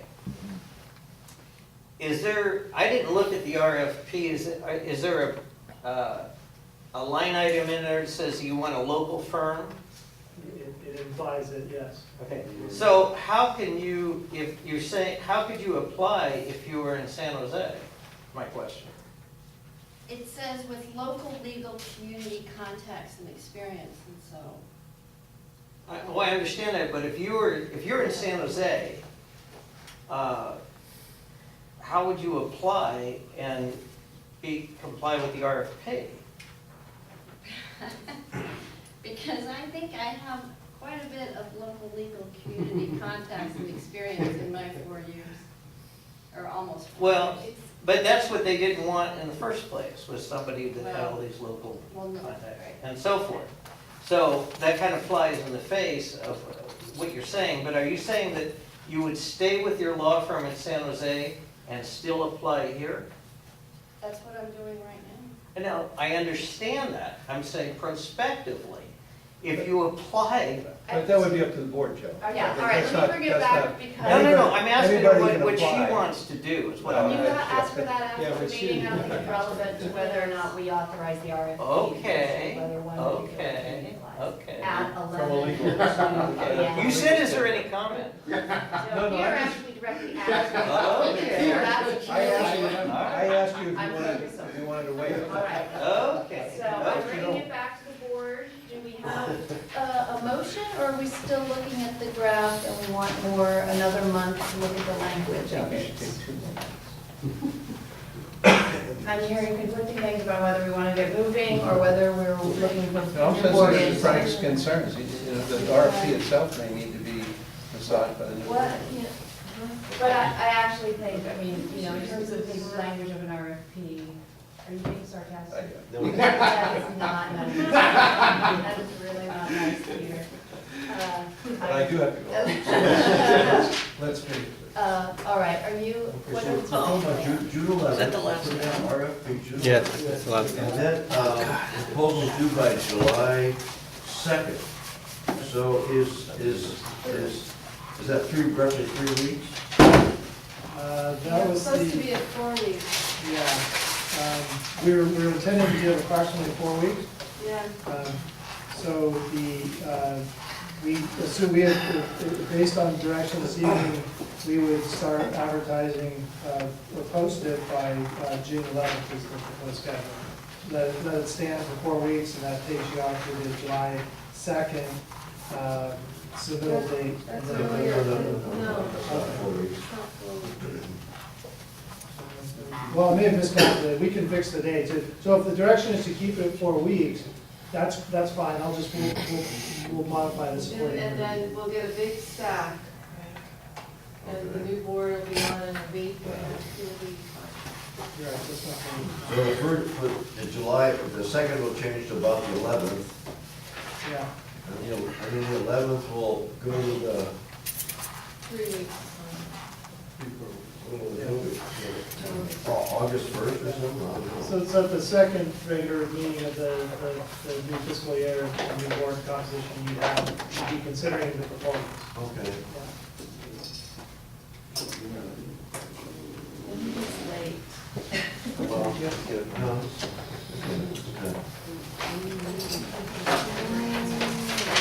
All right, so, you want me to say, I don't have much to say else here. I could say that they did put out a 5-year. Well, we're waiting for a motion, is there a motion? I was gonna say, are I'm we sorry. providing comments, and is that comments and direction? Can you, well, no, are you authorizing us to go ahead and take that schedule and post the I make a RFP? motion. Yes, the recommendations don't include a motion, but they're actually intended. Okay. Giving direction. All right, we're giving direction. May I have a motion to provide staff direction to issue the RFP? I'd love to make a motion to provide staff direction to issue an RFP for legal services. I second it. Thank you. All those in favor? Aye. Thank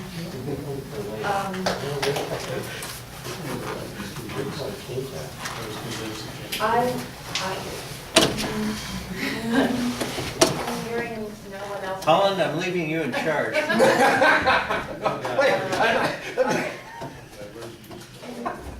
Just one quick thing I want to say on the committee, before you have Christina say, is alternate. This is an interesting experience.